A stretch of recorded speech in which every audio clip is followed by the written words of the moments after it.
Today's date is Thursday, July 24th.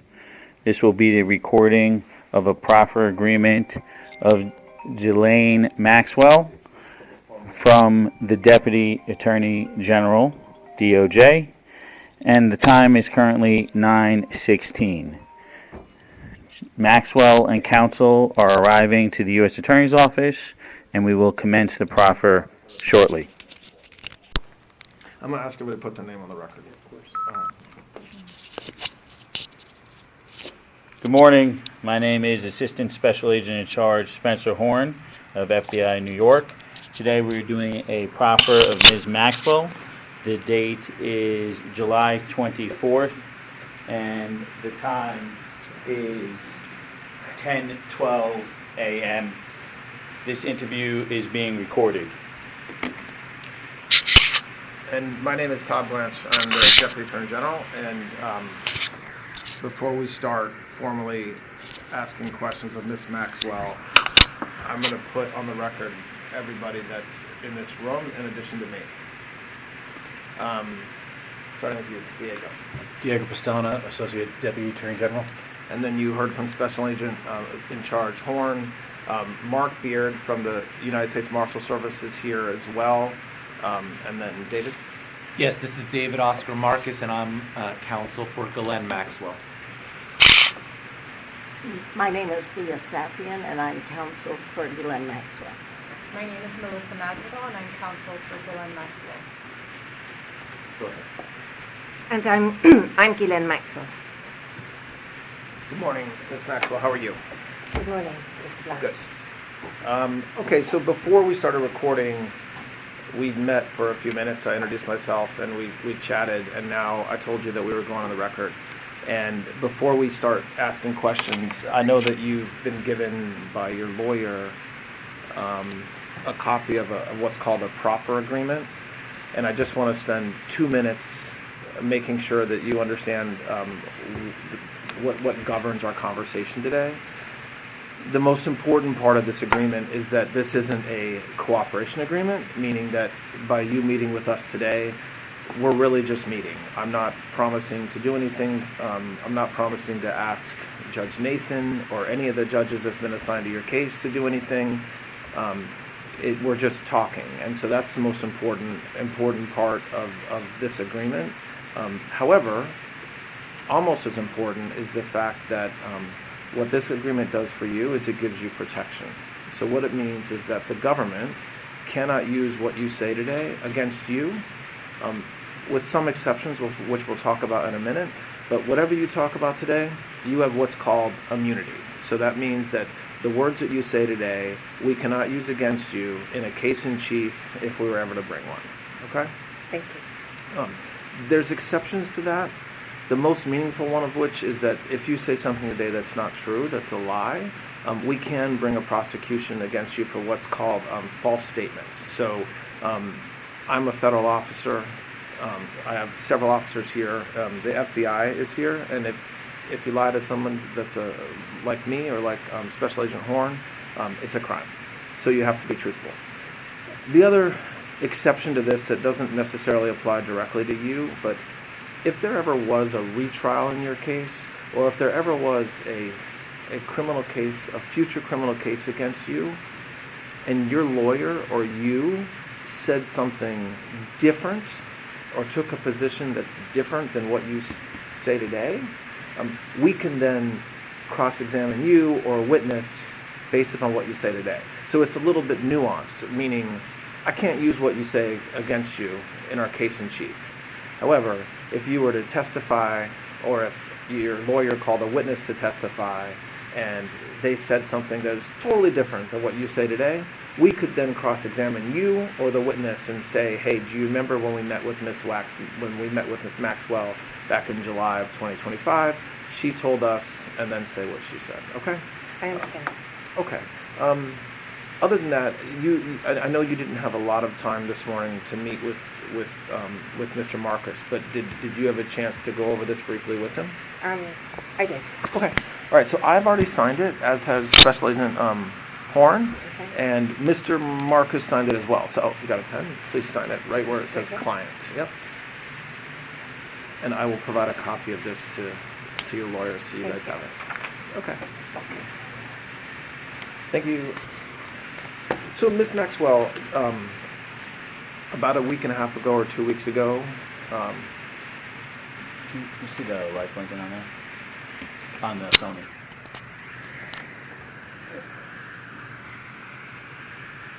Yeah, there it is. okay, we're just confirming that it works, and it does. Ms. Maxwell, I guess about a week and a half or 2 weeks ago, Mr. Marcus reached out to me and said that you wanted to speak with somebody from the government about not only your case, but about everything that's been in the media and that's been publicized about Mr. Epstein in your case. That is true, and I did speak to him, and I did ask him did tell him that I was very keen to talk to anyone, because no one from the government at any time ever since the inception of the case, so dating back to the early 2000s, has ever spoken to me, and indeed I believe ever reached out to me at any time to even speak to me, and that includes up to when I was indicted and prosecuted. I believe that, or I understand, I should say rather, that my attorneys at the time did tell the government that I wanted to speak to them, because I was very keen to meet with anyone so that I could tell or have them ask me any question. I've never had any problem just to speak to anybody, and I offered myself, and I kept asking if they would meet with me so that I could talk to them, and for whatever reason, Okay. that was not happening. Okay. I have questions that I want to ask you, but I'm not. If there's a question that I'm not asking that you think should be asked, I invite you to volunteer. Same thing goes to your lawyers. Just to start a little bit, very briefly, can you talk about when you first met Mr. Epstein? I know that goes back a while, and just very generally talk about your relationship with Mr. Epstein from the time you met him all the way up until his death. I met Mr. Epstein in 1991.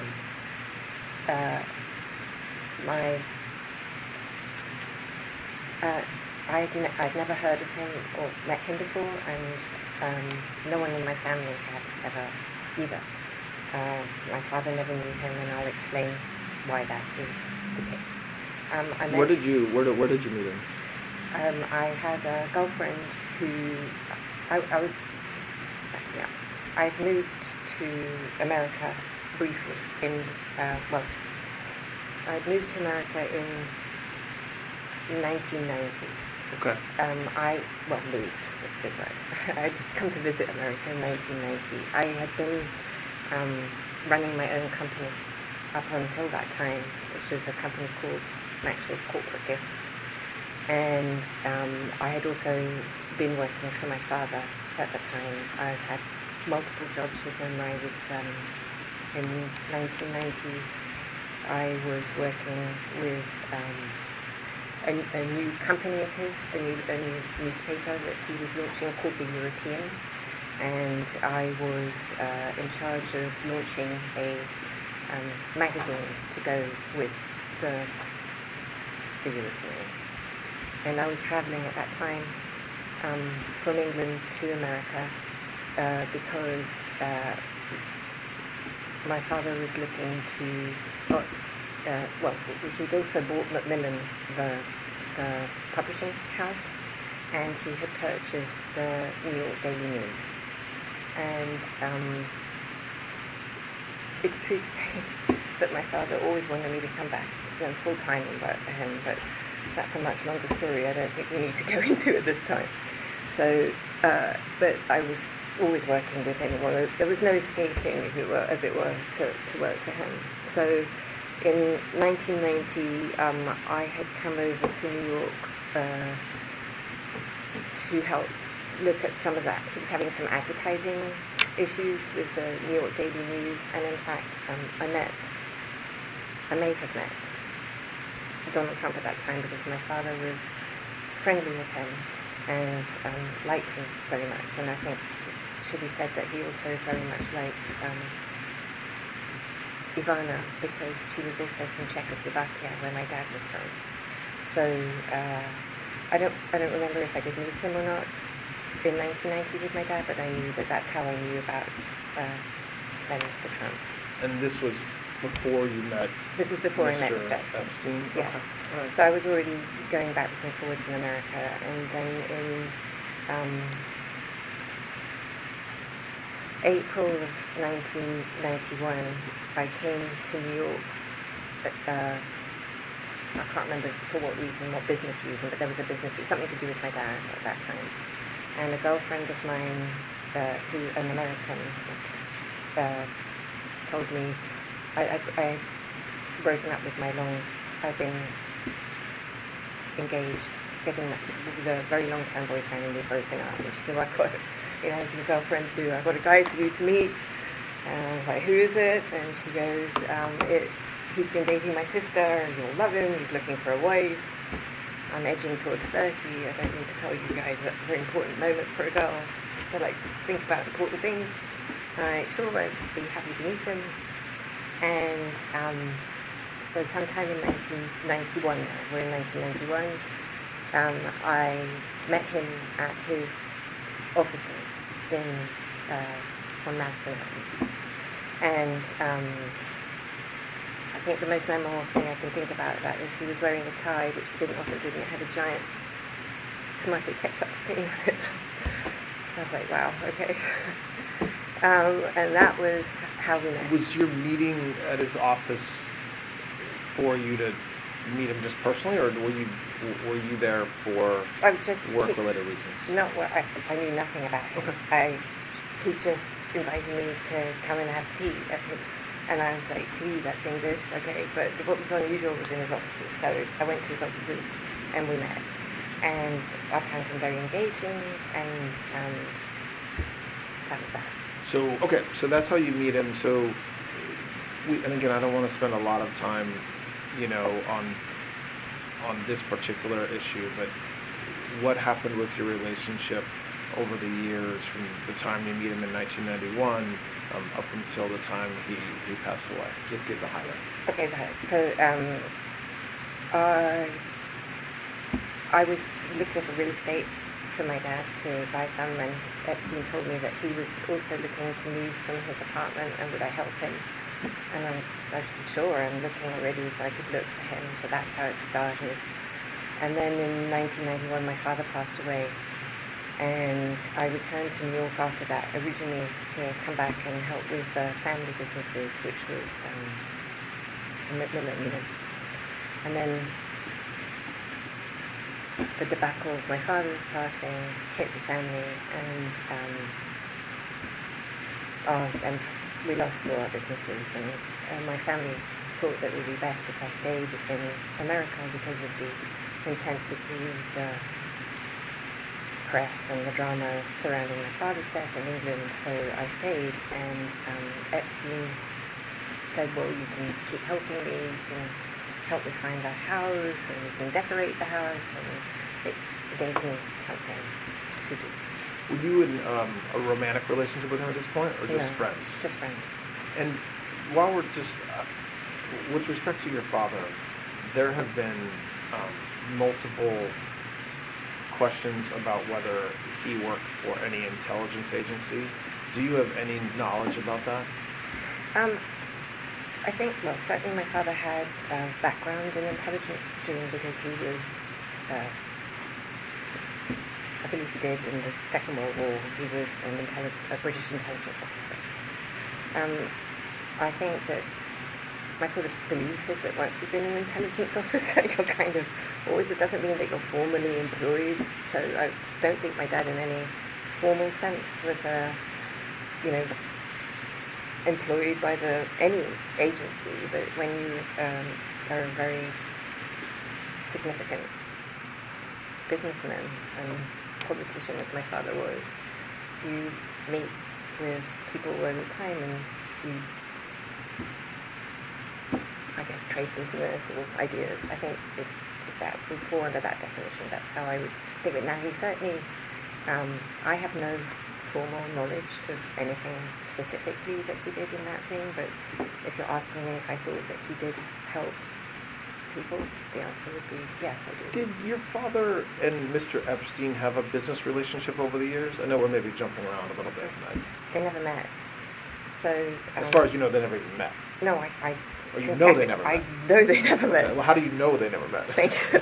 Just categorically, no, they never met. Well, because after, in 1991, before my father died, he asked me if I'd met anybody interesting or whatever, you know, because I was still trying not to be sucked back into the family business. And I told him that I had met Mr. Epstein, and the reason why I shared that I'd met Mr. Epstein because I believed at that time that Epstein worked for Bear Stearns, and Bear Stearns was one of our banks. And I knew that my father was friendly with both Jimmy Kane and with Ace Greenberg. So my dad was actually in New York, I think.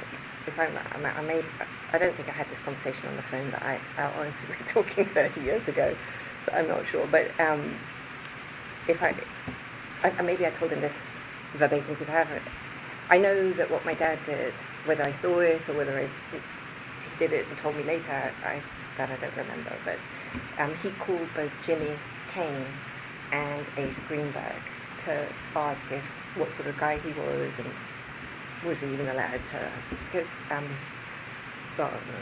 So they never met. He didn't even know But who they he was. had. They knew some of the same people. It sounds like, or certainly the Bear Stearns connection was something that Well, you knew that they had. No, well, he never had a connection with Epstein. He had a connection with the bank. I mean, Epstein, I'd never heard of him or knew of him before, and I certainly, if my dad had known him, right, when I said this is who he was, he didn't know who he was. So he rang Ace and he rang Jimmy to ask if it was okay that I even knew him. And I just want to explain briefly why my father would even do such a thing.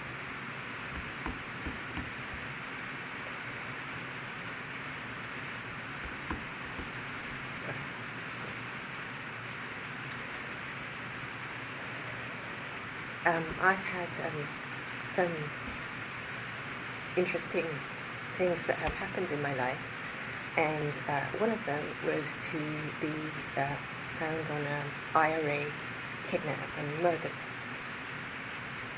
And so after that happened, well, there were other related, I'm not going to bore you with all the horrible things in that vein, but if you want the details, of course, I can.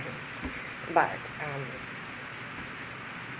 after that happened, my father wanted to put a lot of protection on me, obviously, and I declined on the grounds that that would be a very life-restricting event. You're all in law enforcement, I know you understand this.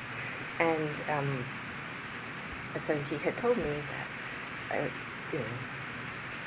would be taking my life in my own hands and whatever. And so I think after that event and several others where I had stalkers and all that thing that one has, he was always quite protective of me. And so if I met somebody, he would try and verify that they weren't going to do anything hideous. And so in case he thought it was weird that he would call Jimmy and Ace, it might, you may think it is, but from my perspective, he was just because he was concerned I was in America alone, and he had an opportunity to verify who this person was. And so I don't know if I was in the room with him, I don't recall, but I know that at some point my father told me, he's fine, you can see him. Yeah. He's safe.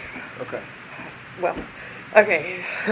So we might come back and touch a little bit more on that at some point, but Yeah. I went down a rabbit hole for a minute. That's all right, about I your just wanted to- father. No, that's helpful. Thank you. So, okay, so you're now in the 90s, and you're friends with Mr. Epstein. Your house, decorating the house or the apartment. What happens with your relationship again? I know we're talking about a 35-year time period or whatever, but to the extent you can kind of, at a very high level, That's- talk about it. Listen, I think just full disclosure is the best way to go at this point. Yeah. So in 1992, I slept with him one time. And I was like, whoa, that's it, we're going to be dating. Because that's how I thought. And I kind of thought of myself in that moment, like, because I felt if you slept with someone that you were then dating them. Yeah. That's the world I came from. But that really was, well, that's how I thought. But we didn't sleep together again for, I don't know, really a significant period of time. And when I say Like years or? I don't know if it was a year. I don't feel that feels long, but maybe 9 months. I mean, a long time. Okay. I just want to go back. So I had found a house for him to rent in New York because he had asked me. I'd been looking one for my father, and I found one, which was a former Iranian embassy. I think it was. I think it belonged to the Iranians or the Iraqis, someone. Okay. And I didn't know that he had any money really, and it was like, I want to say it was $12,000 a month, which to me seemed like a fortune. And I said to myself, I found this house, but I don't think you can afford it. And he was like, ridiculous, of course I can afford it, and he rented it. And that house came with, it was a State Department house, because it was, I think it was under sequestration or whatever it was. And anyway, I put it back together, but there were certain rules you couldn't paint, because it had to go back, when you gave it back to the country that. So he had this house, and I had moved into a 10-foot by 10-foot apartment because all of our stuff had been either lost or frozen or whatever. So he became, in this moment of my life, like, really, because I was like, everything was, it felt very similar to this moment, if that makes any sense. Anyway, so, but I had no key to his house, I had no free access to his house. And in the entire time that he lived there, which was, I believe, until the beginning of 1996, I never slept a single night in that house. Ever. Not one. But so you said a minute ago that that you had slept with him on one occasion, and at the time you remember thinking, that this meant you were in a relationship, but then it didn't. You really were not in that type of relationship. Well, I thought, did that change over between 91 and 92 or whatever, and years forward? So I did travel with him a lot. Okay. So I would go to his houses in Palm Beach. He only had that house actually. No, that's not true. He had the house in Palm Beach, and he had a house in Ohio. In where? Ohio. Okay. And he had the house in Ohio because of his business relationship with Mr. Wexner. And he had and I had to go and decorate and put that house together. When we traveled together, we stayed in the same bed, but not in. But I didn't. Go ahead. It's okay. Talk. So you stayed. So when you would travel with him to his houses in Palm Beach, Ohio, or even just traveling, if it was just traveling with him, you would stay in the same bed. So sleep in the same bed with him. Yes. Okay.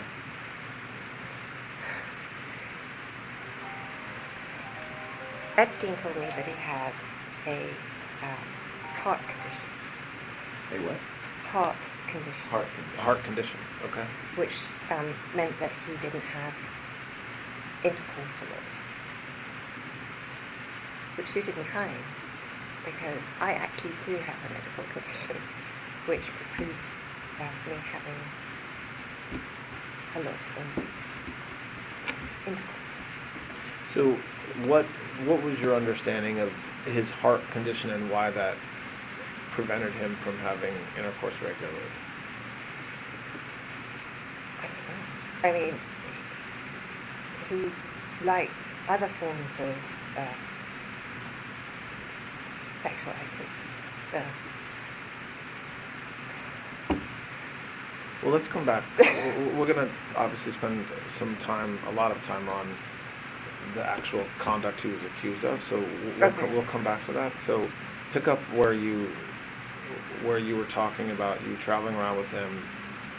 He rented the New York former Iranian house Iranian, there you go, yeah. until around '96. That time, I believe you said that he was basically your life, like you were with him pretty regularly. Well, no. Okay. So I never was with him regularly. That Okay. is one of those misnomers. I mean, Okay. at the beginning I did see more of him, but I worked in his office. So I would go to the office and I would see him. And I would count in my head when I would see him, I would count that that'd be a day that I would see him. But I never ever stayed with him. I believe certainly until 93 or 94, what I didn't know was that I think he was still with his actual girlfriend, who was Eva Anderson then, who became Eva Dubin. They had been together, my understanding, I think about 10 years. I'm not sure, but that's what I think, 10 years. And I had understood from my girlfriend initially that they weren't together, and Epstein himself had told me that they were not together, but I don't think that was true. In fact, I know it's not true. So they were still together up until I think 94, when at some point in that period of time Eva met Glenn Dubin and they got married. I think in 94, I don't remember when they got married. But her, she was his best friend and his everything. He told me that he always wished that he had married her and had a child with her. And I know that she was family for him for his whole life. And I think even, I'm not sure this is true, but you guys will know if this is true or not. When he came back from Paris and you arrested him, I don't know if Eva was on the plane. Now, I think that either I read it in the discovery that I received, or I saw it somewhere, but even if she wasn't on the plane, there must have been some email communication where she was in Paris at the same time and going to fly back. One or the other, I don't know which one is the correct version of that. But so they were still obviously very close and remained throughout the entire fact. He saw her love. And so I also know now, which I didn't know at the time, was that he saw lots of other women. And I know that now because I can see it from the flight logs, and I know it now because I can see from the emails.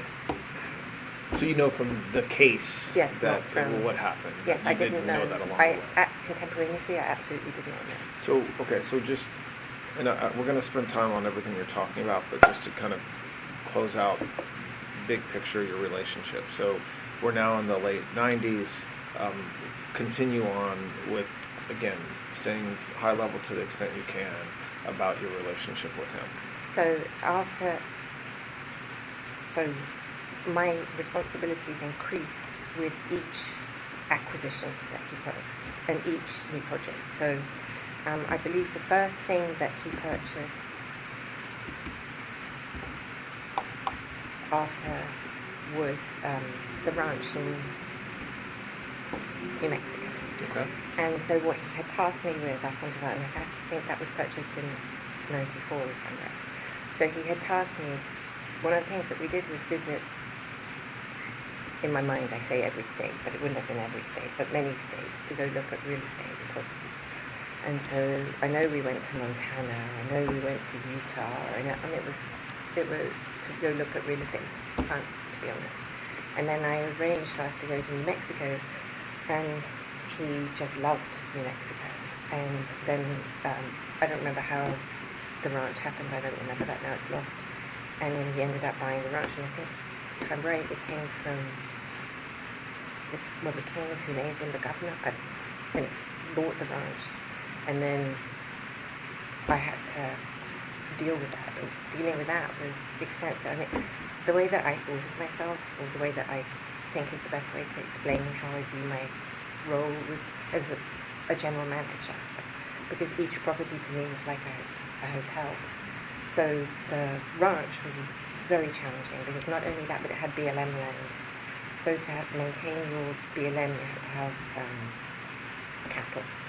And I love animals, and so the first thing, horses, and so I wanted it. If you're going to have a ranch, I like authenticity, so I don't think you should have a ranch if you're not going to have the things that make it special. So were you paid by him along the way? So during I this time? became salaried at some point. Okay. My memory is that I got paid $25,000 a year to begin with. That's my memory. I may be wrong. And then with each, as it became more obvious, because I kept thinking I was going to have a home thing, and but it. Did you, and financially, you were not relying on him, the 25,000 or whatever amount you were paid, were you relying on that money to live and his generosity to live, or did you have your own money? So there's a. And again, I want to just make sure we're talking about that, like keeping it between like the late 90s, maybe I guess into a little of the 2000s. I just want to hit something on the head right now. There's a tremendous amount of reporting that said that I had a trust fund. Thank you. A trust fund. I have never had a trust fund at any time. So how did you live? Did you live with I mean, 25,000 is not enough to live on. No. So I had, during this period of time, the the Sears Ford Squad had come to see me in relation to my father's passing, and to establish whether I had been involved in any way with his business or with any shenanigans. I think I've told the story many times, so I don't know if it's now somewhat hypocritical, but I'll tell you what my memory is. So I received a letter from them that said, go about my business, and my memory, maybe hypocritical, there was a PS that said, are you Snow White's cousin? I had nothing. I was never involved in any of his business, whatever, so I was free. And But obviously your father and your family had a lot of businesses. Is it because the money, whatever money or whatever equity was in the businesses, just stayed with your other family members? No, there was no money. So my father was never attached to money. He was born a peasant, a real one, dirt floor, no shoes, no clothes, some clothes, but not, sorry, I don't mean to say, and nothing. And he was never into that. I mean, there were things that he had, his extravagances. He loved his boat and his plane, so obviously you need money for that, but there was nothing else. And there was not a single penny that came to any of us at any time, ever.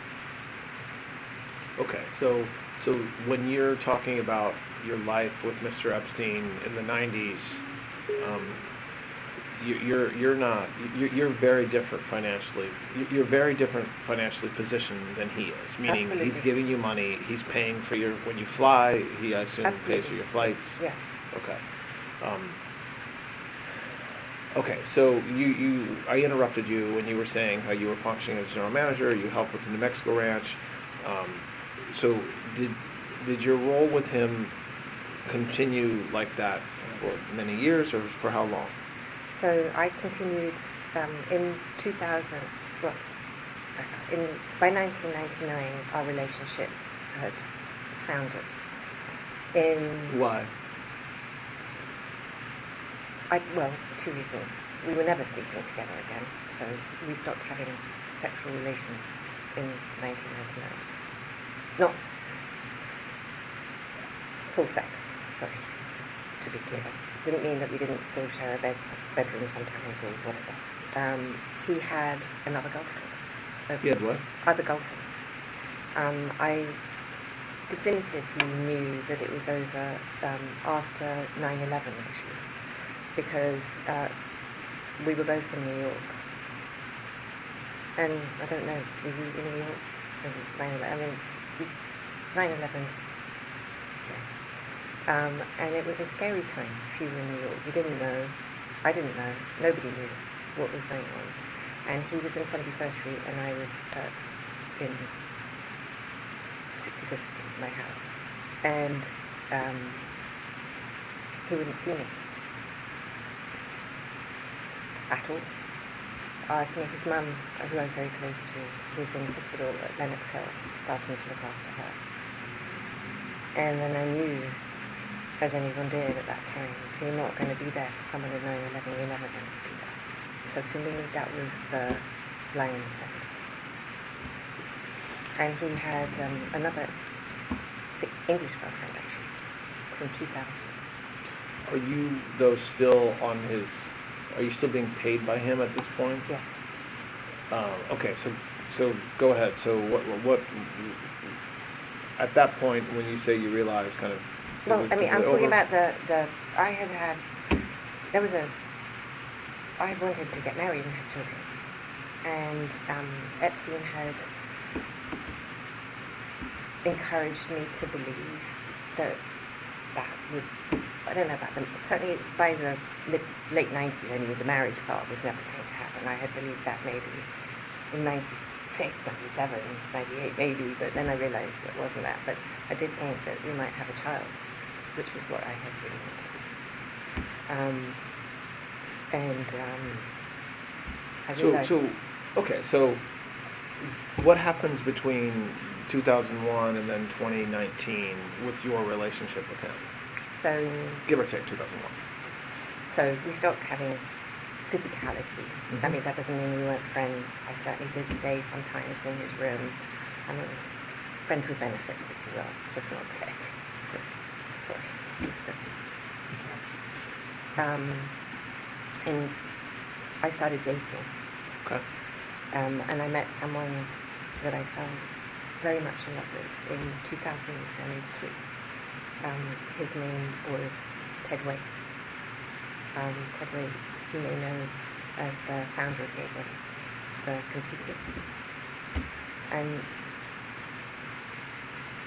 we had an amazing relationship that went on until 2010, I think. And I was with Ted from that time. Did you meet him through Mr. Epstein? No, well, indirectly, I suppose you could say. So. No, they never met. I was at a dinner where I met Ted, but it wasn't. I was with President Clinton. President Clinton was my friend, not Epstein's friend. And Epstein had flown him. And there was a dinner, and Ted came to the dinner. So I guess indirectly through Mr. Epstein, because it was his plane, but I'd have been there anyway without him. Was not Was dependent. Epstein on the plane when you guys flew? On that trip, yes. Oh, well, yes. Yes. So when you say the dinner was where? Hong Kong. Okay. And so and you had flown over with, so who was on the plane for that trip? I don't mean everybody, but you said, so Mr. Epstein was on the plane? Yes. You were on the plane? Yes. Who else? That you can remember. I'm not, you only know what you remember. Was Yeah. President Clinton on the plane? Clinton. He would have had his guy, Doug Vance. Maybe Jason Cooper. Maybe Trevor the two. All. And so why? So how did you meet? Why did you say that's when you met him, and that you met him through Clinton? Well, it was I don't think Ted would have been there had it not been it was a President Clinton dinner, and Ted came to be with President Clinton, not to be with Mr. Epstein. Does that make sense? Yes.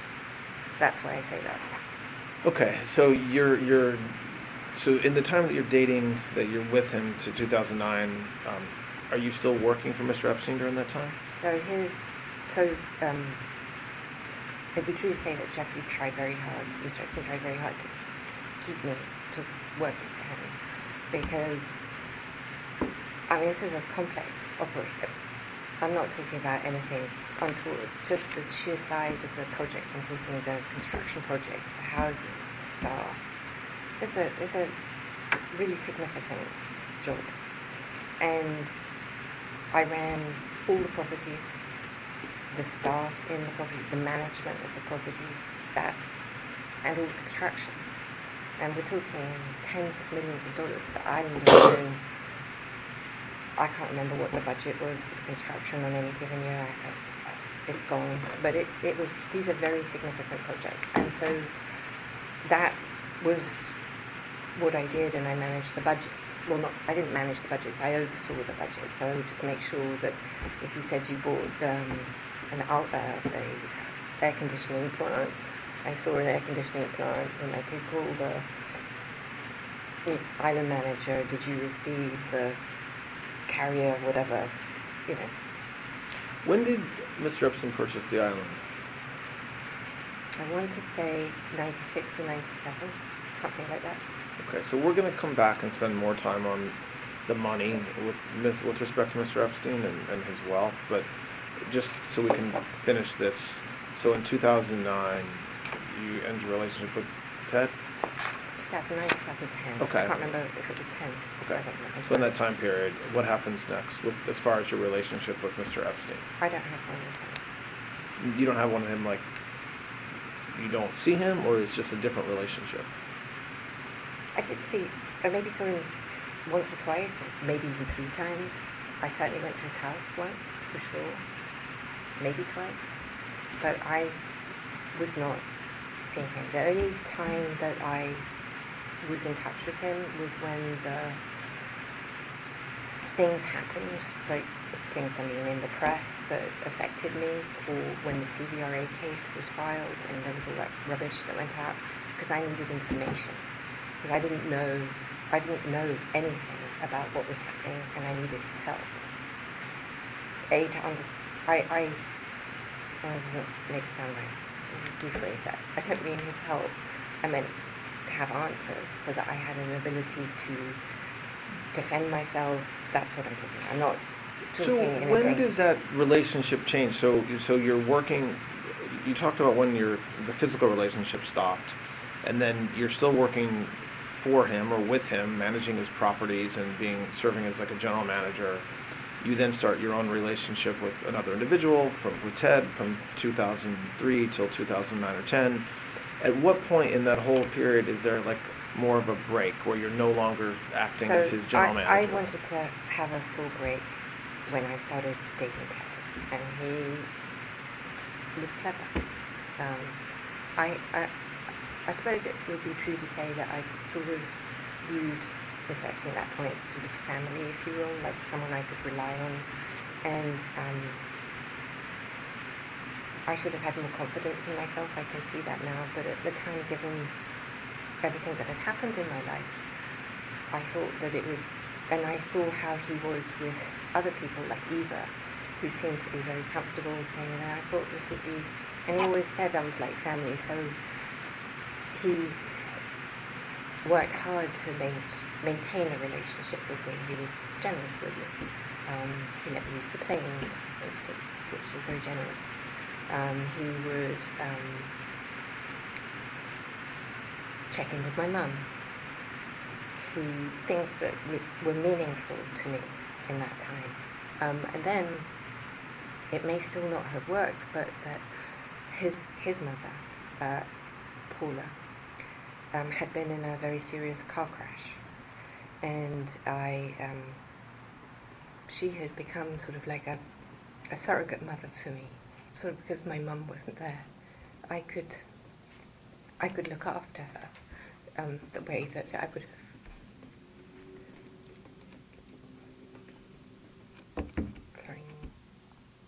The way that I would have liked to look after my own mum. So I became very close to his mother, and she had been in a car crash, and in 2004, I believe, it may have been 5, I don't recall exactly, her health took a serious decline. And Epstein called me and asked me if I could look after her. By looking after her, that meant organizing her doctors, making sure she had new clothes, making sure her house was clean. Where was she? She lived in a retirement establishment outside of Palm Beach, it's West Palm. I was going to say something like the Golden Girls, but it's not called that. I just don't remember what it's called. But it was an old age. It was a retirement home, if you will. Todd, I don't know, we've been going for maybe about an hour now. Do you think, is this a good Sure. time? Yeah. So we'll take a break. Yep. All right, so we're going to take a break. The time is 10:56.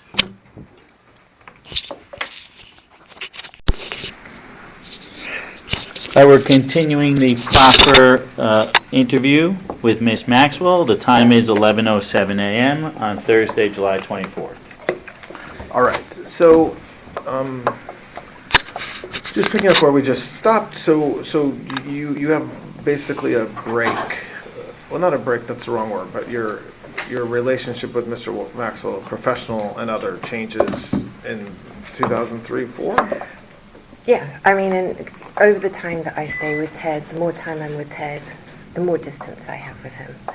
And then when the arrest, well, let's go back, whatever happened in 2005 and he became arrested in 2006. So when he's charged and arrested in what we'll call the Florida investigations, that's what you're talking about? I am. Okay, go ahead. So I was not in, well, were you part of that investigation? Absolutely not. Did law enforcement ever talk to you as No. part of that? Did you, like, the feds never talked to you? No. The FBI never talked to you? No. I never even received a phone call. So you didn't receive a subpoena? No. Did the state law enforcement ever reach out to you? No. As far as you know, did the government, either state or federal, subpoena your bank records or subpoena anything from your financial life during that time, that time? Not as far as I'm aware. Now, if they did, I don't know it, and I have no idea about that, to So- be honest. But I'm not aware of it, and I would say no. But maybe you guys do things that I don't know. So how did you learn of that case? When Mr. Epstein was arrested, or did you know that something was happening before then? The first thing I knew was he had told me he was deciding to redecorate the house in Palm Beach. Didn't surprise me. It was like a rolling situation. But by that time, are you like, he tells you because he wants your help, or had your relationship changed by this time where you were no longer kind of acting as his general manager? No, I was still around. Okay. I wasn't gone. I was with Ted. I was traveling. I wasn't daily. If you'd asked me where he was in any given time, I'm not sure I would have known then.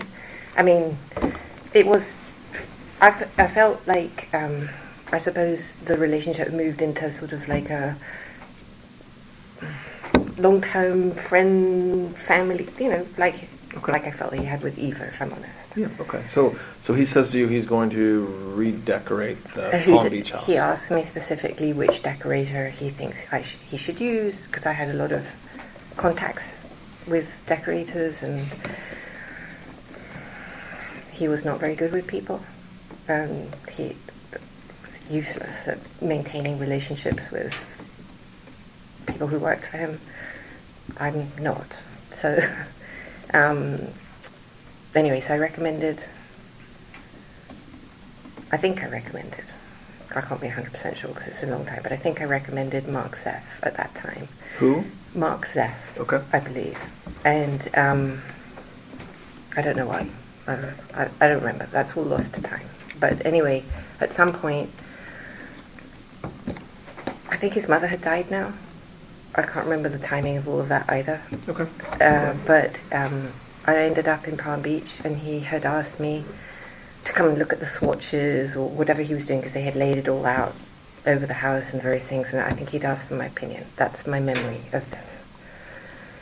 It may also be that Ted and I were going to Palm Beach because Ted had a golf match or something. There was a reason I was in Palm Beach. It wasn't solely... maybe that's not true either. I don't know. So Okay. there's sometimes I went to Palm Beach because Ted was there. I don't know if that's part of that time or not. Or Ted went there and left me. I don't know. Something. Anyway, I was there. No, that's not how that went either. No. Anyway, at some point in that time, I saw all the swatches. At some point in 2005, I think that was. And then, I don't remember. I think I got a phone call, actually. I wasn't in Palm Beach. I think I got a phone call that there was a police at his house or something. There was a And would you have gotten a phone call from him, or you think you just told by somebody that knew that it had happened, or don't you remember? definitely not him. Okay. I think it would have been the houseman. So when that happens, whenever it was, that's kind of the first time you know that Mr. Epstein's being investigated for. I didn't even know I didn't even understand. Okay. I didn't have a context for that. It was Okay. like I didn't even know. I didn't know. Okay, so I didn't. I'm not sure even what I thought. I was like, So that's weird. after you find out about it, what happens with your relationship I asked with him. I asked him what was going on, and he said, "Not to worry, nothing, taking it. Don't worry about it." And I was like, well, and then it all went quiet. He didn't say, he didn't share. I wasn't part of it at all. I was off with Ted, and I really just. Did he tell you? Well, why don't we come back to more specifics around that time period in a few minutes? I want to just finish this opening part. So that case goes on. Ultimately, it ends. What was your relationship like with him during that case when he goes? You know, when he gets sentenced. He told me. He said, "Listen, I'm going to jail." I was like, oh, "Okay." And he goes, "I'd like you to stay on board to manage the properties, the animals, this and that, and just stay put, and I'll continue to pay you in case there's any emergency. I don't trust anyone." And I was like, "Okay." Well, when you said continue to pay you, He'd never stopped paying me. He never stopped paying. So even when your relationship changes, you're getting. Does the amount increase from the $25,000 or so a year in the beginning? Like, how much are you getting paid yearly? I think it ended at the time. Well, we had different payment structures, and I'm happy to explain how that works. But I think salary-wise, if I'm right, it ended at around $250,000 a year. How much? $250,000, $250,000. And when did it end? When was that it stopped? 2008 or 9. So When did he come out of jail? Whenever he came out of jail. Okay. So, and over the years, it increased from what you said was you thought about 25,000 to 250,000. That's between like early 90s until 2009 or 10, whenever he stopped. Is that right? Yes. And how were you paid? W-2. W-2 from what company? Or do you? He just moved me around over to this company, that. I didn't care. Okay. And I didn't care, and I didn't understand any rhyme or reason. It doesn't. I just, whatever. Okay. So So when he's going to go to jail, he says, "Can you stay around and manage everything?" Yeah. And do you do that? I do. Okay.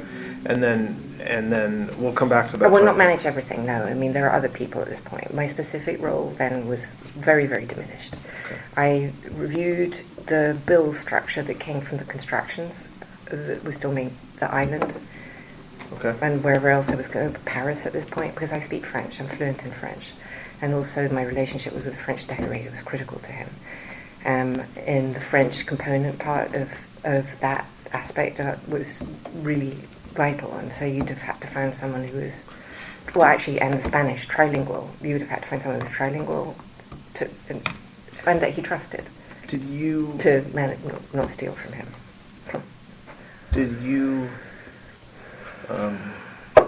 So when he gets out of jail, between that time, 2009 or 10, and 2019, what's your relationship like with Mr. Epstein? Almost non-existent. Why? I had just moved on, and I just didn't want to have anything. I didn't want the drama. I didn't want to be associated with. So, do you recall? When you say almost non-existent, does that mean Doesn't mean some phone calls, some Definitely. visits, some trips, or what does it mean? I don't think there were any trips. Oh, I don't think so. And where were you living during that time period, or was it Which time period? Between 2009, 10, and 2019? I was back in New York. Okay. So you had no. So you had phone calls with him on occasion? Yes. Well, I certainly did whenever there was any legal drama or any serious press attention. I always called him to try and find out what was going on. Okay. Okay. And I did email him at that time for those types of details. I was like, what do I do? I was like, And then when he's charged in New York federally, how did you learn about that case? in the press. And had you, as far as you know, been contacted by law enforcement before his arrest? No. I that- wasn't in an indictment. No, I know that, but Oh. even as a witness or asking you if you would give documents or materials. I had never, up until when my lawyers said that, I don't even know, I had no knowledge of them being interested in me. Honestly, I want to say until he had died. Now, I know that my lawyers were in touch with some district of New York at some point after his arrest. I'm pretty sure that had to have happened, right? Okay. But my understanding is that they had not shown any interest. I know my lawyers went to see them once, I believe. And Went to see him, meaning Mr. Epstein? no, them, No, the Southern Southern District of New Okay, York. the Sons of New York. Sorry. okay. And that they had been in touch with them, and But now you're talking about after Mr. Epstein died, or are you talking about before he died? I think If you can remember. it's easily verifiable. My memory is that they were in touch with him when he was arrested. Mhm. I don't know if anything happened until after his death, then after that. Okay. I don't think they saw them, met with them, Southern District of New York I'm talking about now, until after he died. I know that they were in regular telephone contact with them, and that my lawyers believed that they had been told that there was no interest in me, Okay. and were absolutely stunned when I was arrested. But maybe stunned is too big a word, but surprised. I certainly was. Okay. So so that's was a long description of what was a very long life, and that was very helpful. So I want to go back and talk more specifically now about particular areas, and that was a very helpful kind of foundation for us. The first thing I want to talk about, you talked about earlier on about Mr. Epstein's financial success.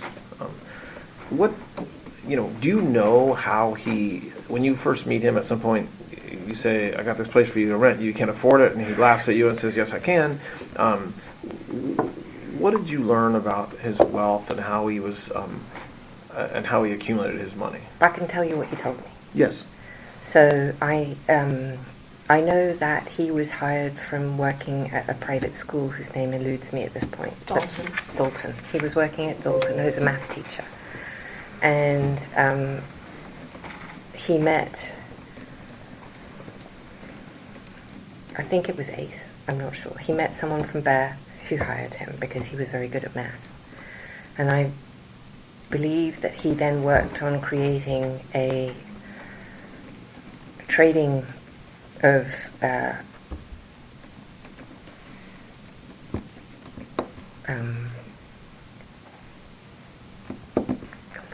Just describe it. It's okay. Go ahead.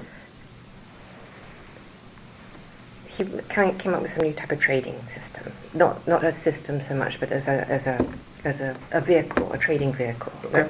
That I'm just escaping right now. And this is while he was working at Bear? At EPSTEIN, yes. Okay. And whilst... And was this before you met him? Yes. So this is what he told you, Yes. and what you learned. Yes. This is what he told me Okay. himself. And then eventually he starts a financial firm? Do you know that to be true or no? J. Epstein and Company, you ever heard of I that? think or it's... no? Yeah, yes. So, hang on a minute. So, this I did not know, but this I have subsequently learned, is that Okay. he had some problem or some issue at Bear Stearns, and there was some, I don't know, disagreement. He wasn't fired, because obviously he was still very friendly with Ace and with Jimmy, at least by the time I met him. But they were working with him, and he had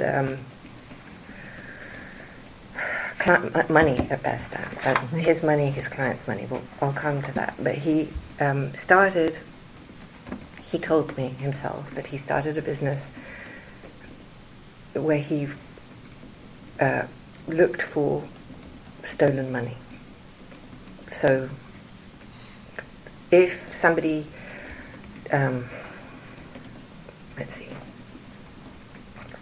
trying to think of some intelligent way to say it, but I can't think of anything. I've been with not great. I'll give it to you. So let's say you have El Chapo.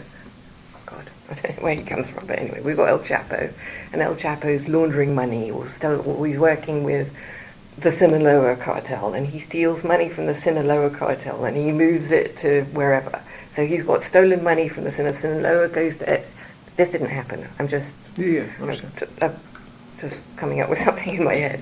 And the Sinaloa says to Epstein, can you track down my $1 billion that the other cartels stole from me? And Epstein will go and find the $1 billion and will take a portion of the money that was stolen as a fee and give back the remainder. That would be on a percentage basis. No, but like what you just described, which I appreciate, was just a hypothetical. Please, that was completely hypothetical. That would involve like, so two kind of drug cartels stealing from each other.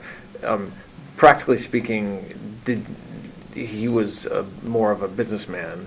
So correct? Here's how I think that started, is that he had a girlfriend. It was always good, you're always to the girls. I guess there was a girl whose name will come back to me, maybe not whilst we're here, but I don't know, maybe. There's a woman, there's always a woman. And she was the daughter of a billionaire, for instance.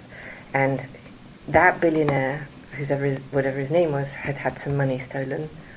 And for some reason, this woman introduced Jeffrey, and Jeffrey, I think that's how that business started. That's what I remember. And is that something he told you about, or something that happened while you knew him? No, something he told me before I met him.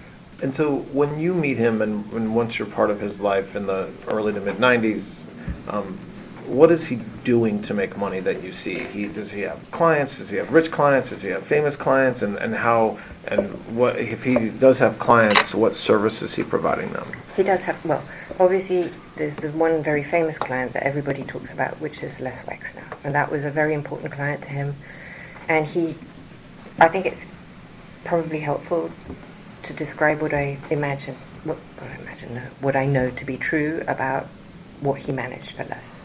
And there's some bits that I'll be improvising. Yep. I want to just make you understand I was not part of Epstein's business world, except tangentially and obviously. So what I'm talking about is what I observed, or what I overheard, or what I saw within the business, but I wasn't responsible for any of the client's money or anything like that. So it's separate. Okay. Yep, I understand. Okay. Go ahead. So with Les, for instance, it was really all-encompassing. It could go from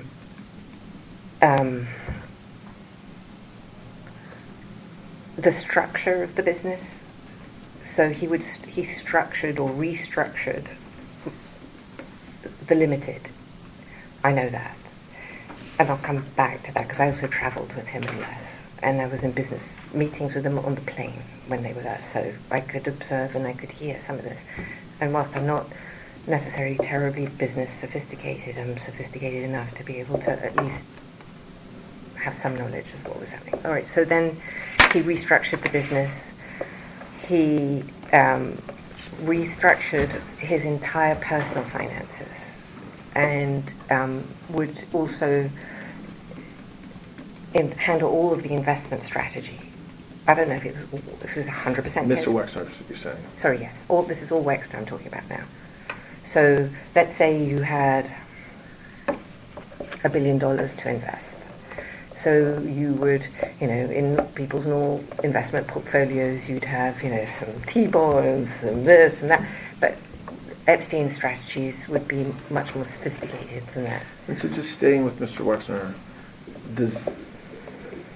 from what you heard or saw, is Mr. Epstein paid by him in percentages?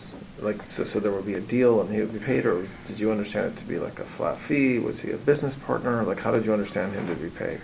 I think it was more a la carte. So let's say, this is a conversation actually Epstein told me, so illustrated for me, said if I saved someone $5 billion, he would take a flat percentage of that $5 billion. He wouldn't have $5 billion back. When you say you think that, is that because you heard him talking about that, or you? It would be a combination of both. I certainly told me that, and I heard him talk to people like that. I couldn't. Sorry. No, go ahead. No. Did Mr. Wexner gift a property in New York to Mr. Epstein? So we're talking about 71st Street. So I don't know what the business deal was, because again, I'm not part of his business thing, but I think what happened would be, let's say Les owed him, theoretically, for his services, 100 million, or whatever it was. He could have traded that against the property. But do you know that happened, or do you remember whether there was conversations about that, or are you just thinking that could be one way that it happened? I'm not sure. And I'm not trying to be, I just don't remember if that's something I know, or if that's something that I remember, or if it's something that I have subsequently known. I believe that to be what happened, but I don't want to tell you that I have. Does that make sense? Did Mr. Wexner and Mr. Epstein, are you aware of their falling out that they ultimately had? I think I wasn't there, and I don't know how it happened. I only know what Les has said in the press. So you only know about their falling out, or whatever you want to call it, from what you've kind of read, not from any first-hand knowledge. You weren't there. You weren't part of that. Correct. Do you know somebody named Stephen Hoffenberg? Only from the press. Okay. And so you don't know anything about whatever business relationship they may have had, Mr. Epstein? Never spoke about him, never mentioned it. I only learned about that, whatever that is, I don't even know what the truth is of that story, from the press. How about Leon Black? Oh, I did meet Leon. I do know Leon. When do you remember, and again, I know we're talking about a very long time ago, but do you remember approximately when you met him?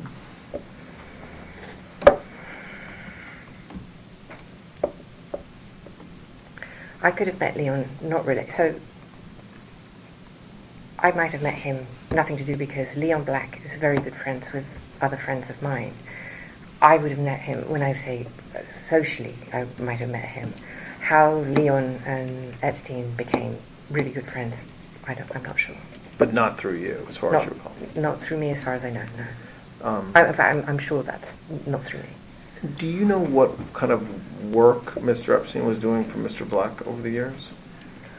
The same as what he did for Wexner. So, we just talked about two individuals, and again, I know we're talking about maybe a 15-year time period, or even longer. How many clients like that did Mr. Epstein have? Well, why don't I just give you the names that I remember? And Say it again? Why won't I just give you the names? Yes. Do you want the names? No, sure, go ahead. Elizabeth Johnson, Johnson & Johnson. When did, as far as you know, when did the relationship between Ms. Johnson and Mr. Epstein start? 90s.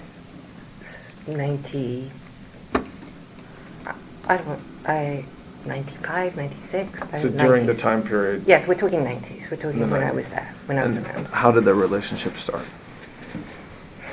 I don't know how he became that friendly boy. He ended up managing her money. I wasn't there. I mean, I really had a separate life. We really had separate lives. Okay. Except where they segged. But it wasn't from... It wasn't from me. From you? No, it was not. Okay. And what's your understanding of what Mr. Epstein did for Ms. Johnson? Same as what he did for Wexner. And and you have to understand, it went down to in tiny detail. So I remember this is an actual memory, that he would make the contracts for the maids, for the people who worked in their homes. So he would assist his clients at times with, you're saying, with even small things like contractual relationships. He said no with detail was too small, because everything that affected how they lived and how they managed their life was something that he felt he was, if they wanted, would be responsible for, to make sure that the contract, so that if you had to fire someone, it wouldn't come back and sue you, or if that sort of thing. Okay, so Mr. Black, Mr. Werner, Miss Johnson, who else? What's the name of the woman from Ohio?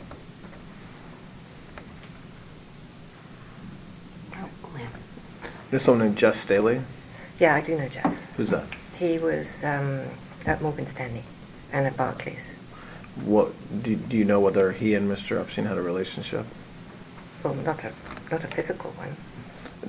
Business I one. didn't suggest it. Sorry. No, I'm saying a relationship in the broadest sense of the word, business, personal, Yes. both. Okay. Yes, both. Okay. And do you know when they met?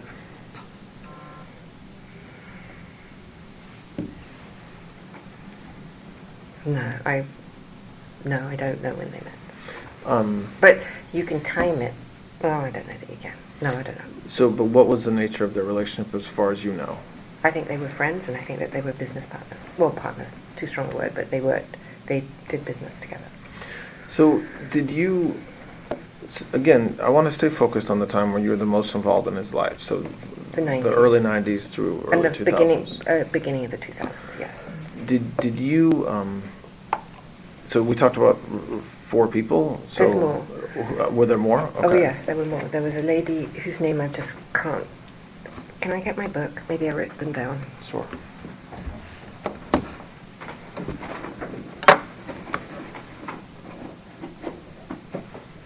Where are my glasses?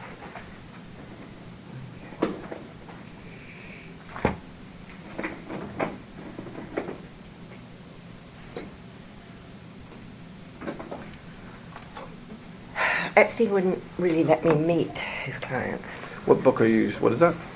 I'd write some notes for the meeting. Okay, great. Is Okay. that right? No, that's fine. I just was curious what we're looking at. Oh, okay. Not the birthday book. It's not the No, birthday we're book. going to come to that, I'm sure. Yeah. All right. I wrote down some names because I tried to make...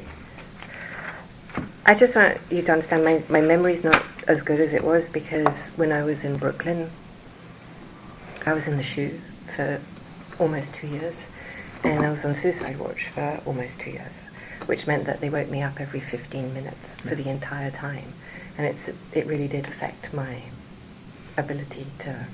Understand. Okay. Yeah. So I'm not... So you've taken some notes.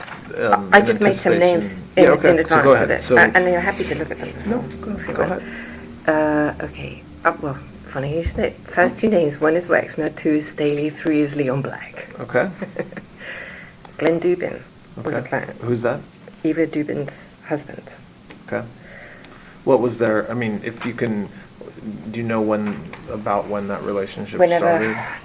Well, it wouldn't have been before they got married for sure. So you're going to date that from wherever that was.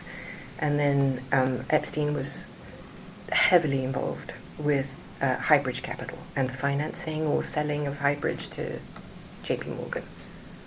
Okay. Go ahead. Has a Dublin? Yep. Okay, you're only looking for clients, so...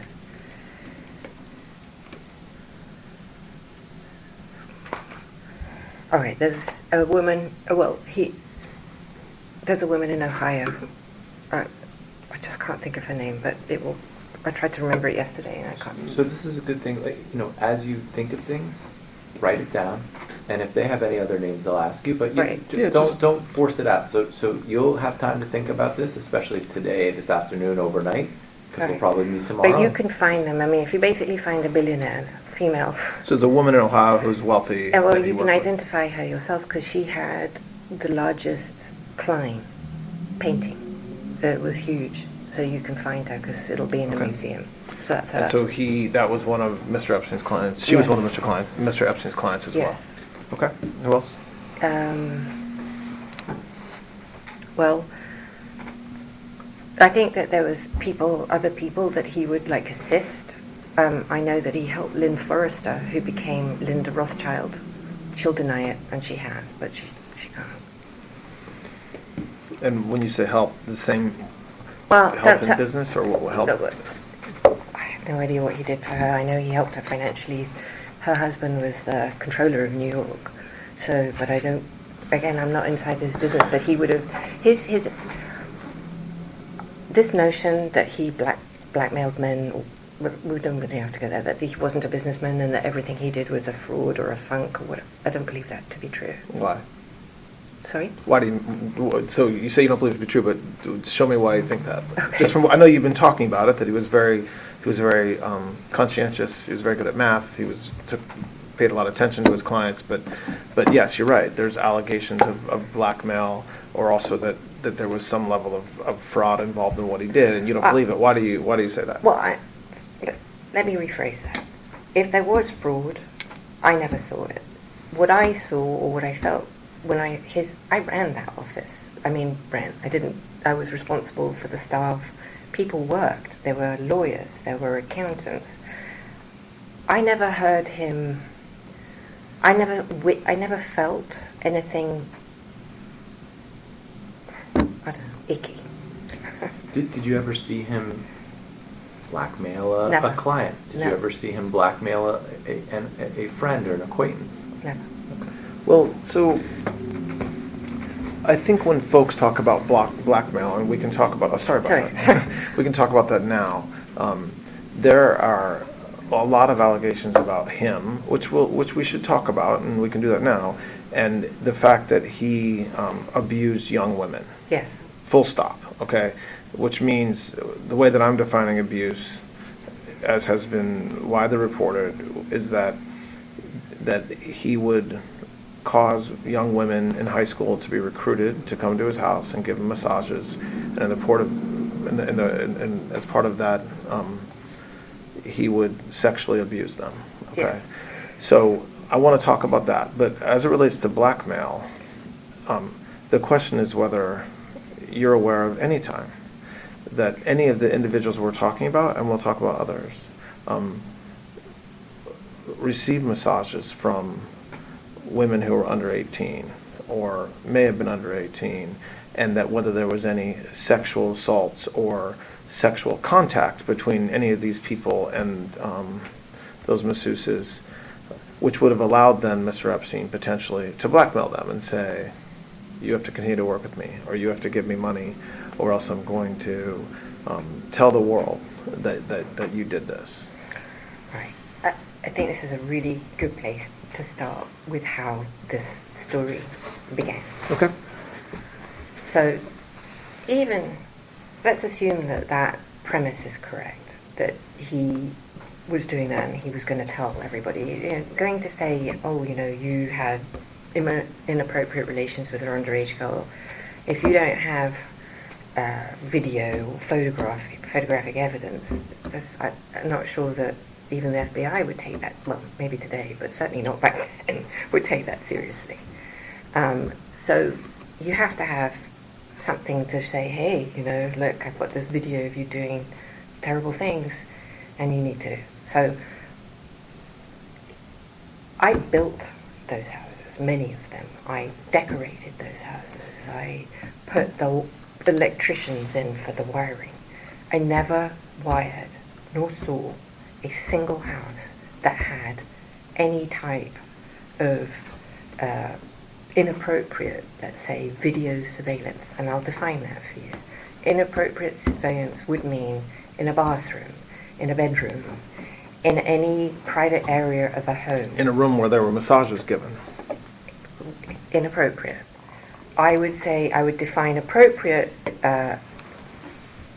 surveillance to be the front door of a house, or potentially, as in 71st Street, the physical plant. Anywhere else would be grotesque. So I just want to come back to, I know I'm just hopefully saying the obvious, but when you say the houses, you're talking about his New York Yes. brownstone. Yes. You're talking about the island in the Caribbean. Yes. You're talking about the residence in Palm Beach. Yes. And you're talking about the ranch in New Mexico. Yes. Anywhere else? Paris. And in Paris. And so... And the plane. I saw some ridiculous And thing the with plane. a plane that was, Okay. well, mind you, yes. I So- didn't hire any electrician on the plane. So unequivocally, from what you know, and you only know what you know, I only know what I know. but from what you know, you do not believe a camera exists, or a video camera, or a camera that takes pictures inside any of his residences. Correct. So even the appropriate cameras that you just talked about, which would be kind of exterior security cameras, did you know whether there was any cameras that you're aware of inside any of the locations? Never. With one exception. Okay, what's the exception? The exception is Palm Beach. Okay. And the reason, so in Palm Beach, Epstein was having money stolen. He noticed money was being stolen from his briefcase, call it his briefcase. And he called in the Palm Beach police, and the Palm Beach police, installed cameras on where he kept his briefcase. Where was that? Do you remember? At his desk. So the house on the ground floor was, he had a desk sort of in a corner. There was that camera. I think there was another camera. I think there were 2 or maybe 3 cameras. I believe only on the ground floor, wherever he may have had. Maybe he had another office in the cabana. There may have been a camera there. When was this? I'm not looking for an exact date, but what time period are you thinking about when you say 2003. I think I can date it for you precisely, actually. 2003, I'm pretty firm on that date. And I can be firm because John Alessi, the butler, was fired in the end of 2002, and he was the thief. So aside from law enforcement installing a camera to try to catch somebody stealing money from Mr. Epstein, you're not aware of any cameras at the island? No? Sorry, just so we record it. No. Oh, sorry. No, that's okay. You were nodding your head no. So what There's about... no cameras anywhere outside of possibly things that I would consider normal. So the garage gate, something like that, a front door. Outside, like security cameras? Security cameras. And there were cameras inside in the 71st Street that did the physical plant, because it was a commercial building. So you had the hot water. That's a real thing there. It's a commercial building. And there was one camera on the front door, from the internal that did the front door, as I recall. But there were no other cameras inside the house. Did you ever, how about photographs? Did you ever observe Mr. Epstein or anybody around him take pictures of anybody in compromising positions with women or with anybody? No. Did you ever hear, when you were present for conversations that Mr. Epstein was having or others were having, anybody accuse him of blackmailing them or of trying to extort them because of something Mr. Epstein knew? No. There have been, and you in the discovery you got in the New York case, okay? Yes. And in the civil cases that you've been part of associated with Mr. Epstein, have you ever been given or ever been told that video exists, like what we're talking about, or photos were taken that were compromising? So in both of those, I received no pictures or anything from the civil case. Mm-hmm. But in the criminal case, I received videos of Epstein talking to women and stuff like that. I did get those. I also saw binders of photographs of women, indeterminate. I never saw anything. Well, I don't know. I don't know how old some of these women were. There were definitely some of the victims from Palm Beach, the photographs of them without clothing. In those photographs, were the victims that were photographed, were there any of the people you've talked about, like were there men with the victims, or were they just photographs of the victims? There was no men with these pictures. There was no client of his with those pictures. They would be standalone, for want of a better word, like modeling shots. If you were, I don't know. Pictures that Epstein had with the girls, but not Epstein with the clients and the girls. Correct.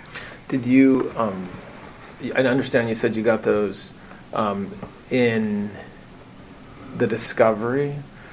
Did you know those pictures like that existed? So right now I'm talking about photographs of victims or photographs of women that Mr. Epstein had on his computer or wherever he had them. Did you know that those photos existed before you got them in discovery? Some of them, absolutely, because they were in his house. Some of these pictures were on his, credenza or whatever. Okay. some pictures I'd simply never seen before. I mean, I'd never seen some of them. Some of them I had, some of them I hadn't. I mean, Did you, so you're right, and I accept that having video or photographs of somebody famous or powerful in a compromising position would be good blackmail. But, so separate, putting aside what you've said about the fact that you don't know of any existence of those, did you observe over the years the folks we're talking about, or others, which we can talk about, getting massages from young women? so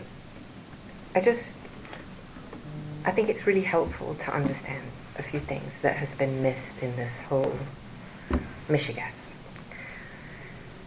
That's a technical term. I'll look it up later. Go ahead. I thought about this obviously a lot, and I've given it some. So this is the benefit of some benefit of what I saw and some benefit of what I now think. So just for clarity's sake, I just want to say for the record that I do believe that Epstein did a lot of, not all, but some of what he's accused of, and I'm not here to defend him in any respect whatsoever. I don't want to, and I don't think he requires nor deserves any type of protection or for me in any way to sugarcoat what he did or didn't do. So there's that. However, the man I met and the man he became, I believe that there is a progression. And I don't think that the man I met is the man that he became. I believe he became that man over a period of time. Now, we can discuss anything you want, and I'll tell you everything I know. But I think somebody who has an interest, however you define that, in underage people, is obviously someone who is unwell. But I don't think that you wake up one day and you start doing what he's accused of.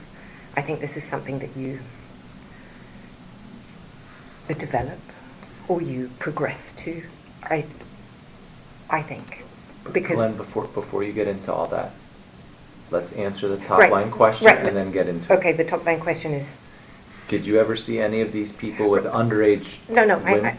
so the reason I'm saying that is not to avoid that question, but it's because by the time when you were talking in the 90s, I don't think he was there. That description, I think that what you're talking about is a later version. Yeah, and Is that? No, I understand that, and I do want to talk. I'm not. So it's just I think you need to separate the periods of time. Sure. Because one of the things that was definitely missing in my trial and definitely missing from the narrative is this notion, everything happened and he was always no, I don't believe that to be true. So that's fine, and I do want to talk about that. I'm not pushing that away. I'm just putting it aside for a moment.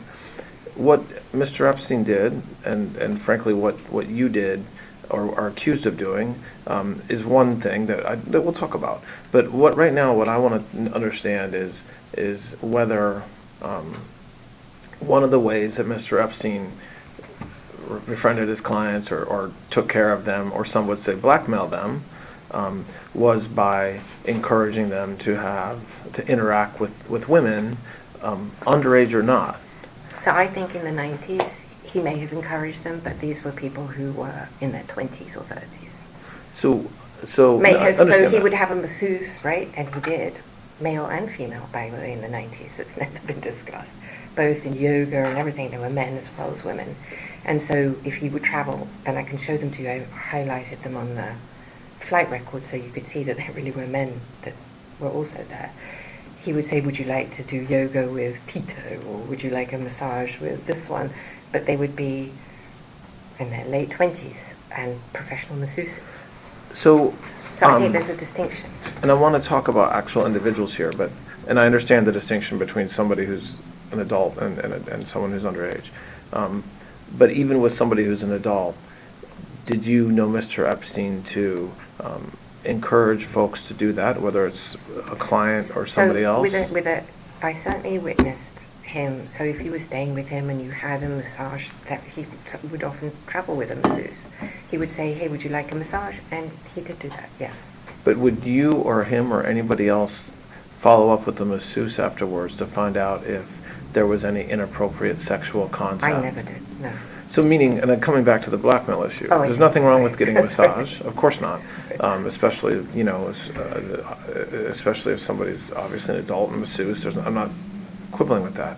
But my question is that there's a lot of accusations that one of the way Mr. Epstein was successful was through this idea of blackmail. And yes, young women and is a crime. Children is a crime. Absolutely. But even women over the age of 18, if Mr. Epstein encouraged these men or whomever to get massages and have inappropriate sexual contact with the masseuses, that's a separate issue, maybe slightly nuanced. But did you ever know him to do that? No. I never did, absolutely, myself. I never heard him ask someone. I never heard that. No one, in the entire time I was with him or friends with him or had anyone, no one ever reported to me or came to me and said that anything inappropriate happened or was upset by it. I never saw tears. I never saw, ever, any of that. And when you say no one ever reported to me, meaning like the masseuses or Never. any of the house staff? Never. Or the clients. Or the clients themselves? Never.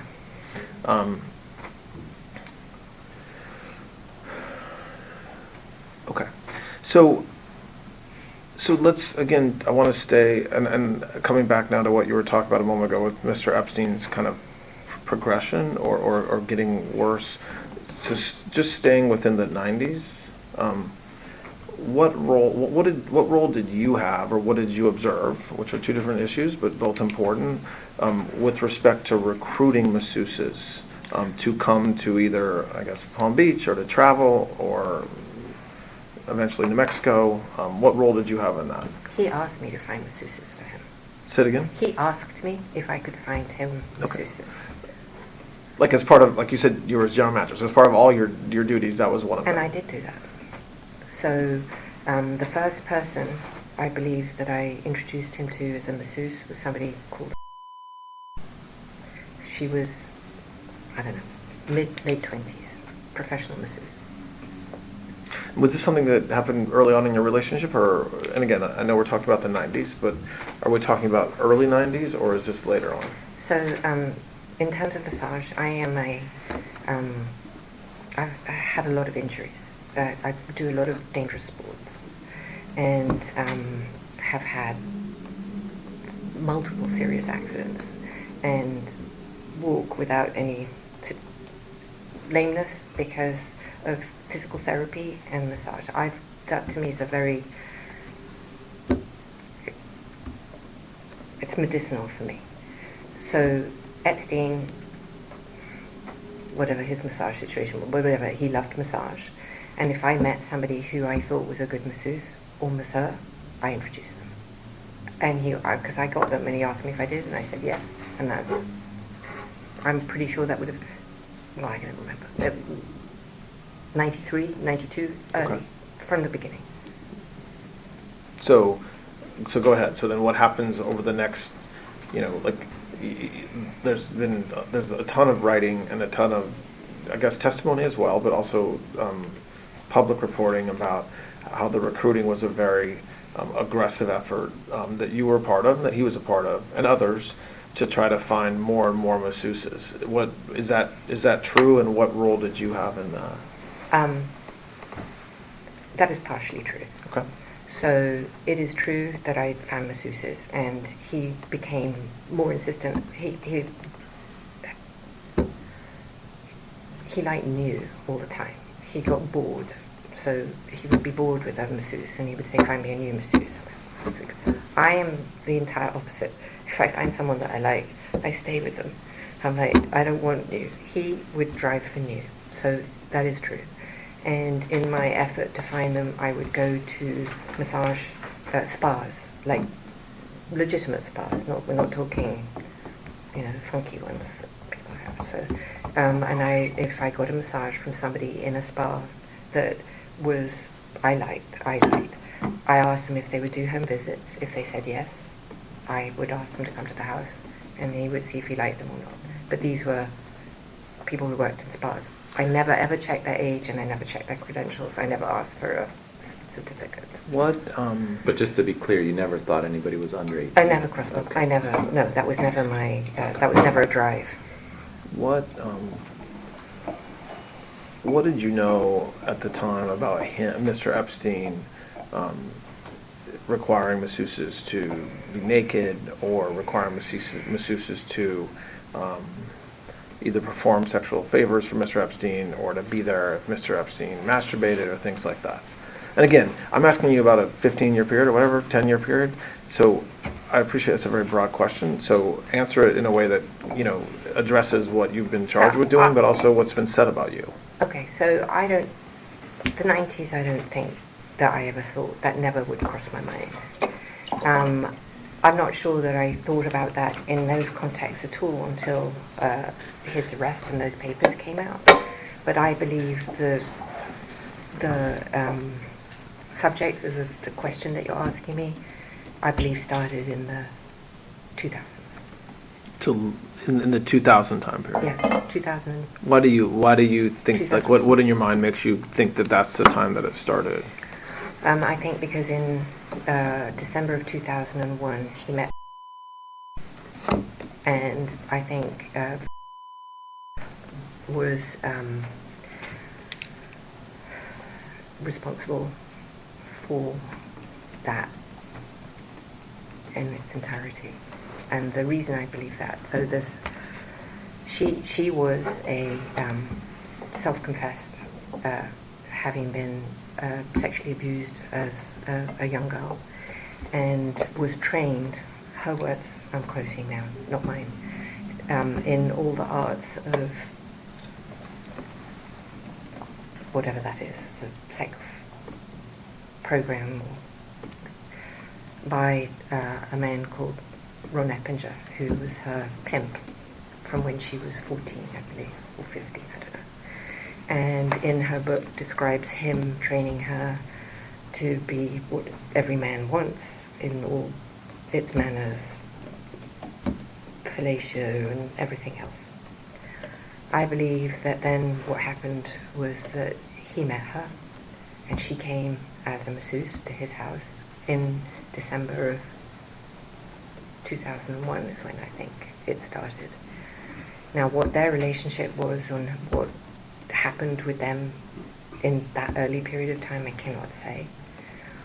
What I can say is that he liked her and she started to travel with him at that time period. I know then what happened was that when she first started to see him, or first came into his orbit as his masseuse or whatever, she was engaged to be married and wearing an engagement ring and was living with her fiancé.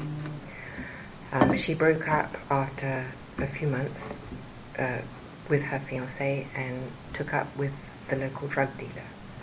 So let's say after 4 or 5 months in the time period when she was seeing Epstein, let's say we're now May, June of 2002, or was it 2000? From whenever she hits the, whatever that is, if that's 2000, I think it's 2000, I'm sorry. I think it's when she met him, December of 2000. So then you go through, I don't remember, you'll have to look. Okay. I'm not holding you to exact dates. No, I mean, I'm just not- trying to, I'm giving the, so then I think, so she takes up with the local drug dealer and she becomes druggy. Like, you know how druggies, well maybe you don't. I live with a lot in Tallahassee. They become even more unreliable than normal. And at some point, she's now working somewhere else. He stops seeing her because he doesn't like people who do drugs. And I think that not seeing her lasted 5 or 6 months, and in that period of time, she got arrested for theft, and she had a warrant out for her arrest. Now this I've pieced together because this piece I didn't know. She then called Epstein to have help avoiding the warrant for her arrest, and he sent her to Thailand to get a massage therapy license. This is the bit that I guess. This is the bit that I extrapolated. In the period of time from when she came back to when she left, he asked her to replace herself as his masseuse or whatever she was doing, and she brought the first replacement for her that would have been one of the accusers in my case, I think, would have been, and then everyone who came subsequent, simultaneously, if she wasn't the first, I don't know, every single person who came to his house came through, and her boyfriend Tony, and then whoever else underneath her, and that is how it started. So before her, Tony Figueroa. Tony Figueroa is her boyfriend. before her, so now going back into the 90s, you don't believe that Mr. Epstein was abusing masseuses? Underage. Or overage. I mean, I think, well, I'm using abuse in the broadest sense of the word because I'm assuming that you said that you have no idea over the years. You always assumed the masseuses were overage, right? So when I'm talking about abuse, I'm even talking about an adult masseuse who comes in to give a massage and is told to take off their clothes, told they're not going to get paid if they don't keep their clothes, basically suggested they had to watch him masturbate, like the things that have been publicly said about what he did. I'm not For now, I'm not I- distinguishing adults or young or underage women for that. I'm saying abuse. I'm going to think that would have been a habit. Okay. I'm going to say that the massage game was a habit. What does I that think mean? that means that I'm sure that he didn't suddenly start having relations with masseuses in 2002. Okay. I'm sure he must have had relations with masseuses, who knows when. But you're saying, as far as you, I used the word abuse, you're saying that as far as you sit here today, you would describe that more as consensual, meaning the masseuse did this willingly. I saw him with lots of masseuses. I never saw a single masseuse ever look unhappy or not come back or whatever. So based on my observation, I don't think that if you are being raped, as now he's like this prolific, I just can't imagine why you would return. It's not what you observed at the time. Not what I observed at the time, no. We're going to spend more time on this issue because I think it's important. But just going back to kind of the question that I started with in this area, which is that it ties into the blackmail issue. So we talked about people that were his clients, and you've mentioned President Clinton, and then early on. Oh, I never said he was a client. I did not say you said. I'm saying you talk about his clients. Oh, okay, right. And then Okay. puts his clients off to the side, and then you Okay. mentioned some other people. You mentioned President Clinton. You mentioned President Trump early on. Who were other famous / politicians? Who were other individuals in Mr. Epstein's life during that time period? So the early We're 90s. doing the 90s. Should we just... Yes. Okay, Congressman Macmillan. Say it again. Macmillan. Okay.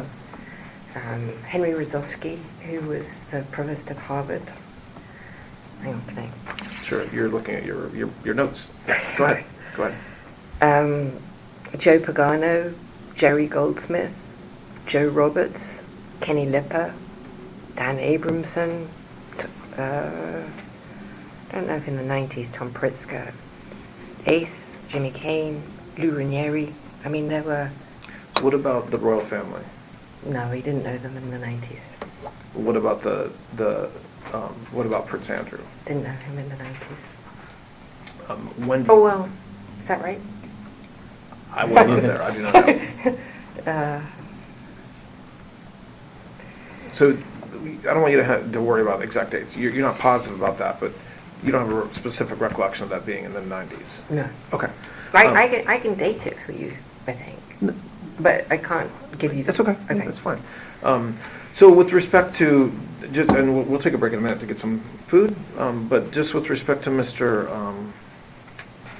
with respect to the individuals you just talked about, so again, focus on the 90s, and so the people that I'm talking about right now, and we might add some names later, so we're talking about the clients that he worked with, which you've mentioned several of, and I know that wasn't exhaustive, but you've mentioned several of them, and then the kind of what I called famous friends, but the prominent individuals that were in his life in the 90s.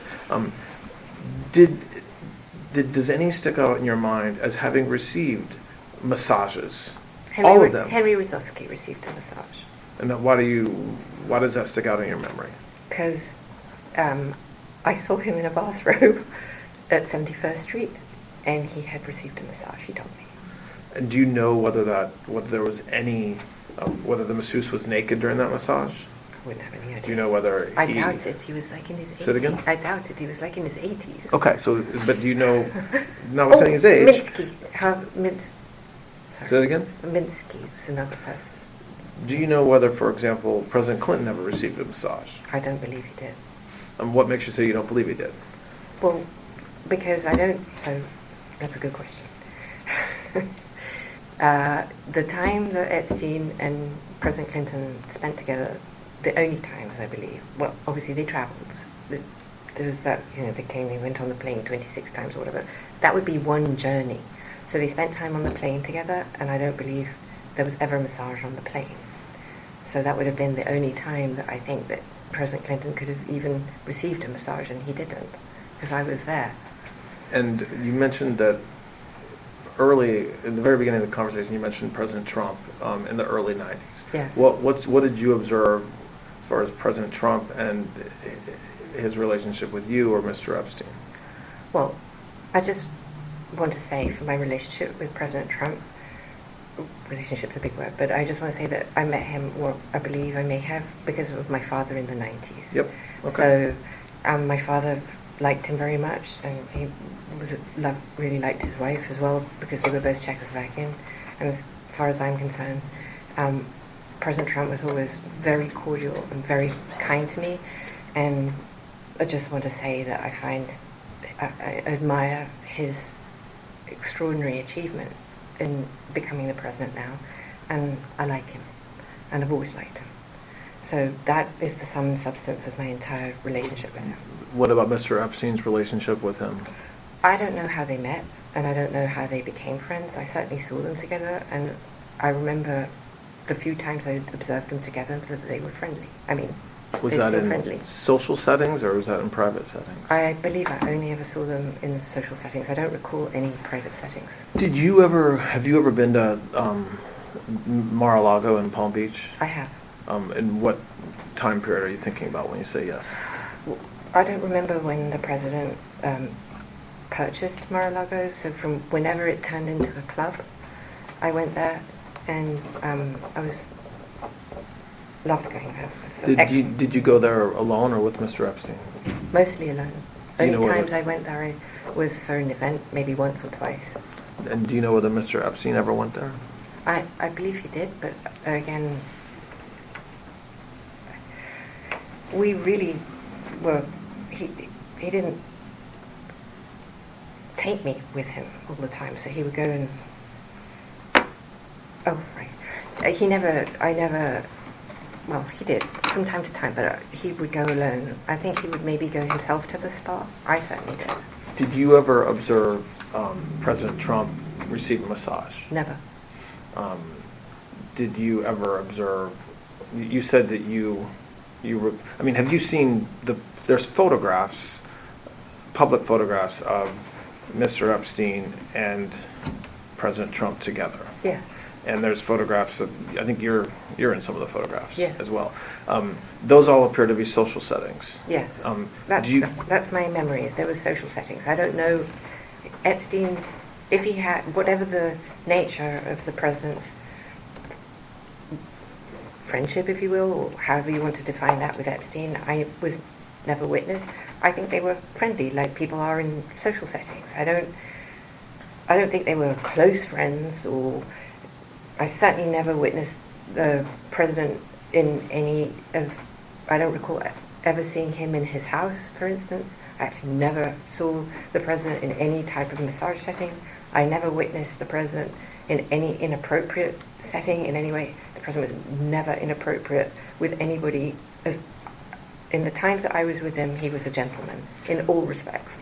When's the last time you think you saw in person President Trump? It's been a long time. Probably not. Sometime in the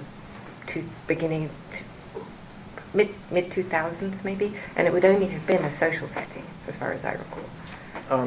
And did you ever hear Mr. Epstein or anybody say that President Trump had done anything inappropriate with masseuses or with anybody in your world?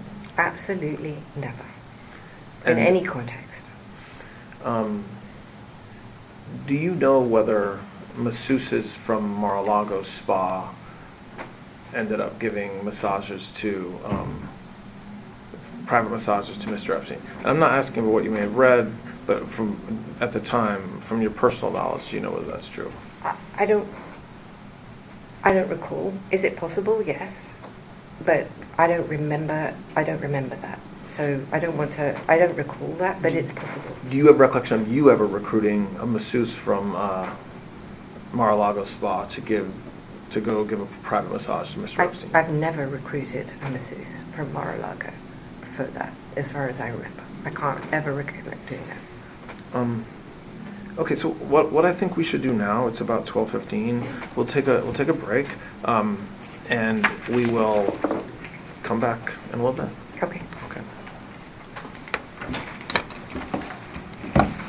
Good afternoon. We are continuing the recorded proffer interview of Ms. Maxwell. The time is 12:59, Thursday, July 24th.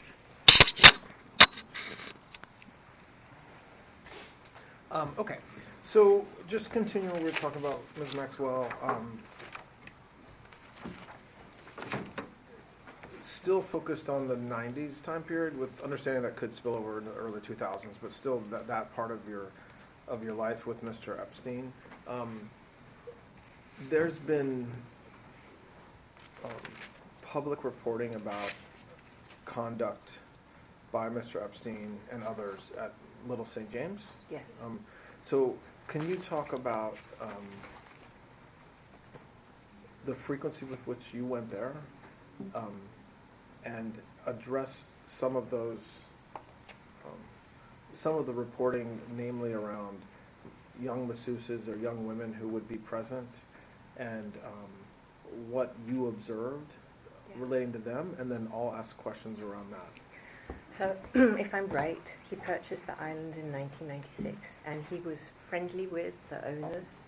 And originally, we went to the island as guests of the owners, and then, I guess at some point, the owners told him they wanted to sell, and he decided to purchase it. So, the island was very rustic. I loved it.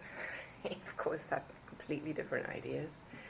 And I would say there was none of what you were describing at that early period of time. So the frequency was often on the island, because he loved it. He really, really loved it. And we would go all the time.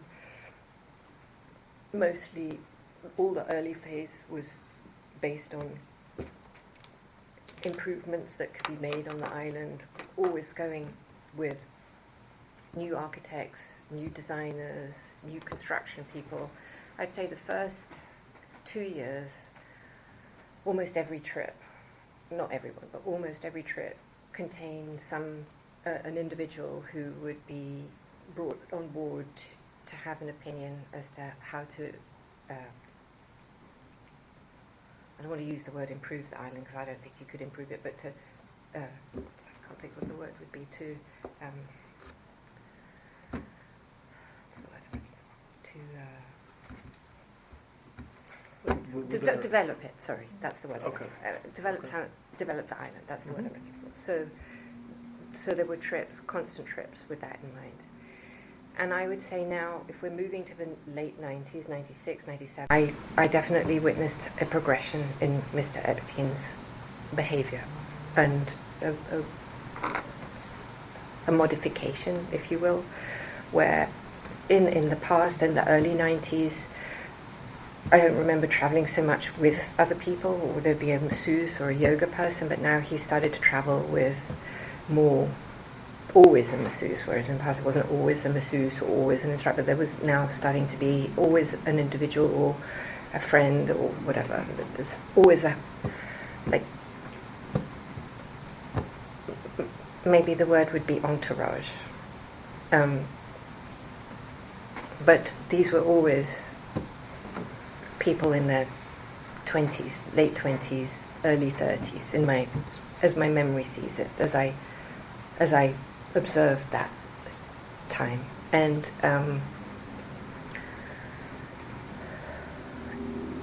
he tasked me with finding a local masseuse for him in St. Thomas, because sometimes, even though I say he would always travel with an entourage, sometimes he didn't, and he wanted to have a massage locally.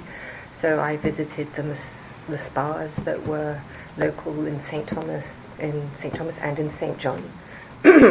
And if I met someone, a man or a woman actually, because it was difficult to find somebody in St. Thomas, it's not exactly, so, and I did find a couple of people who would come, so that's how they came.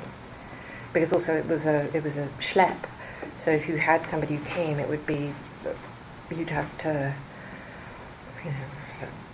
boat ride and several hours. It wasn't just it's not like arriving with your massage table and stuff, so there was that. So I did do that. So did, over the years, males also give massages to Mr. Epstein? Yes. I did say, I don't think, at the beginning, definitely, and I would say towards sort of, again, late 90s, I don't remember any men. They were at the beginning, I think, in that, towards the late 90s, I can't think of any men, I only think of women. Did you, well, you talk about entourage flying, right now we're talking about to the island.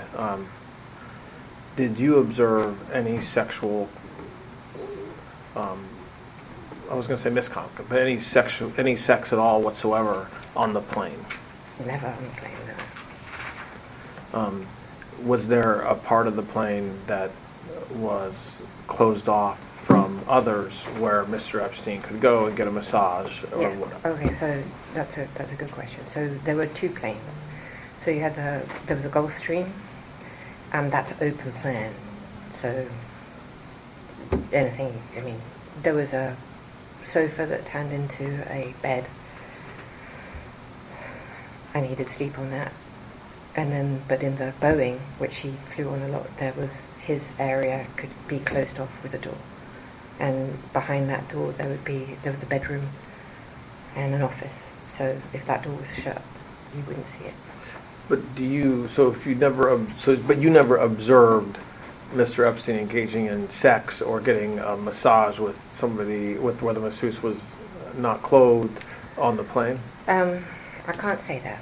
I might have. Okay. I definitely might have, either both in the Gulfstream or in the Okay. I'm sure I did, but it's not. I can't. That's fair. Okay. Um, I'm absolutely sure I did. I must have, because he was so obsessed with someone rubbing his feet, or just when you ask me about massage, I just want to be clear. I generally what I think of that is somebody on a massage table, but other people might think of it as something different. You could have someone rubbing his feet or his shoulder. I saw that all the time. That I did, but that's separate from being on a massage table. How, again, I know we're talking about a decade-long period, but during the period we're talking about, in a 7-day week, how often would Mr. Epstein get a massage? In the 90s, when we're talking, he would get one every day. I think as that time progressed, he would get one maybe twice a day. I do want to say that there was maybe a reason that things altered or morphed or progressed, and it is maybe part of the reason also that he and I, our relationship, or however somebody wants to call it, altered, and he started doing testosterone, and that altered his character. And I believe that started in the late 90s. And I believe that the FBI has his medical records, and you may see that on his medical records. So you believe that he started taking testosterone in the 90s, and when you say that altered his behavior, you're saying it made him get more massages, or that was just one part of what changed about him? Well, he became more aggressive. Nice. And I think that he may be, well, now I'm just imagining that the testosterone altered his desires or something. Does that... And so when, given what you've said the past couple hours about his kind of progression or change, let's focus on that time period. So more towards the late 90s, yeah, okay. So 96, 97, 98. You know, when you've said that he changed, did you know flat out that he was having sex or otherwise some sort of sexual conduct with masseuses regularly? Flat out, no. I denied that. I couldn't imagine that he would. But I think, looking back now, that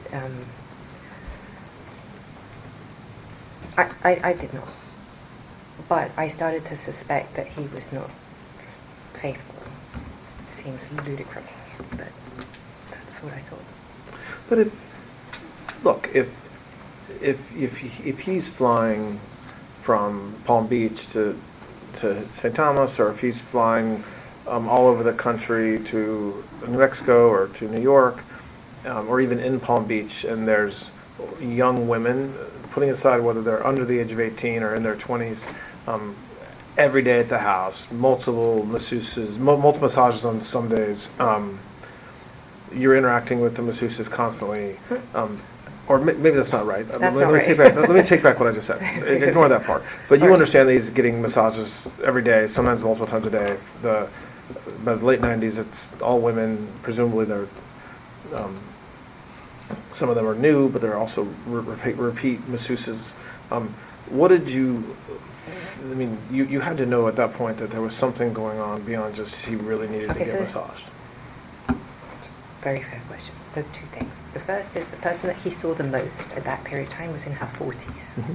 And she was with him all the time. And I'm like,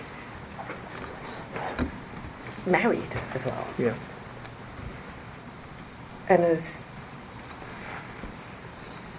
I'm square. And it never occurred, well, I don't believe it occurred to me at the time that with this woman he would be having relations. And he was with her. That was the person he had the most massages, yoga, and that with at that time, in the 90s period. The second thing is that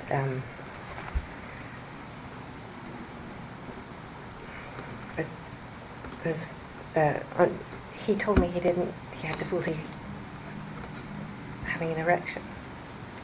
And I believed him. When you said he said that, you mean he regularly told you that? Like when I first, because when I didn't have sex with him after the first time, and it took, so I asked him, was it me? And he told me it was him. And I'd never, up until this moment in my life, I'm not stupid, I'm very bright. I've had an excellent education. I travelled all over the world. I had boyfriends. But I had never met or understood that somebody could be so, would lie to me about. It never occurred to me. I didn't have a frame of context within my life experience where somebody would be so manipulative and devious with me. And plus I just didn't have, and I was happy not to have sex because I have a condition that doesn't lend itself to that. Does when you learned, so fast forward just for a moment to the 2007, 8, 9 time period, and he's arrested and charged, and there's all kinds of press around his purported contact. At that point, did you accept that that was true? Meaning, did it make sense at that point when you were reading about women who claimed that they had been abused, even underage? And at that point, did you think to yourself, well, geez, that makes sense now that I think about it, or no? First of all, I only read what was in the newspapers. I didn't have any other thing, and I'm embarrassed to say I didn't believe it. Okay. Right. I mean, you didn't believe that the accusations were true at the time. Yeah. So let's... And sorry, I need to say, even if they were true, I believe that he was duped and he didn't know that they were, whatever was in the papers at that time, whether they said that they were 17 or whatever. It didn't register. Because along with all of those, well, not in 2006, but later when the more salacious and other allegations came out, I knew were utterly false, which then just reinforced my belief that the rest was not true. Let me ask you a question about the age of the masseuses over the years. I think in my mind, there's a difference between you knowing or not knowing that a masseuse is under the age of 18 and coming to give a massage, and you knowing that Mr. Epstein, sexually abused the underage person or made her strip or something like that. Meaning, and I want to understand whether you believe that nobody that came to give massages, none of the women were under 18, or that you didn't focus on their age, but you were more focused on whether any underage woman was abused by him. I think it's better to answer this question with corroborating evidence and then go back and explain so that I frame your understanding of what I'm saying. My understanding is that in 2008, they had interviewed 44 women, let's say, or around that number. Mm-hmm. You have to understand, not a single one of those 44 women mentioned me in a single report. And it's not because... Go back. They didn't mention me in the report because they never met me, they never saw me, and they never interacted with me. So, to go back to your question, it's not that I thought one way or another, it's that I didn't see them. Okay. I see. Okay. Does that... Yeah, no, that's helpful. So... But when I say not one single one of those reports talks about me. And I just want to clarify exactly, because I'm obviously aware that one of those girls was one of the witnesses in my trial, specifically.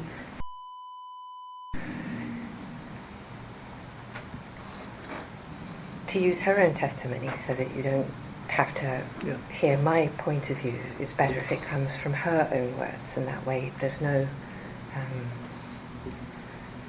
second guessing whether what I'm saying.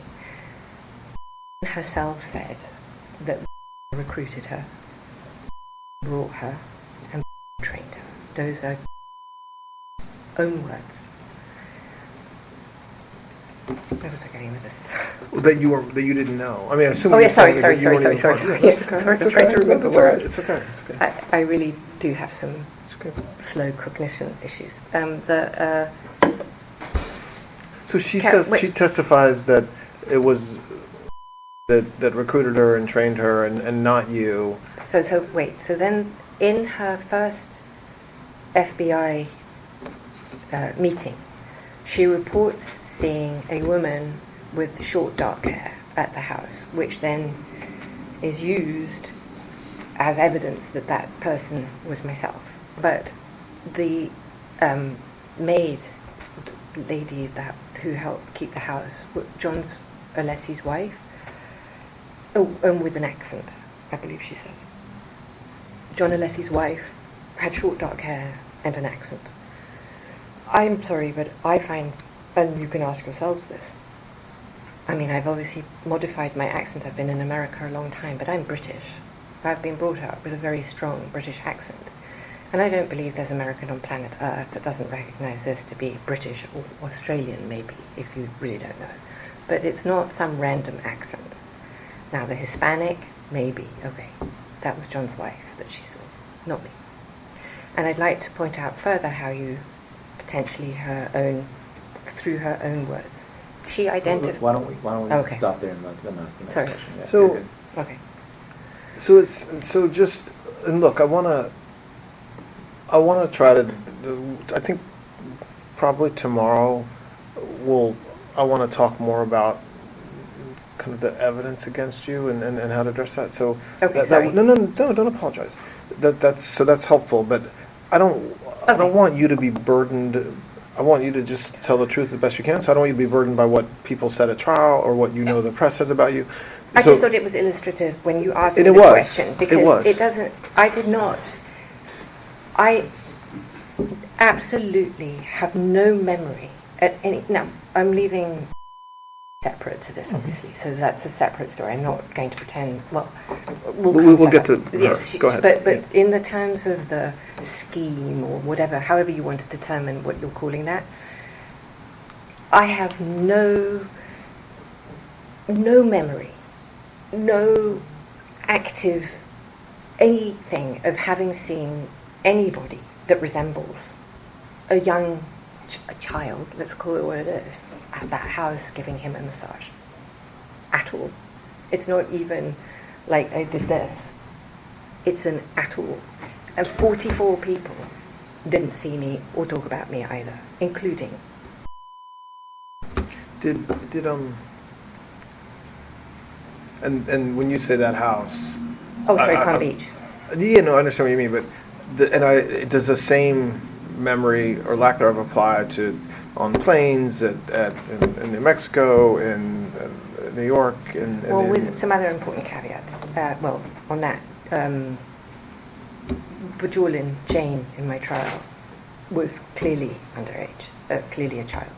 And I only saw her in Palm Beach. And I only saw her with her mother.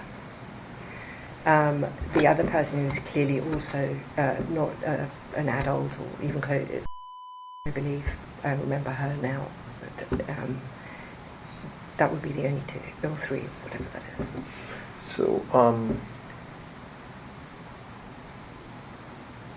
did you ever know Mr. Epstein to communicate with FBI agents, either like intelligence FBI agents, like as a source, or just generally with FBI agents? No. Do you think if he had done that, you would have known, like he would have told you something like that? Like if I said to you, Mr. Epstein was a source for the FBI, would you say, that's crazy, no he wasn't, or maybe he was, he would have told me that anyway? I have two answers for that. I think if he was for real, I think he would have bragged about it to me as a show-off, because he could be a show-off. And if he wasn't, he might have dropped it like he was cool. And I don't remember him doing either. Now, with again the caveat that before I met him, finding money, I think he may have suggested that there were some people who helped him, but that's the only context that I recall that in. What do you mean by that? When you said finding money, what do you mean? Well, his business where remember I told you, I think in that context, he showed me a photograph that he had with some African warlords or something that he told me, and, I don't remember if that's what I interpreted, like that kind of thing, or whether it was something like that. That's the only actual active memory I have of something nefarious. Well, nefarious, I don't even know if it was nefarious, but covert, I suppose, would be the word. And what about any other intelligence agency, like the CIA or Defense Intelligence or any other I don't law think he- enforcement agency?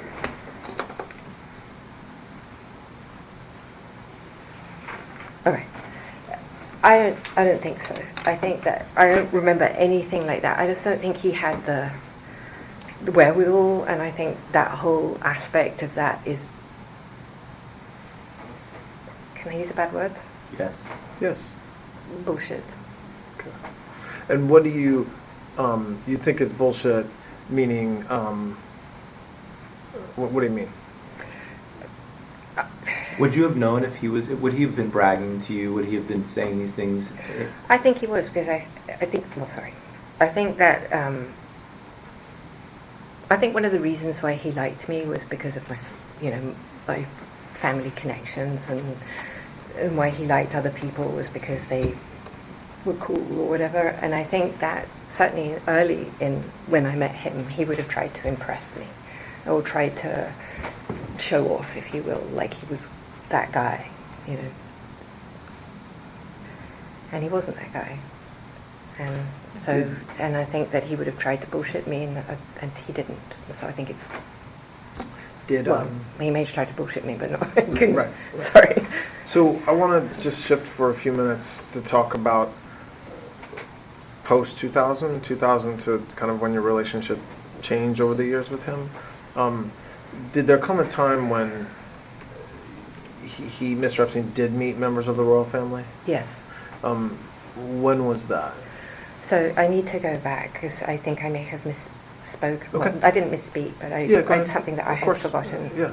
Before I met Epstein, Mm-hmm. he lived in London for a period of time. I don't know for how long. And he met and knew some truly fancy people, like people, high society people. That included Princess Diana's best friend. Her name was Rosa Monckton. And Rosa's husband, Dominic Lawson, who's a famous journalist, actually, he's a very well-known journalist. And when I... and he was friends with the Barings Bank. I mean, he had, like, sort of... That was, you're Before talking he about met me. Before, so in the 80s. 80s. Yes. He was dating Eva Anderson, Miss Sweden, I think. I don't know when she became Miss Sweden. Okay, so earlier when you said that he met them later, you Yes. think he may have met some members of the royal family, or certainly British high society? He met, I don't know about the royal family, but certainly high society. Okay. And the reason why I know this is because sometime this is a documentable thing, whatever. There's a photograph that can give you the date, because I don't remember what the date is of this. So there's something that will peg whatever this date is. I don't remember when that is. Epstein went to London without me. He often went everywhere without me, but he was in London without me, which was decently unusual because London's my hometown. But anyway, he went without me, and he went to a big event in. I think it was in the park. Anyway, it was a big event. It's on the news. It's like there's photographs of it, and I don't know if he sat with Diana or he met Diana or he'd already met her. I don't know, but this I believe was organised by Rosa, and so there's. I don't know if she was being set up as a date for him, maybe, because I don't want to speak bad of Diana, but I'm not going to do Okay, that. so that was pre-meeting you. Oh, no, that was when that event happened when we were. Oh, okay, that was. But not I was right. it was no, Understood. it's when we were. Okay. I'm not going to say together, but Okay. how about this? When I was his employee. Okay. Better. So now moving back to the 2000s, there come a time when Mr. Epstein met Prince Andrew? Yes. And others in the royal family, or just Prince Andrew, as far as you know? Well, so as much as I can piece it together, first of all, let's just state I did not introduce him to Prince Andrew. I did not introduce him to Prince Andrew or to Sarah Ferguson. That is a flat untruth. Start with that. So now I'm going to tell you how he did actually meet him. So if you find me that photograph, I can date that time when he met Princess Diana at that event. And based on that, I'll be able to tell you if it's pre or post that event, because I haven't looked it up and I've never bothered to check. So Lynn Forrester, who was a client or some type of client, or I think she actually tried to date him, or might have dated him for the record. She was in. Do you want to ask me something? No, go ahead. Okay. She was. She had a house, or she rented a house in the Vineyard. I think it was in the Vineyard or Nantucket. I can't remember now which one it was. It was one of those. It was either Nantucket or the Vineyard. And invited Epstein to go. And I believe that's when he met Prince Andrew. However, I believe that before that event, he had gone to the Bahamas and had hung out with Sarah Ferguson. And Sarah had called Epstein and had arranged with Lynn, or I don't know now, I'm speculating. Anyway, long and short, he met Andrew at there. And I'm not holding you to an exact date, but when Well, we can approximately date was it that? from that picture, if you find me the picture. But do you know, without looking at a photo, in your mind, approximately when was that? I want to say it was 2000, no, probably 2001, 2002. Early 2000s. Yes. And I think it was actually Prince Andrew himself who suggested that he met Jeffrey Epstein through you. I think that's true. So, well, It's true that Andrew said that. yeah, no, I'm sure it's true. Because I'm English, and my close friends are all close friends with Sarah and Andrew. And I would not say that I was close friends with Andrew before, but certainly we were friendly, and certainly his best friends, some of them were very, very close with me. And I think that my friendship, me being present, or me, is what made Andrew like Jeffrey more, trust him, or I think that's So you maybe don't it. dispute that that you kind of had a role in them getting together. You're just saying you didn't say, Prince, I here's would never Jeffrey. have introduced them. It would never have occurred to me to introduce them. I couldn't imagine them being friends. Two chalk and cheeses would never, I mean, for real, there's nothing there to connect them. So he met Prince Andrew, and then he had a relationship. I don't like that word, it sounds funky. They had a Acquaintanceship. Thank you. And through Sarah, actually. I think Sarah is the one that pushed that. And they met and hung out, I want to say 2 or 3 times. That had nothing to do with me. I wasn't communicating with Andrew. I wasn't in touch with him. And I know this because I was annoyed. And I felt left out. And I felt disrespected, and I was like, this is weird. I couldn't even imagine Epstein and Andrew together, and I thought that Sarah was trying to put the moves on Jeffrey, if I'm being honest, and I thought the whole thing was annoying, and I was pissed. So what happened with their relationship, putting aside the publicity around Prince Andrew's purported relationship with what happened, as far as you know, with Prince Andrew and Mr. Epstein's relationship from the times you just described? Okay, so after that, at some point, Epstein told me that Andrew was coming to New York, and I needed to organize the whole thing. Right? That's classic, by the way, classic Epstein. Of course, if I was like, all right, fine, whatever. And because he wanted to make sure that Andrew was taken care of, and that he was comfortable, he had whatever he needed, and yada, yada, yada. And I'm like, well, am I going to meet him, or are you just going to have me do all the job? And he said, well, you can come and say hello. Right, wow, that's so nice of you, for real. Because you have to understand, like, I don't know if I told you this before, but I did not have the keys to his house. I was not allowed to go to his house unless I was summoned or told. I was not allowed to answer his phones. We can go there. But anyway, so this, we can tell, was a bit of a sore point, perhaps. Anyway, so Andrew came, and of course, the minute we got together, I was like, yay, hi! And then it was so nice because the difference of being in England with Prince Andrew versus being in New York without all the bullshit was insane. And our friendship just like lit up like this. Because first of all, he knew that I'm safe. I mean, safe as in I'm not, Nigel Dempster or taking a pitch. Not in a million years would I do something so gross. And we honestly got on like a house on fire. I really liked him a lot. And it was so nice. And we just became really, really good friends. Much more so than when we were in London, if I'm honest. And then with respect to and Prince Andrew, what do you know about that relationship? Would you like to ask that again? Relationship's a big word. Like I said, I don't like the word. Let's just start there. Okay. So I have read.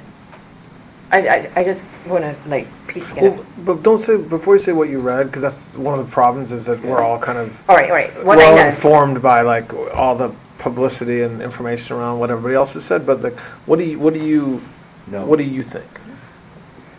Or what did you see? Well, what did you hear? What's an even bigger word than bullshit? Okay. Why? Well, go ahead. But finish that thought. Why do you think that? I'm going to tell you right now. I'm so happy to tell you. I'm excited. I'm beyond excited. Okay, so there's a mixture of what I've actually seen and know from the evidence and versus what I've put together. Impossible for me at this point to separate everything, but I'll tell you what I know versus what I saw and what I physically have in here. But it's helpful for you to know. So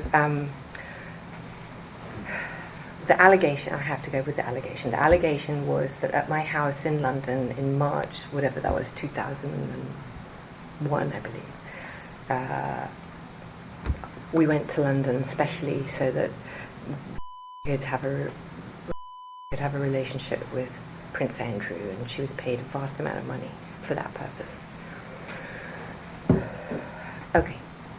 And that she then got in my bathroom in my house in London and had sexual relations with him, and then went into my guest room and had full-blown sex, and then left my house. Oh, he left and she felt used and disgusting.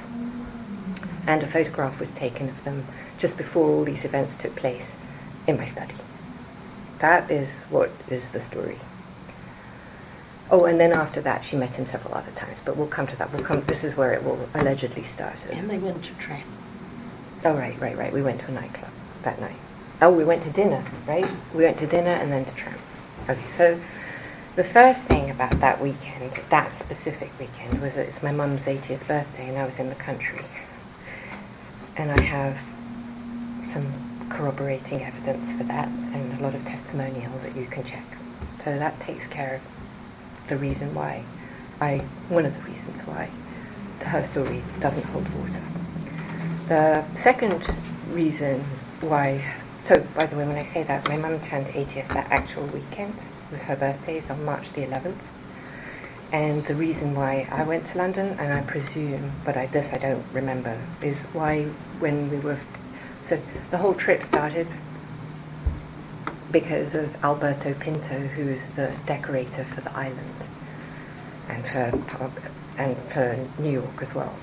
And he had wanted Epstein to go to see a house in Marrakesh, if I remember rightly, and went via the Alhambra. It was also for New Mexico.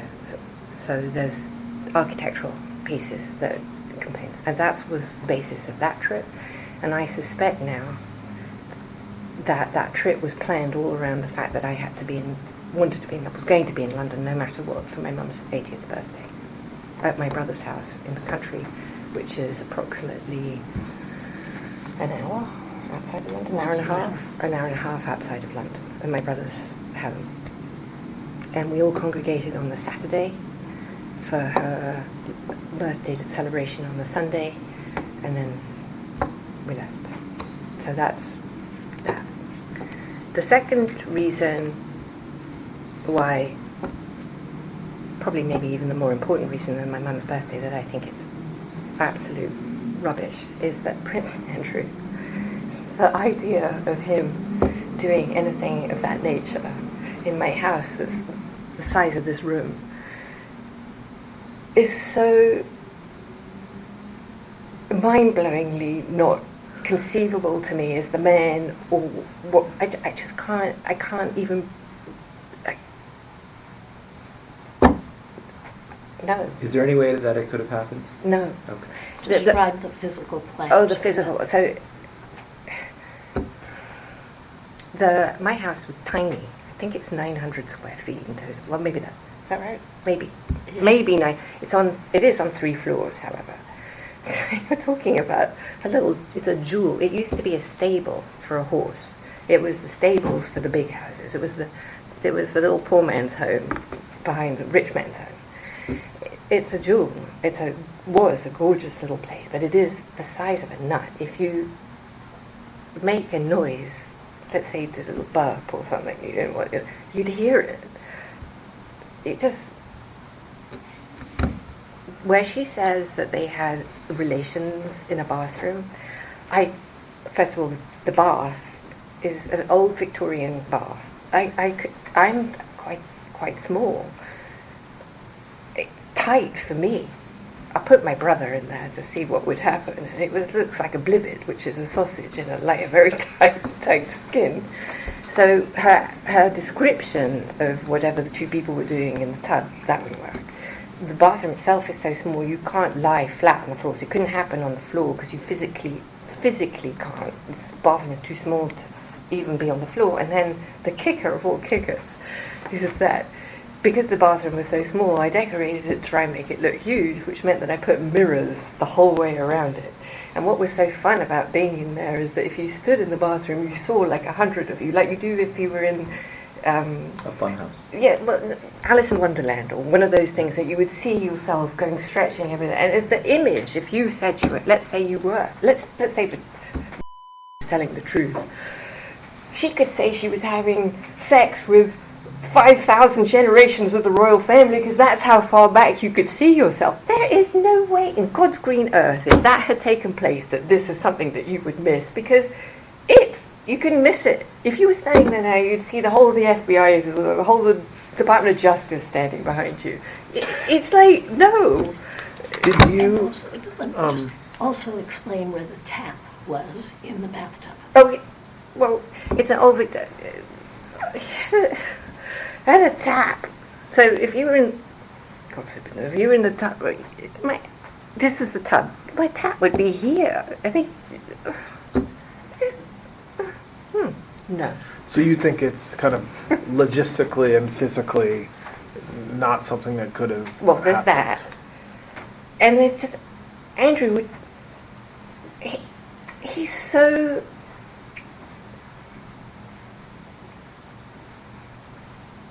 English. He's so. He had a tie on. Do you think there's any way it could have happened or no? Absolutely, Okay, so no way, no how, absolutely not. Wait, I haven't finished. So, on her. No. Oh, sorry. No, go ahead. It's his meeting. Sorry. Go ahead. Go. Finish, please. Go ahead. Sorry. Can I finish? Okay. When all this nonsense took place, where this whole story with the picture and the this and the that and this bullshit, I believe that this whole thing was manufactured, and I can point you to some potentially corroborating evidence of this. So when she gave the photograph to the FBI in Australia, Just to be clear, the photograph you're talking about the famous one yeah, where, I have an image of it where, here. where He wants Prince to look at Andrew's it. holding and you're in the background. The fake. Just to be clear. So, on the back of that, and this is in the Discovery, by the way. I don't know if it's in, I don't know which Discovery I saw it in now, but she wrote in the back that it was a picture that was taken in January of 2000 or 2001, I don't remember. Okay. So now, in her handwriting that she's giving the FBI this picture, suddenly now it's March. So how do you go from her writing it's January to March? It's because that's the only one that fit with the flight logs, that when she could be in London and this took place. The second thing is that, I'm so excited to tell you this. There is a journalist. I know you guys quite, or I don't know. The fake news is at work here. So there's a journalist called Sharon Churcher. There is a lawyer called Brad Edwards. These two, and there is a Southern District of Florida prosecutor called Villafana. I would very much look forward to showing you the relationship between these three parties that created that story. Why? Well, without putting aside the relationship, why do you think they created that story? I believe that story was created for the purposes of, well, there are multiple. The first one is financial. Mm-hmm. The second one is for the purposes of the CVRA case. The third one was for the serialization both of her book and in the papers for the story to attack the royal family. And just as a... So, I think when you were just asked about the photo, you said you actually thought the photo was fake. Do you think it was just misdated, or do you think it's literally a fake photo? I believe it's literally a fake photo. Why do you think that? Well, first of all, I don't remember it. We'll start. But right, you, okay. But the outfit I'm wearing yeah. is the outfit from my mum's birthday party. So, but you don't have any... Do you dispute that they met each other? Do you know whether they've met each other? I do not know that they met. Okay, so you not only... So you think the photograph is fake, but you also are not even positive they actually ever met each other. I am not. So you don't have a specific recollection of kind of being at an event or a party or your apartment or your flat in London with Prince Andrew and... Absolutely not. She doesn't know one way or the other. You understand I'm just, that, I want you No, to no, know I that know... the reason why I'm not hesitant. I don't have any memory of that. So that's not the issue. The issue is, could Andrew have come to the house to see me or see Epstein and say hi and she had been there? Yes. I can't say that didn't happen. But what I can absolutely categorically say is that I never at any time set Andrew up to have relations with her or any other human being ever.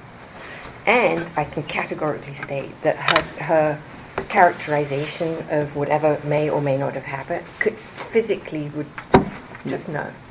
And plus, I was in the country, so all of that's just not conceivable. Did you attend...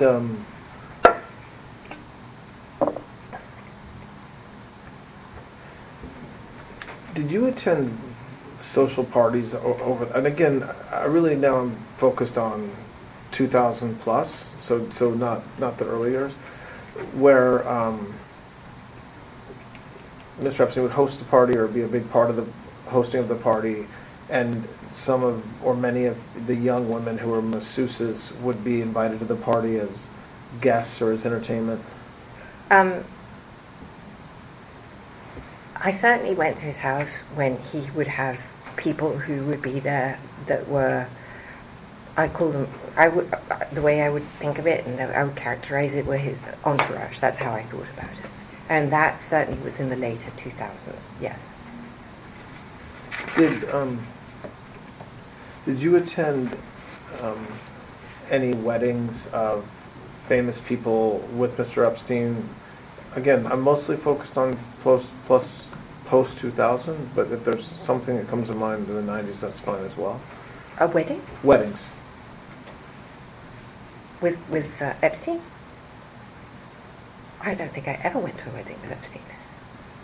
But I can't think of a wedding that I ever went to with him.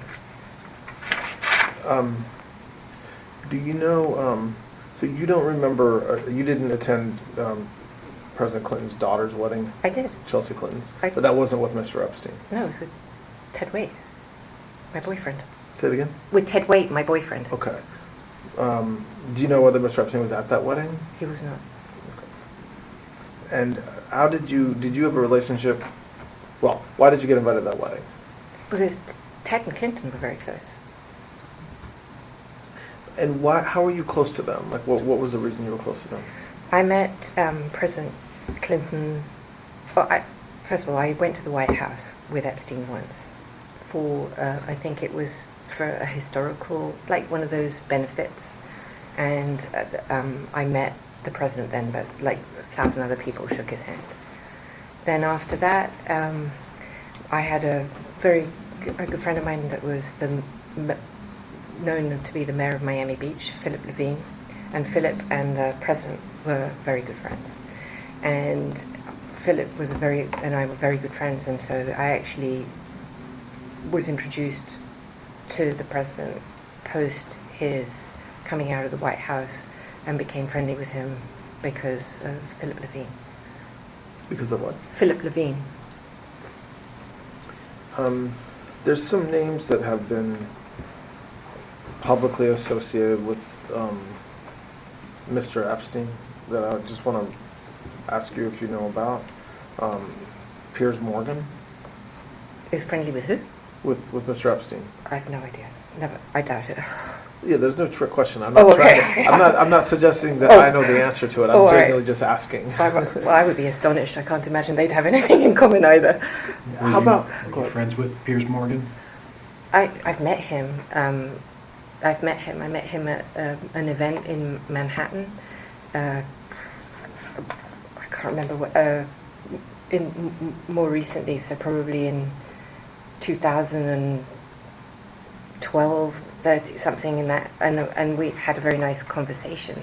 So I remember that. I remember thinking I don't remember if I'd ever met him before, but I remember thinking how nice he was and how I was surprised. So I liked him. What can I tell you? So that's the only memory I have of that. I'm not sure if that's correct, but that's what I think. I don't have a correct or incorrect. No, I just want to try and. No, but I want you to believe me, because I mean this. There is so much information in the public sphere about you and Mr. Epstein and others around, and some of it is definitely true, and some of it is definitely false. Okay, all right. So when I ask a question, if I think that you're not being honest or that you're missing something, I'm not. This isn't got you. I'll say that to you. Did you ever meet JFK Jr.? I'm sorry? Did you ever meet JFK Jr.? Yes. When was that? I met him at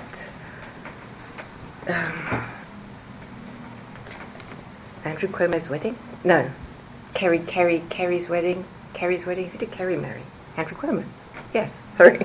Okay. Andrew Cuomo's wedding. And when would that have been approximately? 1990? So before or 1989. Something like that. But would that have been before you met Mr. Epstein? Yes. Did you have any sort of professional or social relationship with John F. Kennedy Jr.? I fancied him. You what? I thought he was very attractive. Oh, you fancied him? Sorry. Aside from finding him attractive and fancying him, did you have any sort of, social relationship with him? I mean, we knew each other, and I thought he was wonderful and fun, and I enjoyed meeting him. But we went out. I wanted to say we had a dinner or two, but I was very excited. But that was it. And then Alan Dershowitz. What's the question with Alan? Do you say it again? What's the question? Do you know Mr. Dershowitz? Yes. Do you know whether he knew Mr. Epstein? Do you know the nature of their relationship? I definitely do know Alan. I'm just trying to remember if I knew him. I'm trying to remember how I met him, and I met him separate from Epstein. I don't remember, so that I have no recollection. I remember. I know that he was Epstein's lawyer. I don't know if they had any relationship prior to that. I don't remember. Oh, I do actually. Sorry. I think they met at the same Martha's Vineyard through Lynn Forrester. Now I think that's what happened. I think that's it. And why do you think that? Because it just popped in my head. Okay. And you said that Mr. Dershowitz was Mr. Epstein's attorney. Do you know whether they also socialized? So my personal memory of when I have two distinct memories with Alan. One is with him and his wife at the island, and I absolutely remember that. And I remember, I think, going to his house in Boston. If he had a house in Boston, those are the only two times I remember. Did you ever observe Mr. Dershowitz doing anything inappropriate with young women around Mr. Epstein? Never. Did you ever hear anybody ever tell you that he had done anything inappropriate? Absolutely not. Do you know one way or the other whether Mr. Dershowitz ever got a massage at the island or any of the locations that he was at with Mr. Epstein? I don't remember anything about him ever getting a massage. I don't ever have any I don't believe I ever even saw him in a bathrobe. I have no knowledge of that.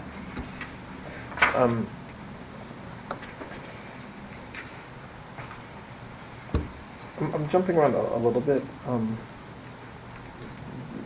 You mentioned, I think, briefly, but the Terra Mar project? Yes. What is that? I founded Terra Mar the idea of Terra Mar came, I think, in 2010. So I want to just explain Terra Mar a little bit. So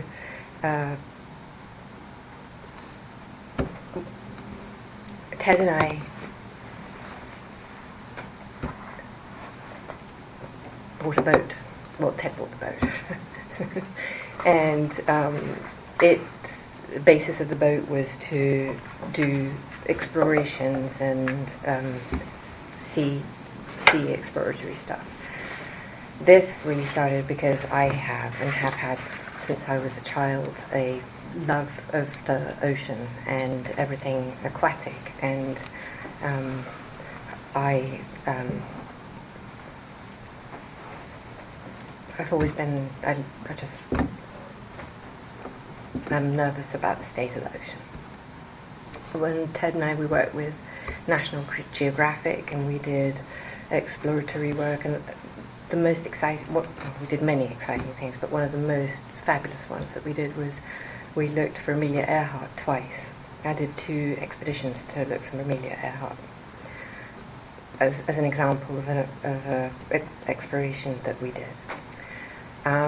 And he had a foundation for the ocean, and we worked with Nat Geo, we worked with Woods Hole, we did amazing things. He bought the Remus 6000, so when the plane went missing, the plane that went, was it Air France, from Brazil to Paris and went down, it was the Remus 6000 that found that plane. It's one of those deep sea underexplored. Anyway, when I broke up with Ted, one of the things I did not want to give up was my love of the ocean and everything that we did. And Terra Mar, the genesis of Terra Mar came from that. So Terra Mar obviously means land, sea, and the story of the ocean is that Earth really shouldn't be called Earth; it should be called ocean, because 3/4 is the ocean. So I wanted to not clash with anything to do with Ted, because it was a bit awkward between us. And so he took all the part of the ocean that was close to land, so within 200 miles. And so I decided I would focus on all the part of the ocean that was outside of national borders, Terra Mar. And that's the genesis of Terra Mar. So what was the time period of that? That, I think, after I broke up with Ted, so 2010, 11 is when it started, and then I ran it all the way up until whenever the Epstein drama struck, and then I just shut it down.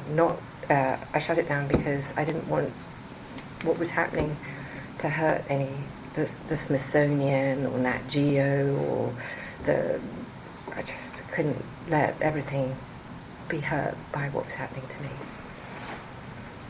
Do you know Jean-Luc Brunel? Yes. How do you know him? I met him, so when I told you I was working for the European for my dad, and I was in charge. So back in early 90s. Yeah, and I was running a magazine. One of the things in the magazine is fashion, and so I was going to some fashion shows, and I was looking for fashion sponsorship. And in fact, when I came to America, one of the first sponsors that I got for it was Ron Perlman at Revlon, who was great. And I met Jean-Luc through just in Paris like that, but socially not. Did Mr. Epstein know him as well? Did you later learn whether they knew each other? I'm not sure. I don't. He would have. Epstein had his own fashion situation, so he would have. He didn't meet Jean-Luc through me. Did you ever observe them together over the years? Absolutely, yeah. I saw them many times together. Did he visit the island? Did Yes. he go to Palm Beach Yes, he went- House? Yeah, he went everywhere. I saw him in every place. Do you ever observe him getting a massage? Or do you ever know whether they got a massage? Maybe you didn't observe it personally. You don't I remember. I don't know. I mean, I don't. I have no conscious memory of Jean-Luc. I would imagine that he did, but I don't see it. How about Mr. Weinstein, Harvey Weinstein? What would you like to know? Do you know him? Yes. How do you know him? Like, I guess when I say how do you know him, is it a relationship you had kind of separate from Mr. Epstein, or did you meet him through Mr. Epstein, or?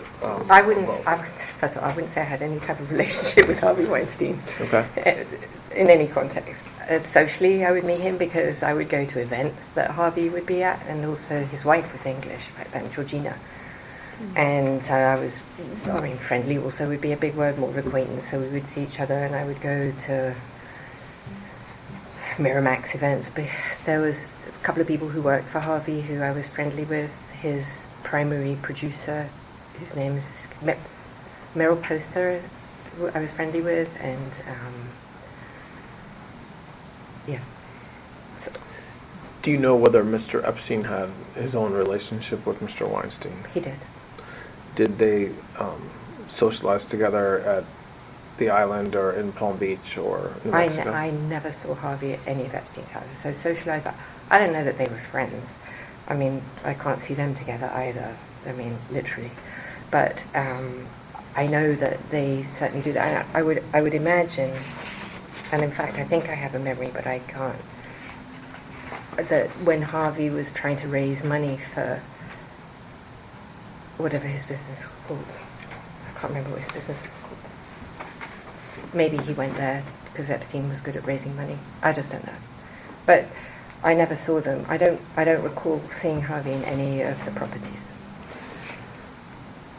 Let's go a few more minutes and take a break. I know it's after lunch, so we talked several hours ago about your father and his business a little bit. After your father passed, do you know whether Mr. Epstein was involved in your family business that you know of? Absolutely not. In any respect. First of all, there was no family business left. Start with that problem. And the second one is, my family didn't like him very much. And they were busy dealing with their own problems, and there was no relationship whatsoever. I mean, my mum and he got along quite well. That was it. But she's an old lady. He was nice to her. We're now being a little repetitive, but you're confident that before you met Mr. Epstein, he didn't know your father, and so he wouldn't have done business with your father's companies in the 80s either. Absolutely not. I'm 100% sure of that. I never met him, I never saw him, I never heard his name. No, nothing. So, there's been a lot of conversations about whether Mr. Epstein maintained like a list of people, like a book of famous people that he knew, it's called a black book or a client list or a list. Did you know of the existence of any such list? There is no list. We'll start with that. The genesis of that story I can actually trace for you from its absolute inception, if that is what you're interested in. Well, first, you know, to be sure, there is no list, there's no client list, nothing like that. No, there's nothing like that. That you know. That I, obviously. Right. Yeah. Okay, so you say you think you know the genesis, so go ahead, tell us. I'd like you to know that I have brought some supporting corroborative evidence. Well, tell me what it is Well, why too, and don't then you we'll get the tell it corroboration. first? Yeah, Okay. go ahead. Is this, do you want to take a break here? Because this is a long, Oh, it's a long This is the story? story. Yeah, this is Let's take a break, yeah. Yeah, let's take a break. All right, the time is 2:03, and we're going to take a break right now.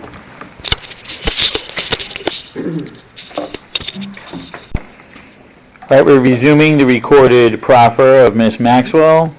It is 2:16 on Thursday, July 24th. And the recording device is now on. So when we stopped to take a break, we were talking about what has been publicly discussed as a black book, or the Epstein list, and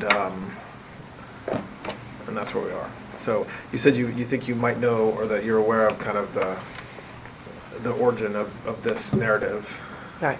I just want to reiterate again, there is no list that I am aware of. I've never, at any time, at least during the period of time when I was Okay. present. Okay.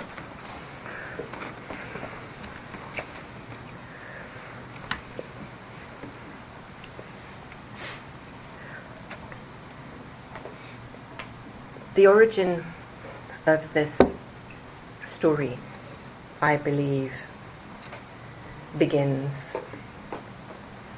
or it has a beginning in 2009, and then it has a prequel, but we have to start in 2009. In 2009, there is Epstein is, I think, out of jail. And there are civil suits taking place. Many of these are coming out of a disgraced law firm, Rothstein, Rosenfeld and Adler. At that law firm is a lawyer who started there in April, May 2009, called Brad Edwards. In 2009, allegedly, the FBI gets a call in October of 2009 from Brad Edwards. He allegedly tells them that he has come across a piece of evidence that belongs to Epstein that contains a list of all of his clients and victims, underage girls, massage therapists, and his and the men who are having sex with them. And Brad Edwards becomes a cooperating witness, confidential informant for them, and in a sting operation obtains the list from a former butler of Epstein's called Alfredo Rodriguez. And it becomes evidence in the civil suit.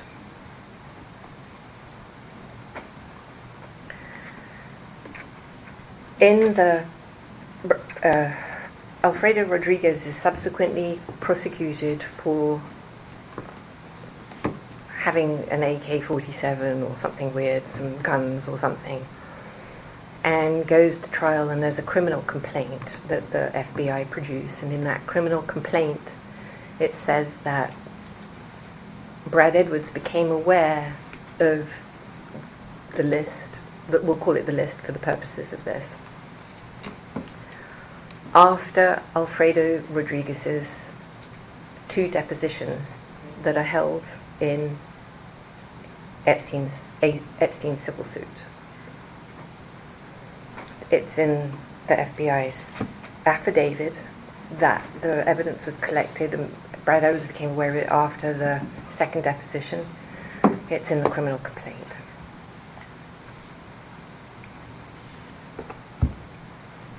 The truth is different from what's in both the criminal complaint and in that FBI affidavit, and in Brad Edwards' own statements on the subject. The truth is that Alfredo Rodriguez was deposed twice, once in July and once in August. And in the July deposition, told Brad Edwards that he had handwritten notes or a journal or whatever in the deposition. And Brad Edwards replies, well, we're going to come back for a 2nd deposition. And the 2nd deposition takes place in August. What this means is that Brad Edwards had access to the list from sometime between July and August until when he actually called the FBI in October. So we're talking 6 months or so.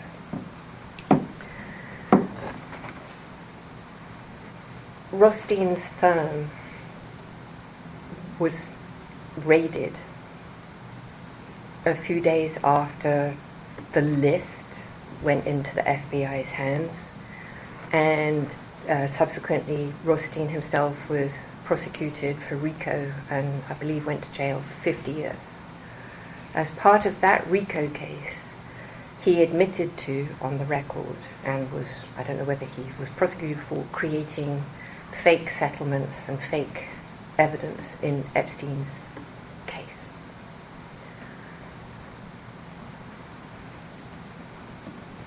In 2009, simultaneously whilst this was going on, my boyfriend, Ted Waite, was asked for $10 million to keep me out of any of Epstein's civil suits.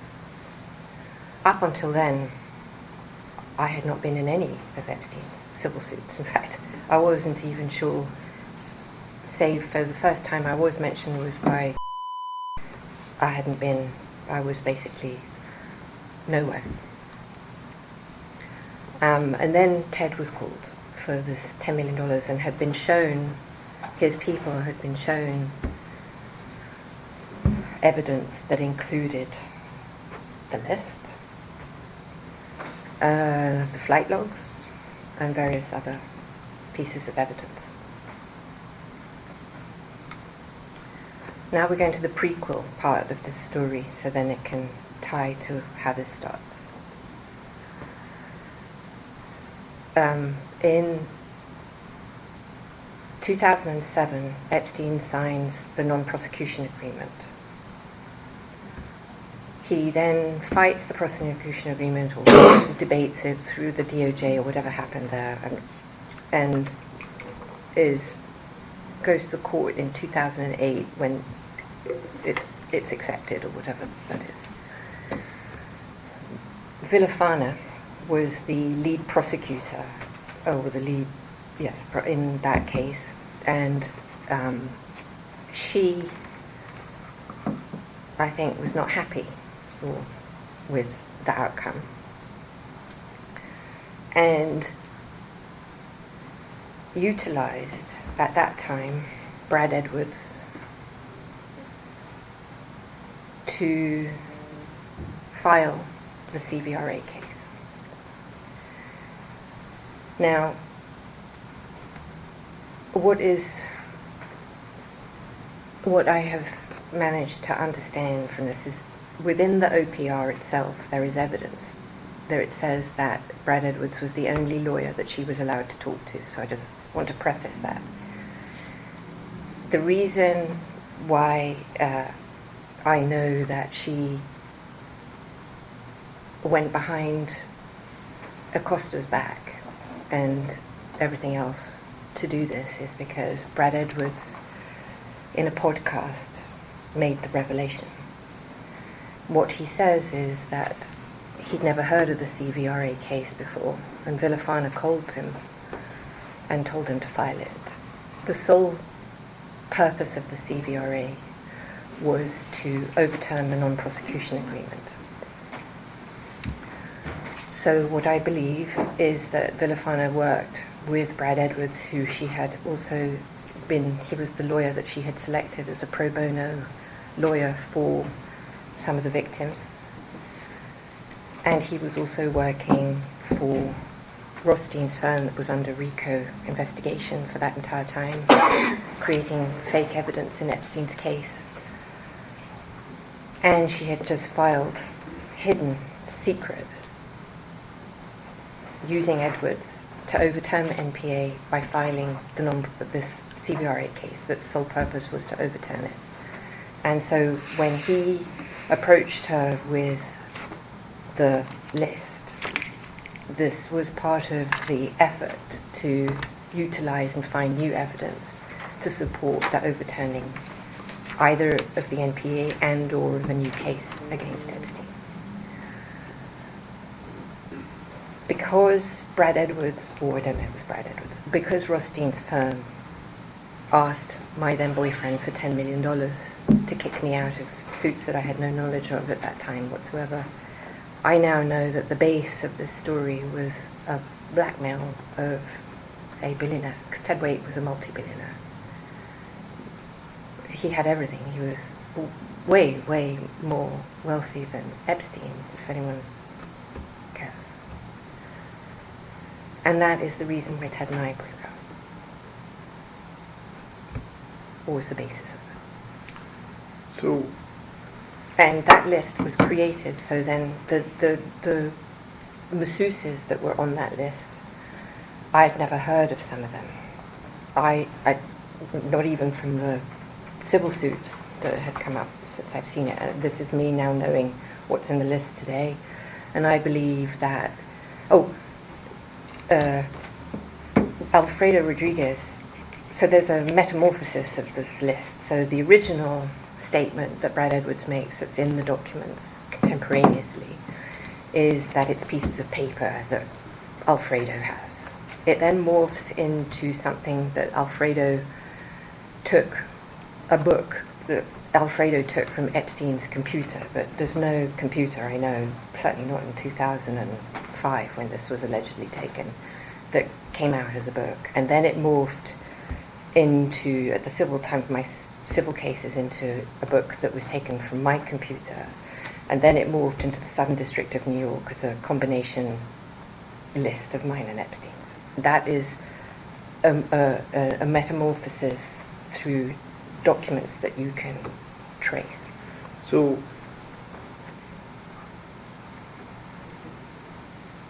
there, in your mind, well, from what you just described, there is a list. It's just manufactured. I mean, have you seen the list even fake? Like, do you know? I haven't seen it, but So what I was confused. So I guess my thing is that what Brad Edwards says in all of these things is in the paperwork and whatnot.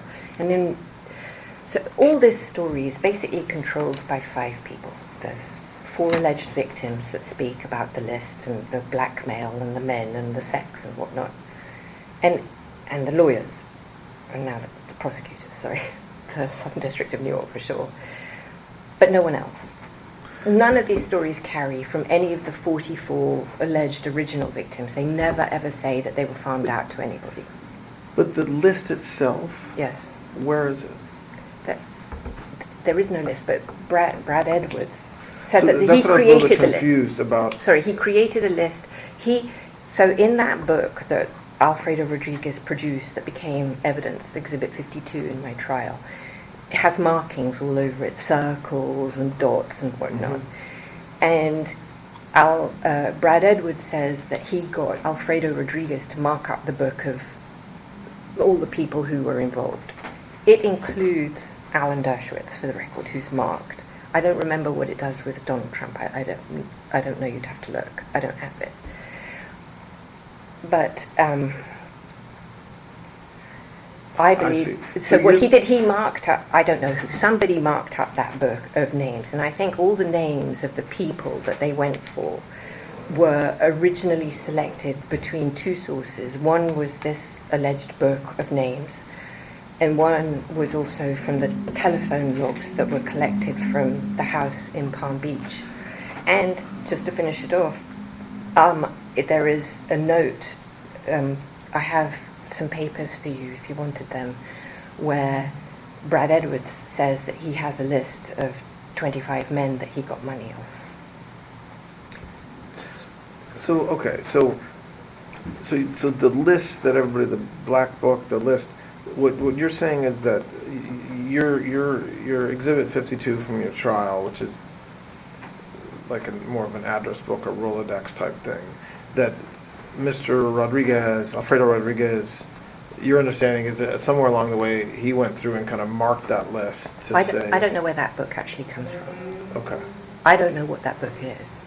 That book is some type of a compilation, but what it is it's just pieces of paper with type. So if you could have made a list. I could put...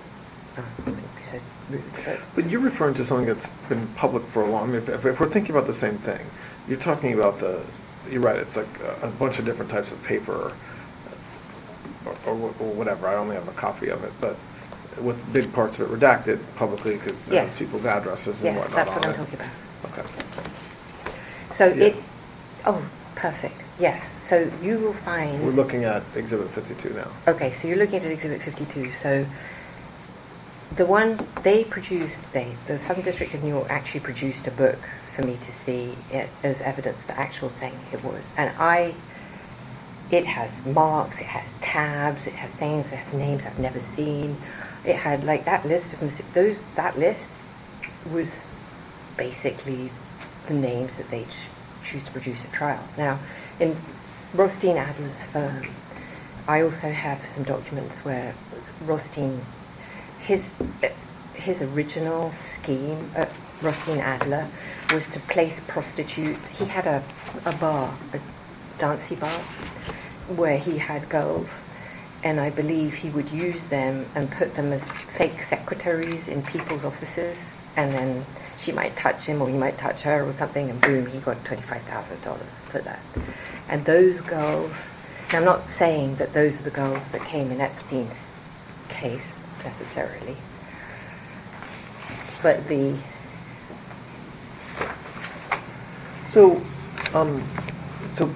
but again, so we're separating the evidence that came in at your trial and what you just talked about with Brad Edwards and Mr. Rodriguez.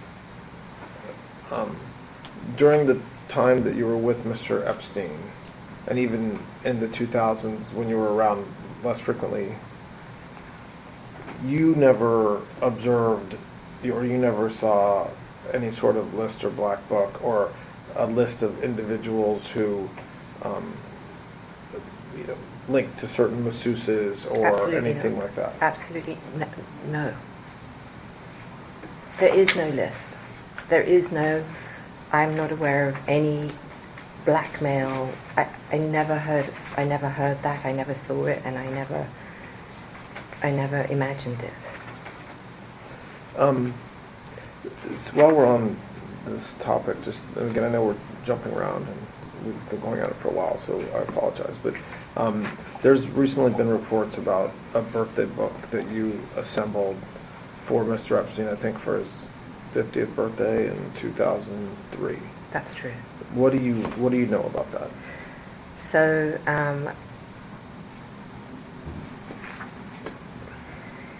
my mum did a birthday book for my father at his 60th. And when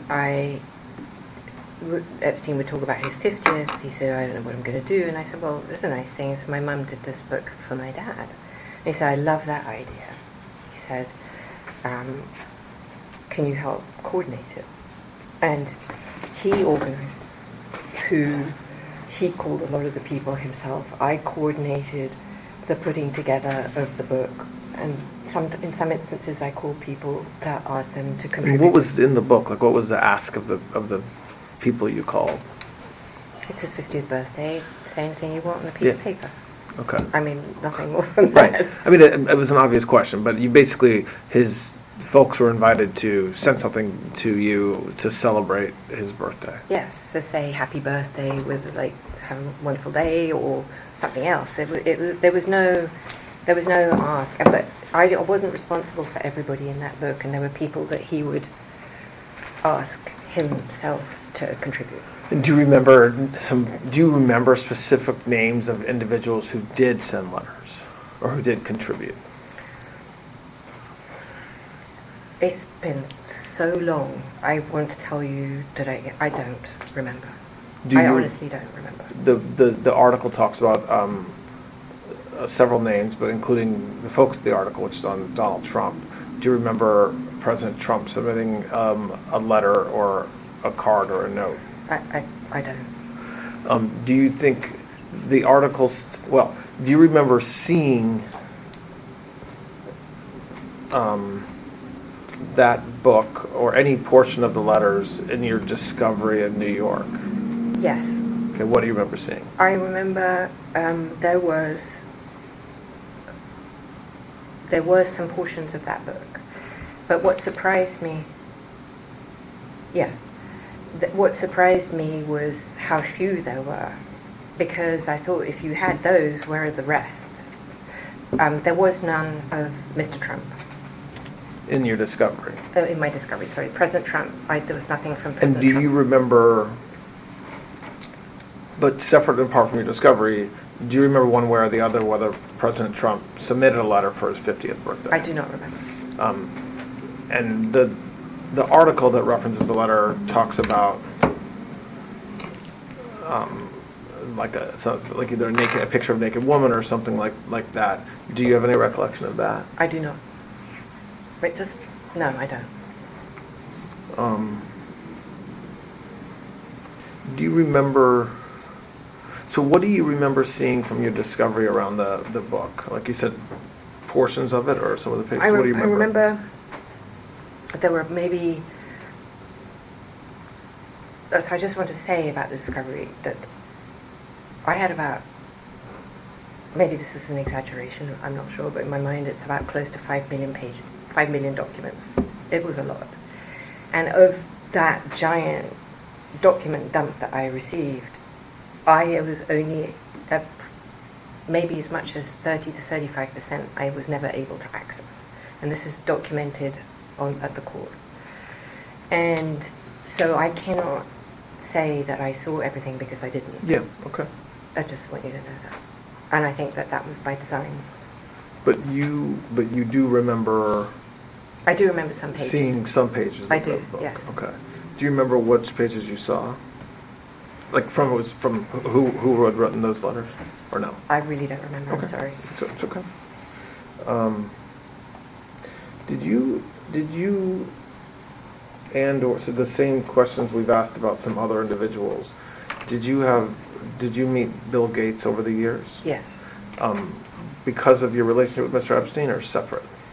That one. Well, I met Mr. Gates. I went to the TED conference. I went to TED conference and I actually spoke at the TED conference. Not the main stage, the sub-stage. And I also gave several TEDx's. And I met him there, but we weren't friendly, and I actually did meet him because I knew I don't know if he was chief of staff or whoever, Boris. And I met him, I think, once. I may have met him actually at 71st Street. I may have once. I don't remember if I met him there or at a restaurant. I don't remember. And that would have been because of Epstein, because Epstein was friendly with Boris, and Boris. That's all I remember. Do you know whether Mr. Gates traveled with Mr. Epstein on his plane to any of his houses? So if that friendship was after, was in the late 2000s, so if I met him, like I said, I went to Epstein's house maybe once or twice, and maybe I met him there, I don't remember. So But- you don't. So I wouldn't know if he had been on Epstein's And plane. you don't recall ever being on like a plane with him flying to the island or to anywhere? No.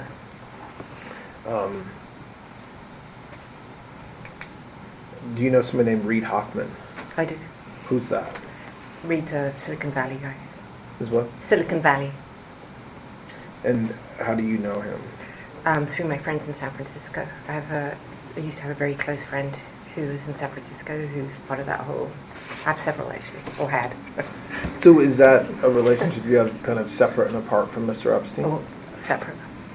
Do you know whether Mr. Epstein had a relationship with Reid Hoffman? I don't know. Did you ever observe Mr. Hoffman flying anywhere with you or Mr. Epstein, No. or getting massages? No.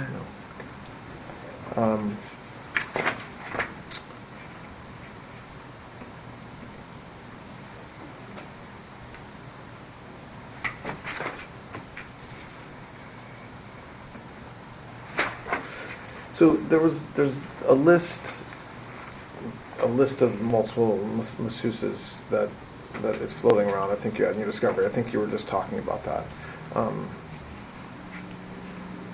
That list. Do you know how that list was created? No. All that stuff that came out of that book, I now find suspect. It's part of the story you just told us. Yes. Now, I'm not saying it's all fake. I don't Yeah. know what's real and what's not. I don't know what Understood. name is true. Now that it's been, to my mind anyway, now that it has been, without a doubt, contaminated and possibly fraudulent, I'm not, I don't know. I mean, obviously the numbers that I recognize on my own, those are real, but how it was actually ended up put together and compiled, and the purposes for it, for which then they blackmailed my boyfriend, now I'm just... Over the years, when you were serving as like the general manager, so the mid-90s all the way into the 2000s, did you or do you know whether anyone maintained a list of all the masseuses, like a running list? So there's two things, well, three ways. So I know that the house itself, John Alessi had a Rolodex that he kept the names and numbers of all the people that came to the house so that he could call. So, because I only was with Epstein even at best half the time. So when I was there, he had like his chief of staff who could find whatever he needed, and when I wasn't there, he had to rely on somebody else, right? So be that John Alessi or whoever else. So everybody, whoever was traveling with him or however, wherever he was, he needed somebody else to access information. So he had an assistant, chief, who was his secretary, who would be the one that would update his computer. You know, like everybody has an address book. But was what you're describing, which it makes sense. Was that a list of masseuses or a list of people that might need to be contacted, which would necessarily include a lot of masseuses? That's the latter.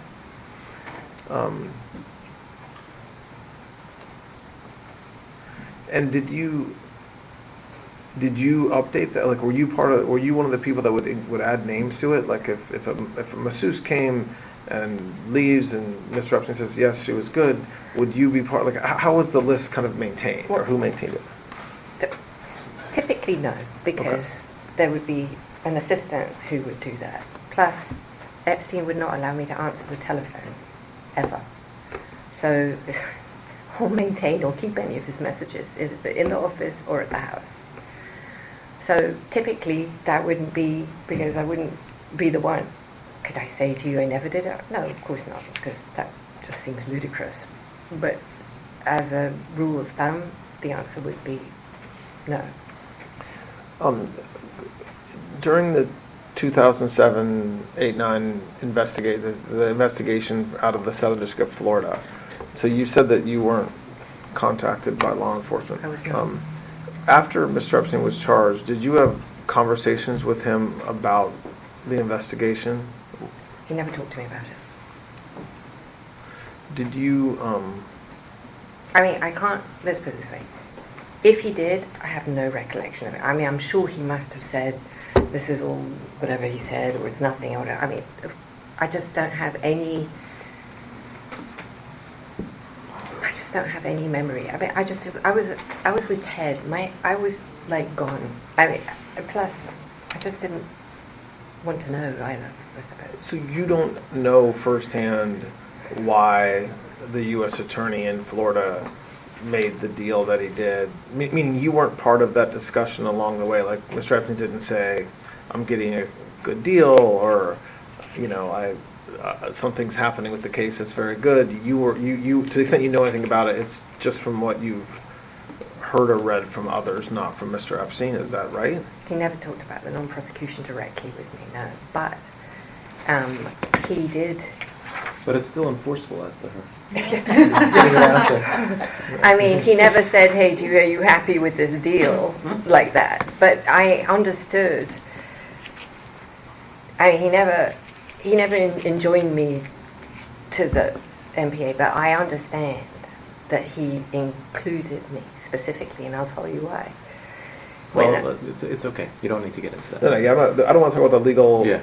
the what's on appeal. I'm just No, I would. Well, the reason for my question, just to be, I'm not trying to hide something, but there's a very strong belief that he got a very good deal, and that he should have been sentenced to more time, or got a different sentence from the feds in a non-prosecution agreement.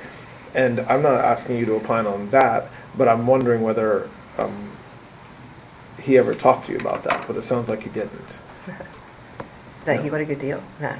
I think actually, well, his comments that I've read was that he didn't get a good deal, and I think that when he fought it so hard, it's because he didn't think he did.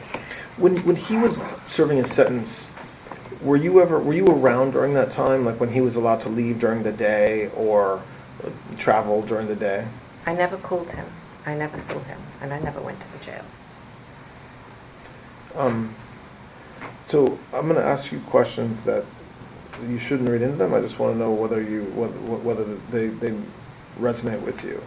Have you ever had any contact with any representative that you know of from Mossad, the Israeli intelligence agency? Can you ask me that again?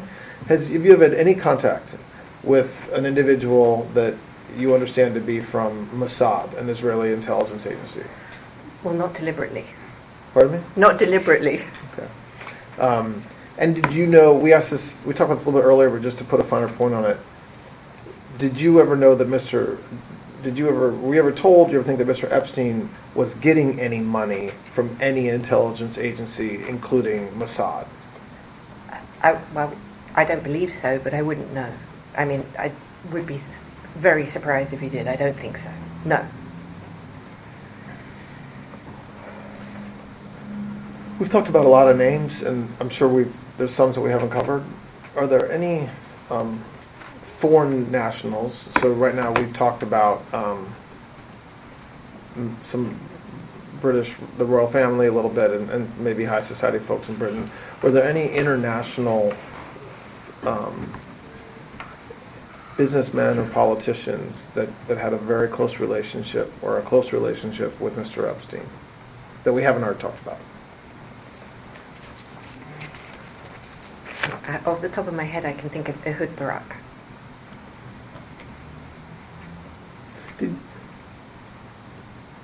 You said that Mr. Epstein, at some point in the mid to late 90s, he started taking testosterone. Did you ever know him to take any other drugs? No. I mean, he took pills for his heart, I think. But no substances. What do you know anything about his heart condition? I know we talked about this at 9:45 this morning, but do you know anything about his heart condition and beyond that you understood he had a heart condition that affected his ability to have sex? Other than what he told me, no, he never shared anything. But he did take pills. I don't know anything about that. And like I said, he did the testosterone, which made him mean. And we're jumping around a little bit. Sorry. Do you know someone named Donald Barr? No. He is, I can represent to you, was a former headmaster of the Dalton School, which you mentioned earlier. Oh, right. Do you remember any conversations with Mr. EPSTEIN about a book that Mr. Barr wrote called Space Relations, I've never heard of that. about aliens and sex? No. Do you know whether, well, have you ever met the former Attorney General of the United States, Bill Barr? No. Do you remember whether Mr. EPSTEIN knew him or whether his name ever came up in conversations you had with Mr. EPSTEIN? I don't recall any.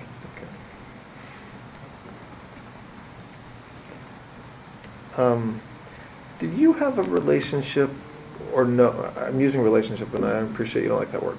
Did you know Mr. Epstein's brother, Mark Epstein? Yes. How did you know him? Through Jeffrey. How would you describe your relationship? Close, friendly? My personal? Yes. Not that close, but friendly enough. I mean, you know. How was Jeffrey Epstein's relationship with his brother Mark, from what you observed?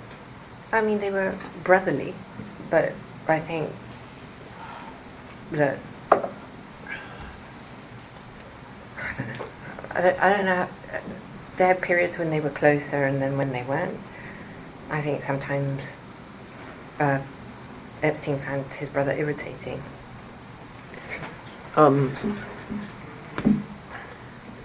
And I think I know the answer is given what you just said about Bill Barr, but did you ever hear any from Mr. Epstein or anybody else that Bill Barr had any role in Mr. Epstein getting a good plea deal in Florida, or any role in that process with Mr. Acosta? I never heard that.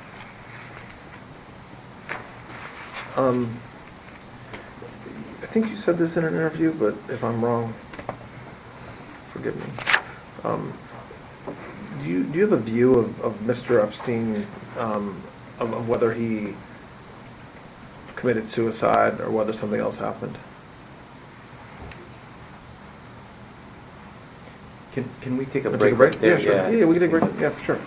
Actually, it's a good time to take a break anyway, because this will be the last one of the day. All right, so we're going to take a break at it's 2:53, Thursday, July 24th.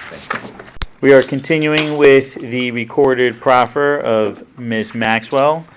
The time is now 3:10 p.m., Thursday, July 24th. My colleagues alerted me to a couple questions I think I may have forgotten to ask you. One is, sorry, I'm just going through my notes. Well, we talked a few minutes ago about this birthday book that there's been press about. I understand you don't remember anything with President Trump, or a lot about the book anyway. Do you remember asking President Trump to submit a letter for that? I do not. And do you remember, would you have been the one to do that, or would somebody else have done that? I did ask some people. I don't remember Mr. Trump. I don't remember who I did ask, but Epstein also asked people himself directly. Okay. So it could have happened that way, if it happened at all. I'm trying to find on that.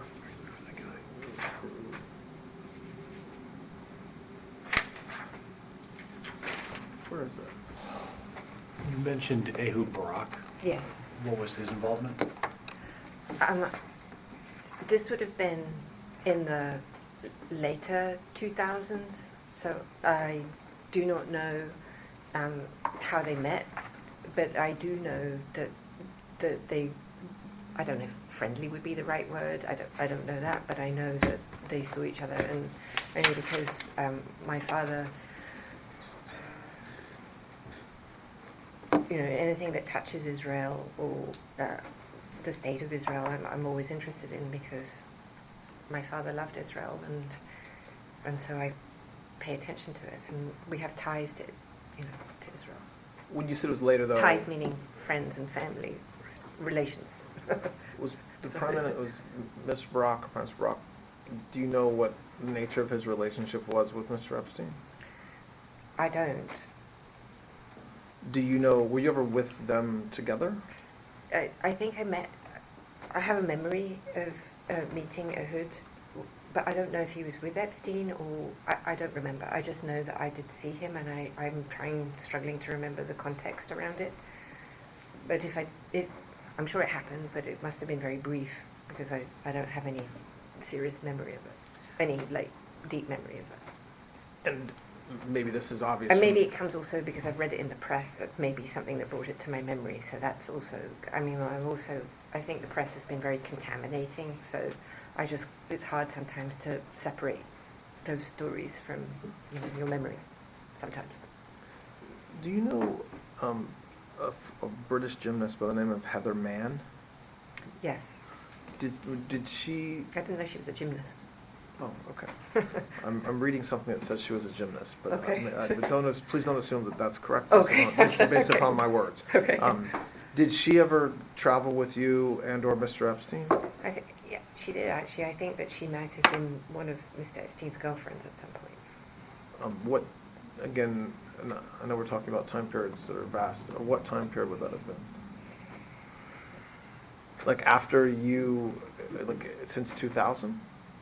I wanted to say, I don't know, could be the 90s, I don't know. But I mean, listen, there are people that pop out of the woodwork all the time. I just saw one on TV saying she was his girlfriend in 93 and 94. So, I mean, he obviously was very busy. Where she's lying. Well, there's that. Did someone named Mark Middleton? Yes, I Who's remember that? him. He was in the Mr. Clinton's administration, President Clinton's administration, I think. And how do you know him? I met him, and I met him through Mr. Epstein. And was he, from what you observed, was he a friend or business acquaintance with Mr. Epstein? I mean, I only saw him a handful of times, but I did see him with him. I mean, he seemed friendly. I don't know if I would characterize.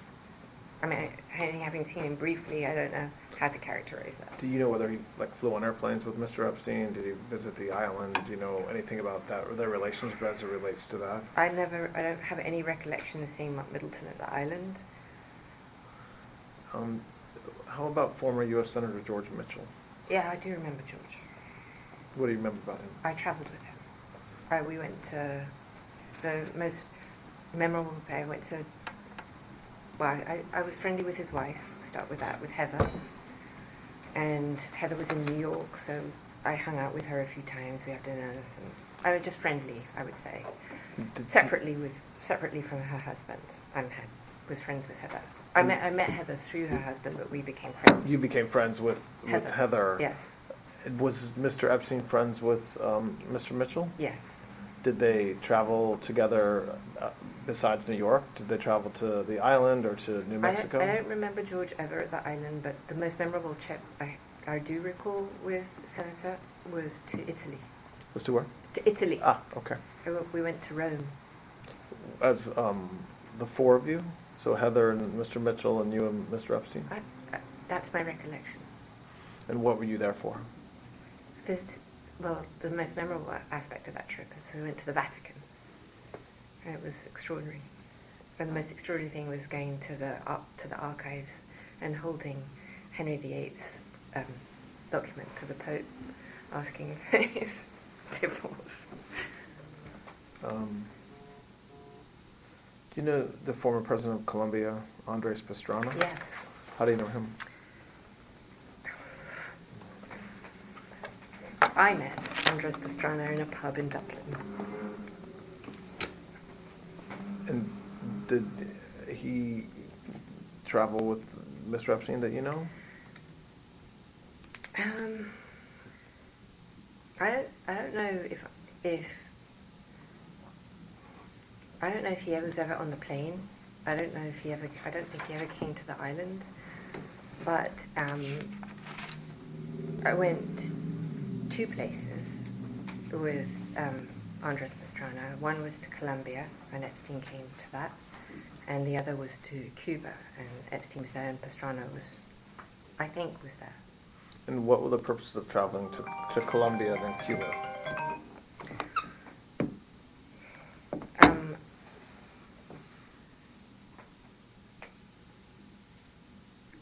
I'm a helicopter pilot, and Andres is a helicopter pilot, and we just became friends, and I flew a Black Hawk in Colombia. And how about to Cuba? I have a friend of mine who was the cigar distributor for Monte Cristos, maybe. I can't remember which cigar it was. And so we went there, and he organised the trip, and we met Fidel Castro. When was that approximately?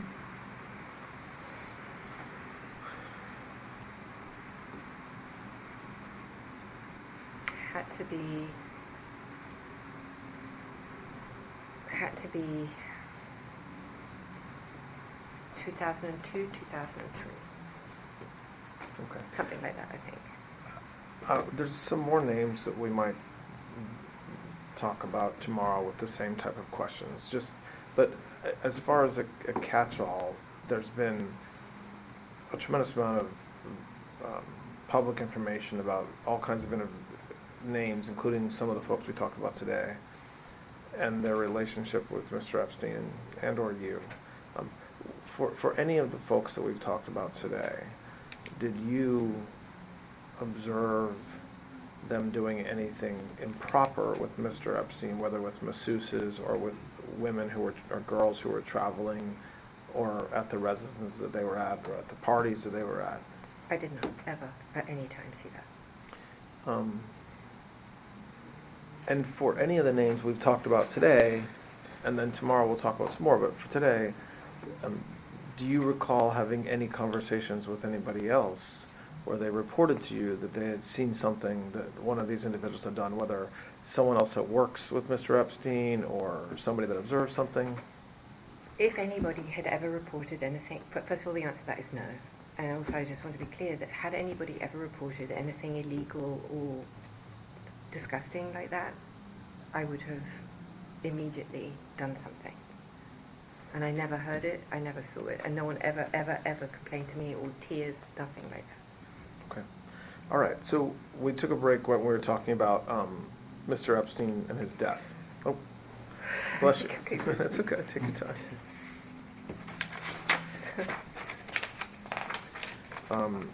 So, Mr. Epstein and his death. So, you were not obviously at the MCC during that time, correct? Thank you. Oh, thanks. Thought you were giving it to me. I think I've got something blew up my nose. So just take some water, it's okay, no problem. You were not at the MCC during that time, correct? I was not. So you're going to tell us what you believe, but I just want to make sure I understand. Your basis for belief is kind of what you've read and seen, and your knowledge of Mr. Epstein for the many years you knew him, right? And actually, there's a third component. Okay. The answer to that is yes, and Okay. there's a third component to that, Mhm. which is having experienced now the mismanagement and inefficiencies and total dereliction of duty at the Bureau of Prisons. From BOP, from the Bureau of Yes. Prisons. Okay, fair. Okay, so, what I do want to be careful about is, asking you to speculate, because anybody can do that, and I don't think that's fair to you or anybody else to ask you to give us your kind of opinion, but do you think that the third point you say, which is kind of a failure by the BOP, there's an OIG report, there's an SDNY investigation about that. You think he did not die by suicide, given all the things we just talked about? I do not believe he died by suicide, no. And do you believe that Do you have any speculation or view of who killed him? No, I don't. And I ask that because if you don't believe that there's any truth to the allegations of blackmail or that he had kind of a list or that he had reasons to have people hate him, why would somebody kill him in prison? Well, in prison, where I am, they will kill you, or they will pay, somebody can pay a prisoner to kill you for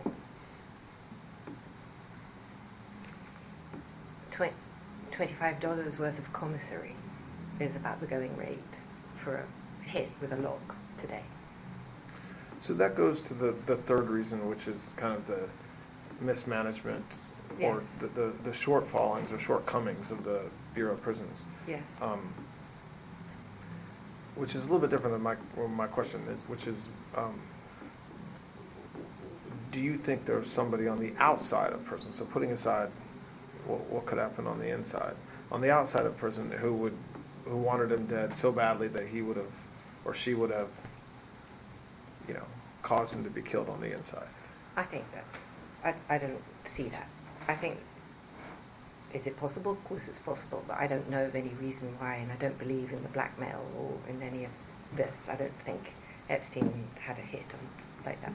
If it is indeed murder, I believe it was an internal situation. Yeah, so you don't have any reason, first-hand knowledge, or even speculation, it sounds like, to think that that he was killed to kind of silence him or to keep him from going public about people he knew about. I don't. No, because I think that is just part of the story that's been created that started back in 2008-9. Okay. Yeah, I mean, that's the point. Like, I don't think there's value in talking. There's been a lot of information about what happened, in the MCC, but what is important to me is whether, if is the idea that he didn't die by suicide. That's one thing, but if to the extent that folks believe that he was murdered to keep him quiet or because he had information on rich and powerful people, do you have any reason to believe that that's true? I do not have any reason to believe that, and I also think it's ludicrous, because I also happen to think if that is what they wanted, they would have had plenty of opportunity when he wasn't in jail. Yeah. And if they were worried about blackmail or anything from him, he would have been a very easy target. In the time, so we've talked about a lot of time all the way up through 2009-10, and then the time that after Mr. Epstein was arrested. When's the last time you spoke with him?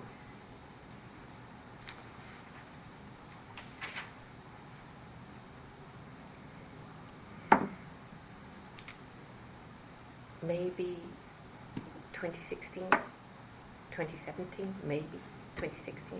2015, 2016, 2017, in that area, I believe. And what, when you're thinking about that last time, was that you had been talking to him a lot and then you stopped, or was that a one-off time and it was infrequent at that point? I really wasn't in communication. The only communications I had with him was with regards to the civil suits. The civil suit that I found myself in, the defamation suit I found myself in. I needed help. I needed information, and I didn't have what I needed. And so that was really what drove it, was me trying to get myself out of this situation, which I ultimately led to where I am today. And so when that, I don't remember even if I stopped talking to him before that. I thought he was angry with me anyway. He didn't like what I did, and I wasn't interested in what he had to say to me. And what did you think he was angry with you about? I think he was angry that I had even said that I had referred to her being a liar. He said I should have not said anything, but When the civil suits that were ongoing before Mr. Epstein's death, Yes. did your lawyers coordinate with his lawyers, like in discovery and things like that on anything? I don't think we coordinated in this. I'm not sure. Okay. I don't want to misspeak. Yeah. There was some degree of communication, for sure. I just don't know the degree that took place. So definitely, I mean, I was definitely hoping for him to be more helpful, and I was definitely, coordinating is not a good word because that sounds like I was trying to align myself. That's not where we were going here. But I was definitely trying to get help, as in documents or information that I could use to defend myself. That's 100% true. And the degree to which that took place, I don't recall. There was definitely some of that, though. I don't want to mislead you. And we touched on this earlier, but I just want to, I don't think we really ran it to ground maybe as much as we could. Like, going up through that time, you know, so in the 16, 17, 18, up until the time he's arrested, had your view or your understanding of what had happened changed? Meaning, did you believe that in the late 90s or early 2000s when he started, you know, behaving much differently, did you believe what you were hearing about him at that point? My views, I didn't like the people he was with anyway, so I don't find, how do I say this? I like people who my age or older, and I don't find the society or the companionship of younger people who are younger people, I suppose, really that enjoyable. So I don't like the company that he chose to be with, and so I find it boring and fundamentally uninteresting. That's probably the nicest way I can say it. Yeah. Okay. So I think what we should do is just spend a few minutes talking about tomorrow. Everything was great today. I think that it was very helpful, and I appreciate you trying to be as complete as you can. I think tomorrow, you've said a few things today about materials that you brought. When we're done, we'll give you a few minutes with Mr. Marcus to if there's things that you want to show him that you think we should see. Like I said, I'm not asking you to corroborate anything. If I was asking you to corroborate something, I would tell you. But if there's something you think that you don't think that the government has seen, or you think that is important for me to see, let Mr. Marcus know, and he can share it with me. Tomorrow, we'll certainly have some follow-on questions when we all think about tonight, and I think you will too. You know, we can all think about stuff we've talked about. We covered a lot of different areas. I do want to talk more about you. So by design today, we wanted to focus on Mr. Epstein and talk about, you know, kind of, well, everything under the sun that we've gone through today. I do think it's important when we all evaluate what you've said today and kind of your story, to also understand why you're here, right? So you were indicted, you were charged, you went to trial, and I want to do that in a way that gives you an opportunity to kind of say your piece, or to say what you haven't said before, but also understanding that there was a people who took the witness stand and swore to tell the truth and testified about you and what you did and what they think you saw and what they heard you say, and I'm not. I said to Mr. Marcus, I'm not trying to create a kind of a she said situation, or he said she said situation, but I do want to hear from you about your conduct, because it's important, I think, for when we evaluate what you say and how you say it, and your recollection of things, to also to talk about that. So we'll do that tomorrow. I want to talk about the circumstances leading up to your arrest. There's a lot of, I think, misinformation, or there's a lot of information out there that I don't know whether it's misinformation, but about the time from 2019 up until the time that you were arrested. And then, like I said, that'll take us through lunch tomorrow, and then we'll be done. I don't have a plan. I didn't know that I was coming here until this week. Okay, so I'm not. There isn't like a. We don't have like a schedule of what happens next or what happens. But that's not a negative thing. I'm just saying that's so you shouldn't take the lack of a next step as anything other than we don't have a next step yet. So. May I say something? Of course, yes. I just would like to put out there that I also focused on how I think the president got swept into some of this, unnecessarily, by the way. And I'm not a conspiracy theorist, and I certainly don't subscribe to all of everything that I see, but I do believe that there is animus in some areas that may have contributed to how the use of the president to harm him, that I find deeply offensive. And whilst I can't obviously say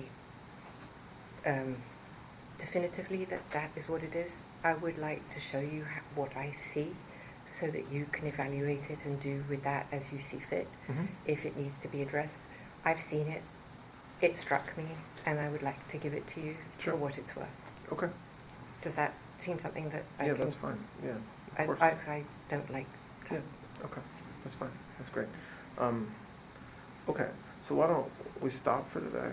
I'll give you a little bit of time to chat, and then see you in the morning. Thanks. Great. This will conclude the recorded Proffer interview for Thursday, July 24th. We will continue tomorrow, Friday, July 25th. The time is 3:34. We are resuming from break, and the time is 10:49 on Friday, July 25th. All right.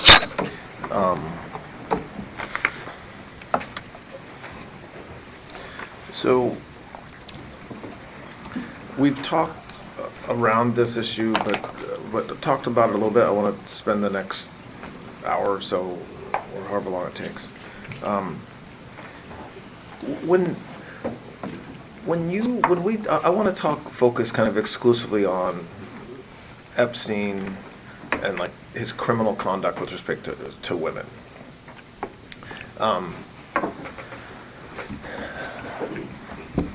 Do you said yesterday a couple times that like you now kind of recognize or think that there was things that he did that you didn't know about and that he kept from you or that you didn't see. What did you see? So you said yesterday, and I'm not trying to put words in your mouth, but at some point he was getting massages 7 days a week, sometimes multiple massages a day. Women have said that were there, that say they were there giving him massages, said that those included some sort of sexual conduct, however you define that in the broadest sense, not just a traditional massage regularly. So what did you see and hear at the time? And then I think, aside from what you saw and heard at the time, now that you've been through what you've been through and heard people say what they've said and read what they've read, where does that leave you in your mind with what happened? Okay, so I saw Epstein with women. What I mean by that is he would have women around him, or women on the plane, or women in his house, or that's how I'm explaining that. Those women were very interested. What my characterization of the relationships between all women that I saw with him and him was characterized by, excuse me, their interest in him as I would see it. And by that I mean I never saw anybody who didn't want to be with him, maybe socially or whatever. I never saw anybody not under any form of duress in any type of situation where they were, as I would characterize it, looking uncomfortable or in any way distressed. In the entire time I was with him, or traveled with him, I never saw that. So any time I saw anybody with him, they were happy to be with him. He would ask people all the time, whoever you were, to massage his feet. He'd be sitting there and he'd have somebody massage his feet or squeeze his shoulders, or I saw that a lot. It was an ubiquitous interaction, if you will. So I did see that. I saw physicality, but not anything that was I don't know how to characterize it, anything that looked aggressive, I suppose, to define that. So I never saw an aggressive move. I never saw anything that was non-consensual. Well, thank you. Okay. I never saw anything that was non-consensual. So if he, well, maybe they didn't, I never saw anything that looked like they didn't like the hug, or I never saw what I would characterize as anything that was unconsensual. Did you see him either receiving or participating in sexual conduct during massages? Understanding you never saw something non-consensual, did you see him engaged in sexual conduct during massages? Well, you could define sexual conduct as in, I did see women who could have been, less than normally clad for massage, but especially on the island where they would be in a bikini or possibly even topless. Yeah, I did see that. So you would. But what about yes, I agree. That's one area. So women who were either not clothed or topless with just a bottom on.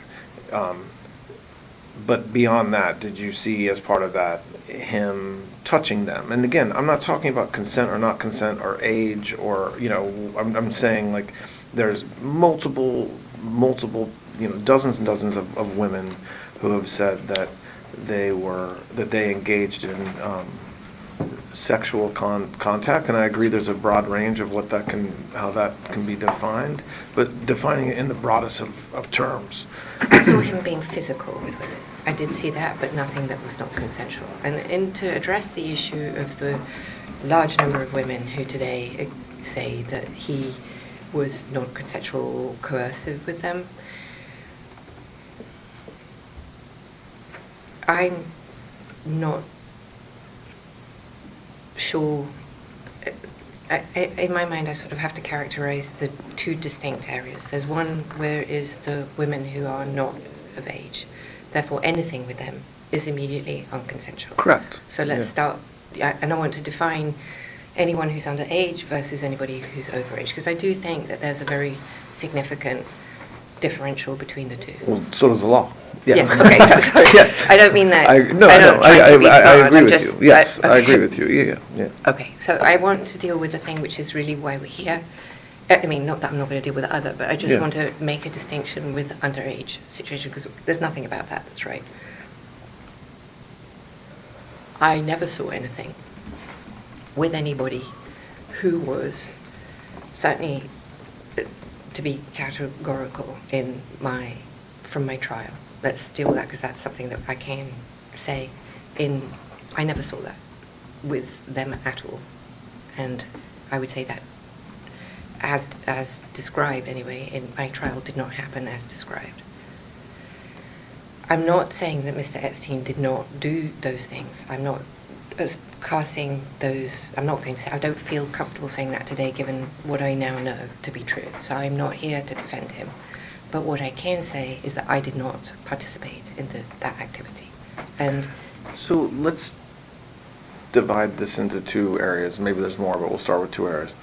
One is there was testimony, and there's certainly been depositions and public statements that some of these young women had conversations with you about their age. So for example, conversations about the fact that they were in high school, or conversations about the fact that they wanted to go to college one day, which would necessarily mean, well, not necessarily, but would be more likely to mean that they were in high school when they talked to you about that.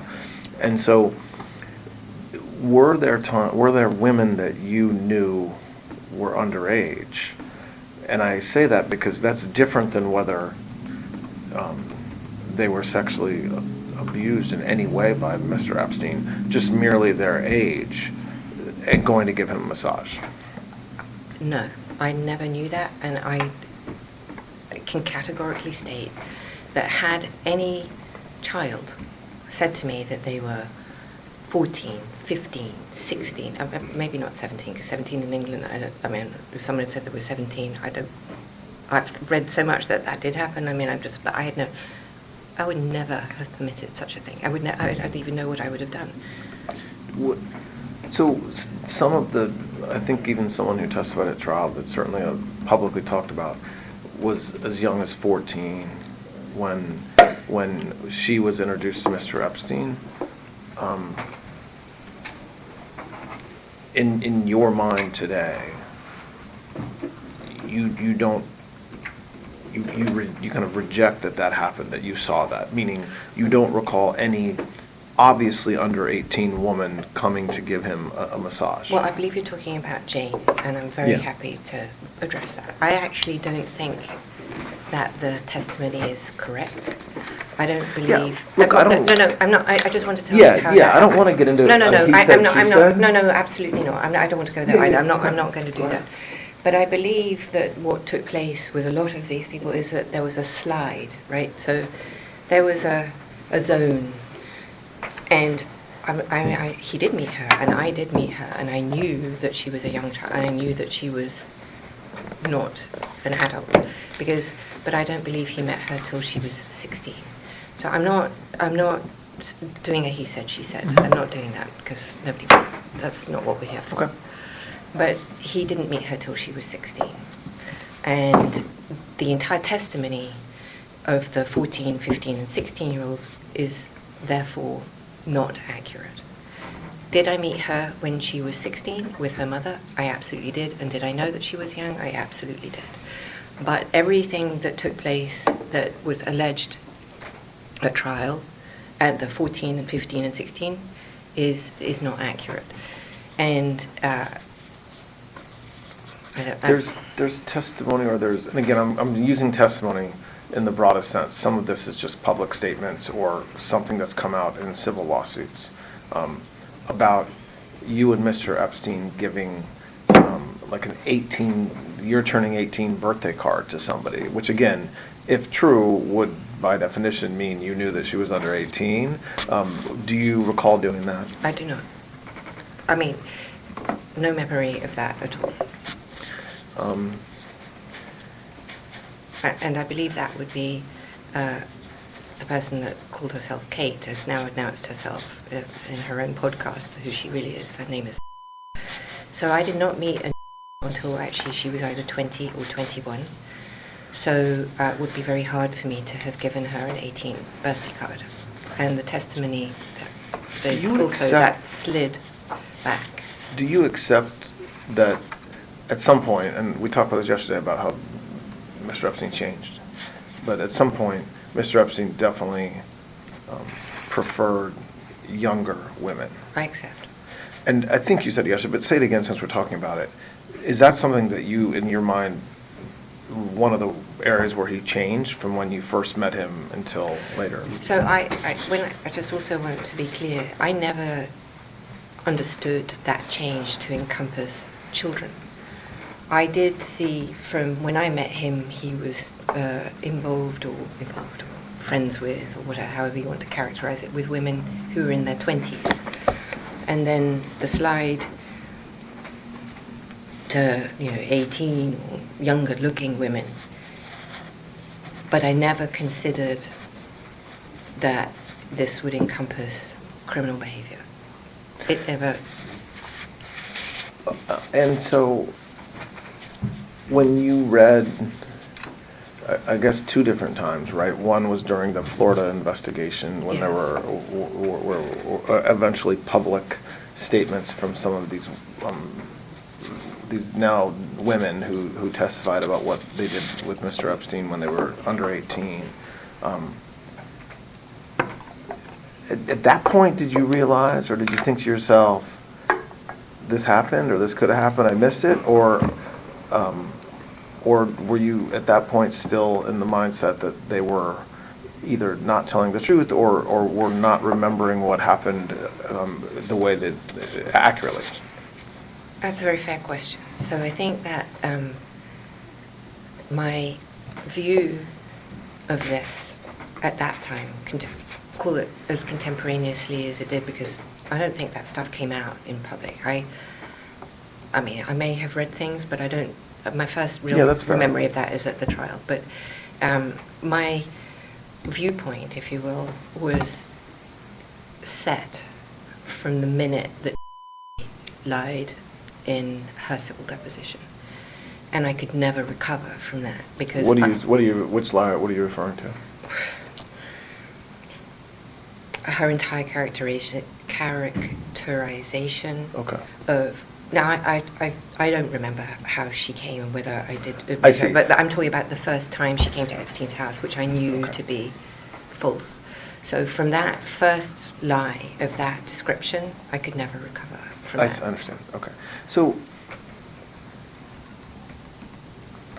And that tainted, sorry, just so that we're clear, it tainted then the testimony of everybody else that I saw that came post that, because I had my own personal experience, which I knew to be false. Yeah. And the reason why I think, and I said to Mr. Marcus that this morning that we were going to talk about this, because when I think about you and the public's perception of Mr. Epstein, the public is left with the view that nobody in the world knows what really happened except for you. Okay? Now, you've explained the last day and a half how some of that's just a misperception because you didn't have a key to his house. You weren't around as much as maybe everybody claims you were. Okay? But there still is this perception out there that, oh my gosh, if we could talk to Miss Maxwell, we would know how horrible Mr. Epstein was, or how misperceived he was, whatever the truth is about Mr. Epstein. And the challenge in my mind, just to be, I told you I would tell you when I had issues, and the challenge in my mind is that so many women have said that Mr. Epstein sexually assaulted them, whether juveniles or adults, that I don't find it, that's persuasive, right? That happened. Okay, so. And so if that's persuasive, then, and I think it's beyond contestation that he preferred younger women, and it's also beyond, I think, at this point, there were certainly circumstances that underage women, well, I don't want to say that you agree with me on that. I certainly believe that there were younger age women that were abused by him. Okay.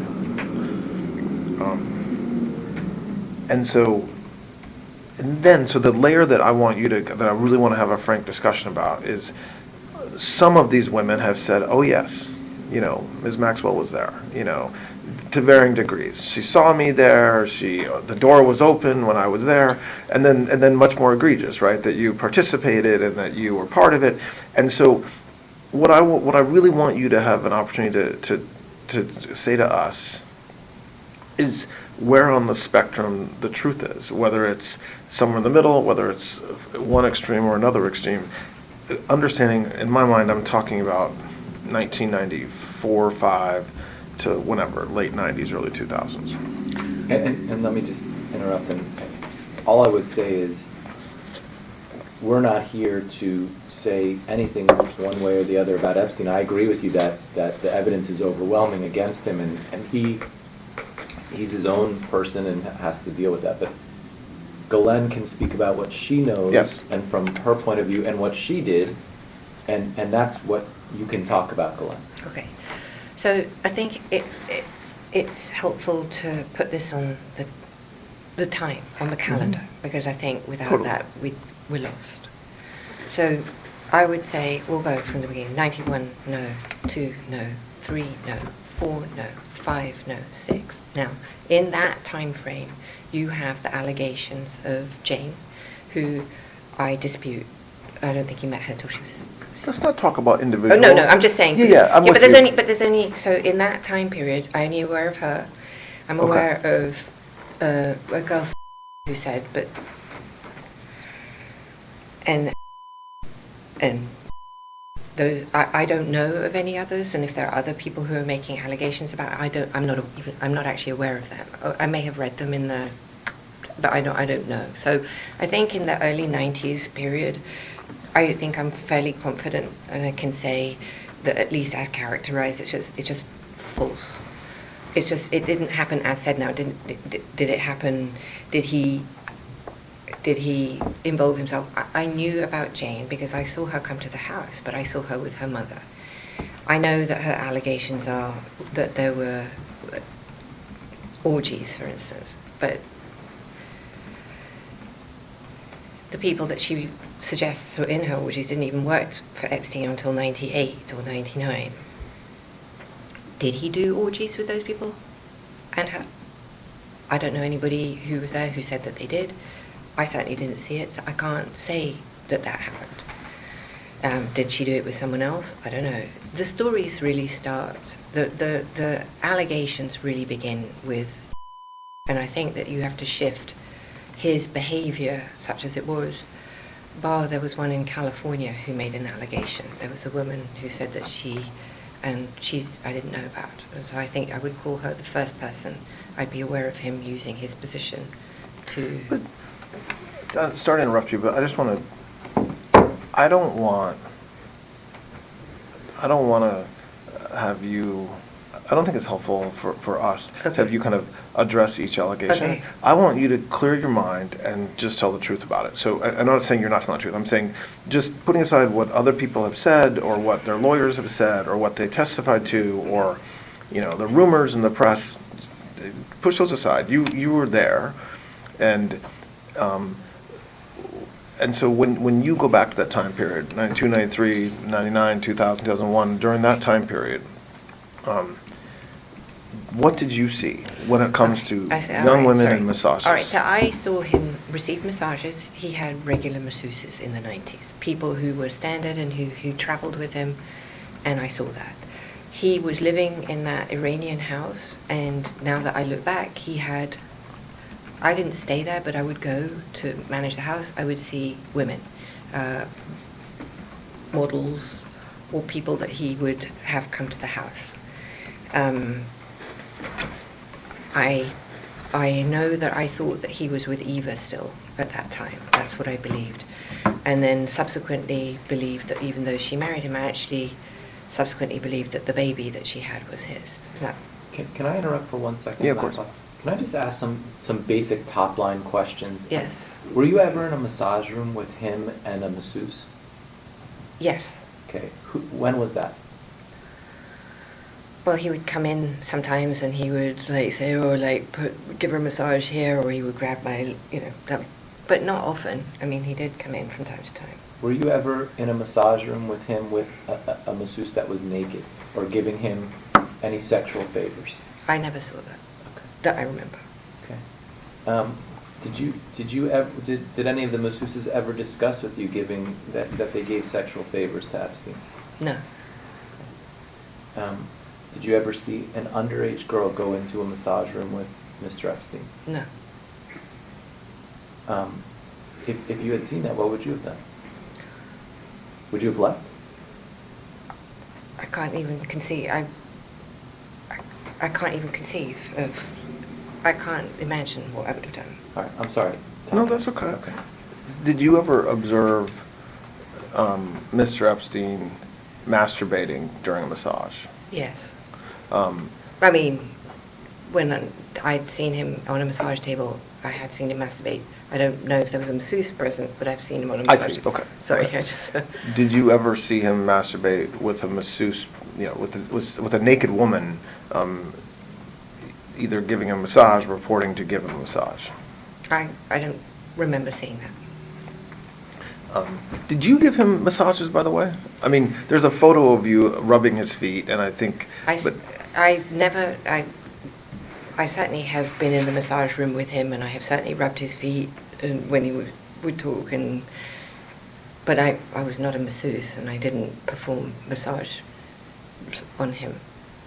Did you, over the years, did you pay the masseuses? It was typically not my job, but if there was nobody else, normally, so in Palm Beach, the houseman would give the money, and in New York he would do that because I wouldn't be in New York when I don't remember ever paying a masseuse in New York. So it But wasn't maybe your job No. on a regular basis to pay the masseuses. So if there was a masseuse 7 days a week, it wasn't expected that 7 days a week you would be the one handing them money. Mostly I would not. I'm not saying I never did it because that wouldn't be true, but it was not my job to pay him. I mostly recall he would either pay them himself, he would have money, or the houseman, and I think some of them would have probably received checks. And so just picking up on what Mr. Marcus was just asking you, did you participate in sexual activity with him with a masseuse, like at the same time? No. And so the testimony, I don't know if there was testimony, but the women who have said that happened, categorically that's not true. That is categorically not true. Did you, moving past moving into the 2000s? I just want to say that Yeah, I go have ahead. been, I remember there'd be times when he'd be getting a massage and I would be in the room, I could be on his feet and somebody else could be on his feet and we could be talking. So there is that. But that's not, you're No. not talking about something that's sexual, you're talking about literally just rubbing his feet. Yes. Okay. But I mean... No, that's not what I'm talking about. No, I'm okay, well, saying- there could be, sometimes the women might be topless who were giving that, so you could say that was sexual in that context. No, I'm talking about the repeated reports of certain sex acts happening with you present and even participating. No. Did you, in the 2000s time period, so moving a little more recently, when you talked about it yesterday about how your relationship with Mr. Epstein changed and was changing, and you ultimately met somebody else, did you observe any, massages or young women giving him massages later on, so after 2000, 2001 time period? I'm sure I did. And was there anything different about what you observed during that period and the 90s as far as the frequency, his conduct towards them? I think the frequency increased. I think he went from 1 to 2 in that time period. But I did not see, I have no recollection of ever seeing a child entering the house and giving him a massage. At that time, he had moved me out of the main house. I had moved into an office with John Alessi, the former butler, under the stairs. So I had an office where I would be that was not part of the house. If I saw people, and I'm not saying I didn't see people come to give a massage, that wouldn't be true either, but if I saw someone, let's say, I don't remember ever seeing anybody that I would characterize as a child. Now, specifically someone who accused me of seeing her at the time when she came, if I did see her, and I don't believe I did see her or meet her at all, but if she did, she was, as she's described herself now, was very mature and looked in her 20s. So could somebody have come that was more mature looking than the allegation of what she did look like with a photograph that was produced as evidence? Yes. But I never recall at any time seeing what I would characterize as a child coming to give him a massage and going upstairs. Did I see people come? I absolutely did. I just didn't see children. I didn't see anybody I would think of as a child. And if I had seen a child, I'm not sure what I would have done. Well, did you, just talking, like coming out a little bit of just bigger picture, do you, at the time that you were in his life, was he did he seem to you to be a sexual deviant or I don't know what the right way to describe it, but when you say to me, he was getting massages every single day, right? So young women were everywhere, multiple massages on some days, flew with the women to the island, to New York, Paris. There's always women, they're always rubbing him, giving him massages. I think it would be an understatement to say that that's not normal. I agree.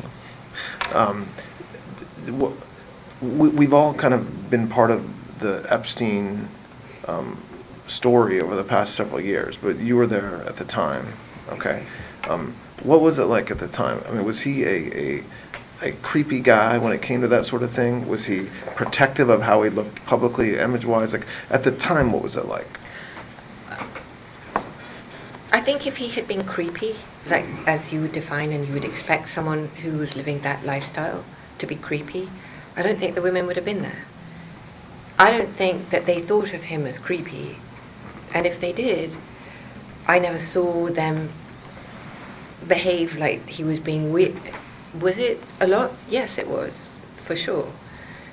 I found it overwhelming, and I couldn't understand why it was interesting, because to me, it's not interesting. But as he defined it, he found it invigorating. He liked being with younger people. And now I'm just younger people. I'm just saying because they gave him ideas and they were up to date on music and yeah, but that's slang. different than like a masseuse coming every day. I'm just telling you what he was saying Yeah. to me. I mean, to me, I just found it a drag and difficult and annoying.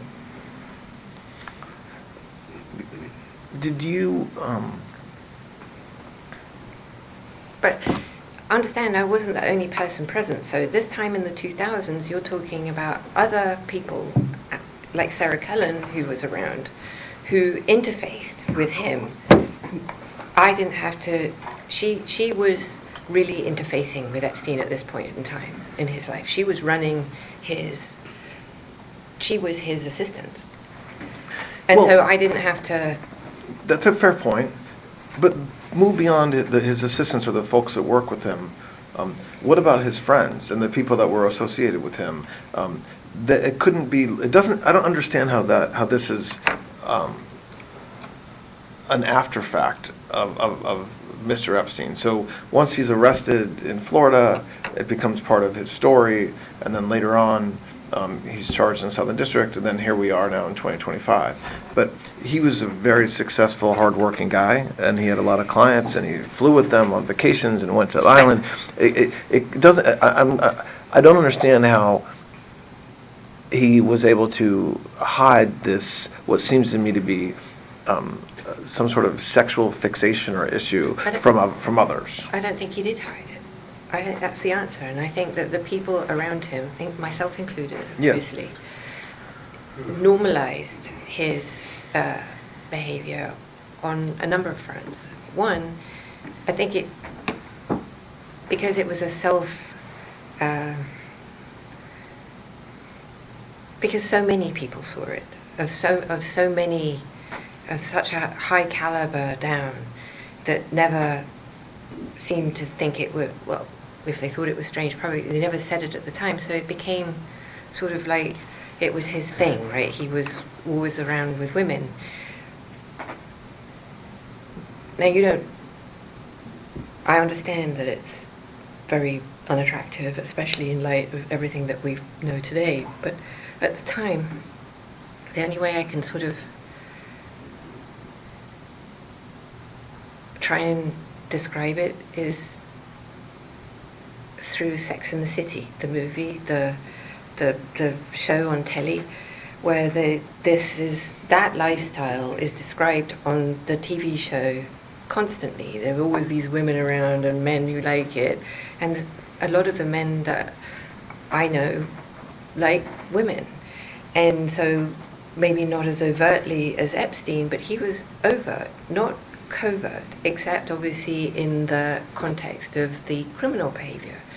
So what we're discussing now, there's a difference between the criminal behavior and the non-criminal behavior. You don't like the lifestyle. I concur. I agree, especially now, and I own my side of that fence, that I was there and that I saw his behavior with women and didn't challenge him or do something. But I don't think back in the 90s or the 2000s we've had a cultural shift, and the cultural shift, I think, is a very important part of the analysis here. Not because I'm trying to justify this, because I'm not, and I'm not trying to, and I absolutely am not here to do the Poor Me program, so please don't misunderstand this. However, in the 2000s, when this behavior was going down, in the initial blush of the Palm Beach investigation, the women who brought the women who were underage, 17, 16, I believe, if my memory serves, were actually targets of the investigation and could have been charged with prostitution and trafficking, if trafficking was even a law. So you're taking behavior, and I did introduce him to women. I did, but not underage women. I understand that there are allegations. I have read them about myself going to schools. I can categorically tell you that I have never in my life gone to a school to pick up a child. Well, not for this purpose. I mean, like my stepchildren, but okay, sorry. Just. No, I understand. Okay, thank you. I just want to be clear that I'm not trying to be cute or anything. But I did look for masseuses. I did. I went to spas, and if I met somebody who said she was a masseuse, I did not check their credentials. And of course, if she was attractive, I did introduce her. Yes. If I met friends who were interested, he was constantly asking me to meet new and interesting people. I did do that. At the time, I viewed it as, well, first of all, part of my job, I think, or part of my responsibility, if you were, to introduce, because it wasn't just women. If I met somebody who was interesting, like Mary Gelman, or who I thought he would like, I did that. So it's not exclusively, but he did, and I did do that. So, but then, so I want to layer on top of what you just said, what we talked about yesterday more, but a little bit today already, which is everybody that was around him besides you, like his friends. So Right. I accept the lifestyle. I've seen the photos, the fact we're all going to go to the island for a couple days, or fly on a private plane, and there's beautiful women everywhere. Is there any, I mean, do you, as you sit here today, think that the people around him weren't also of the same place, where they were also getting massages, where there was sex going on during them, or things like that? And I'm obviously asking this because that's what Yes. what everybody has said. And when you just described what it was like, the very next step from that is everybody's going to Vegas for the weekend, and so it seems kind of far-fetched to say that yes, that was his lifestyle, but then when he's taking groups of folks to the island, or groups of folks to New Mexico or whatever, that they're all going to church in the morning while he's getting a massage. I hear you. I was there though, and Yeah. and you're talking about very substantial people, and you are extrapolating because the narrative that started in, by the way, not until 2009 is when it really started. So that narrative that was created and then built upon, and it just mushroomed into what, basically this is like a Salem witch trial. People gone lost their minds for this thing. I understand that. But the issue is, how do you satisfy a mob who can't understand the lifestyle because it's like P. Diddy in Redux on TV with Clintons and Trump? I mean, it's bananas. And while some of it is real, he did do those things. I'm definitely not disputing that. But this was a man, he didn't even believe he had a real business. I happen to believe he did. Did he grip? I don't know, because I wasn't really in his business. But this is a one man. He's not some. They've made him into this.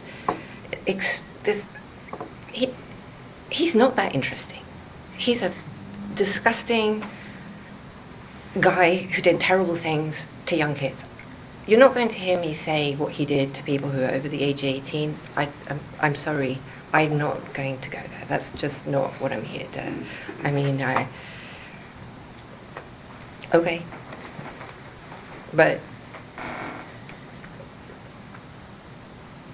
to suggest that Larry Summers or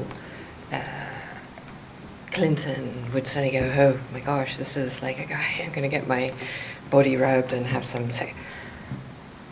The men that went and had a massage and maybe did something sexual? The men. I wasn't in the room. I cannot tell you if that happened. And if it did, I never paid for that, just so that we're clear. Nobody ever said to me, oh, we had sexual intercourse and that's if it was a three.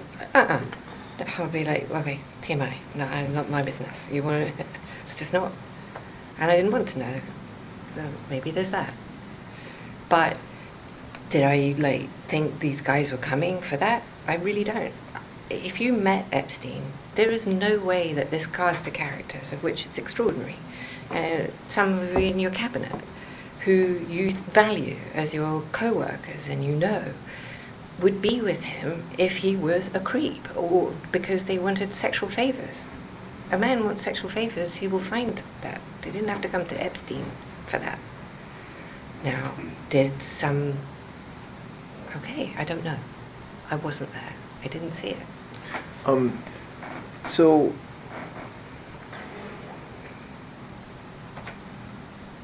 when's the last time you think you were with Mr. Epstein when he got a massage?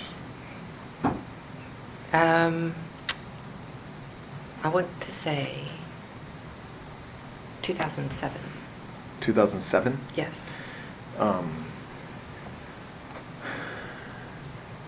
And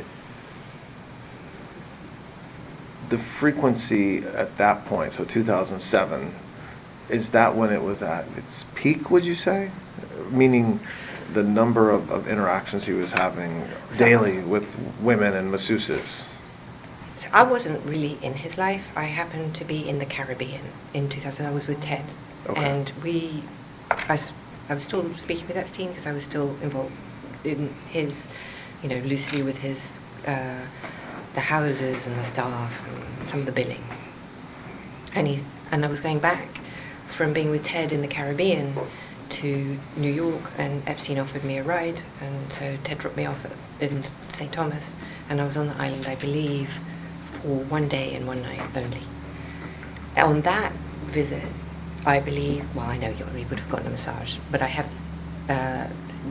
there were people there, but I did not, there were women, and I was just relieved not to be leaving the next day. Let's take a break. All right, we're going to take a break. The time is 11:31.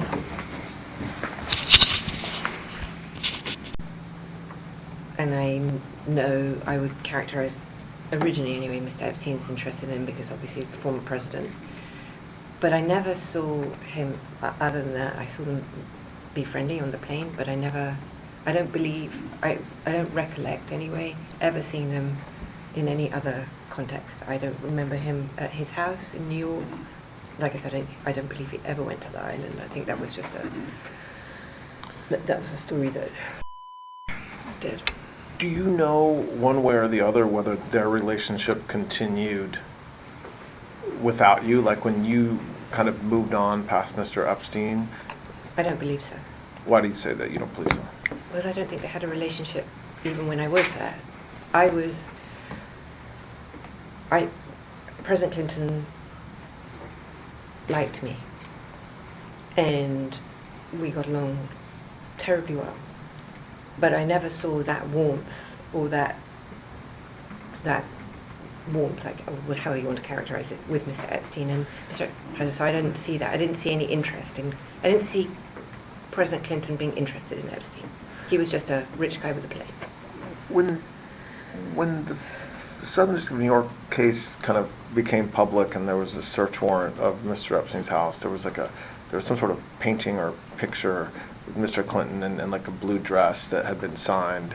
Do you know where he got that picture or that painting? First I saw it was in the press. So you never observed that in his No. brownstone? No. I thought it was hideous. What's that again? I thought it was hideous. But you had never, so you don't know, sitting here today, where Mr. Epstein got it, No. or the circumstance of which he got it. No. Do you know of any other gifts or paraphernalia or art or pictures that former President Clinton gave to Mr. Epstein? No. I mean, did he maybe get him a gift? I don't know. I have no knowledge of that. And then,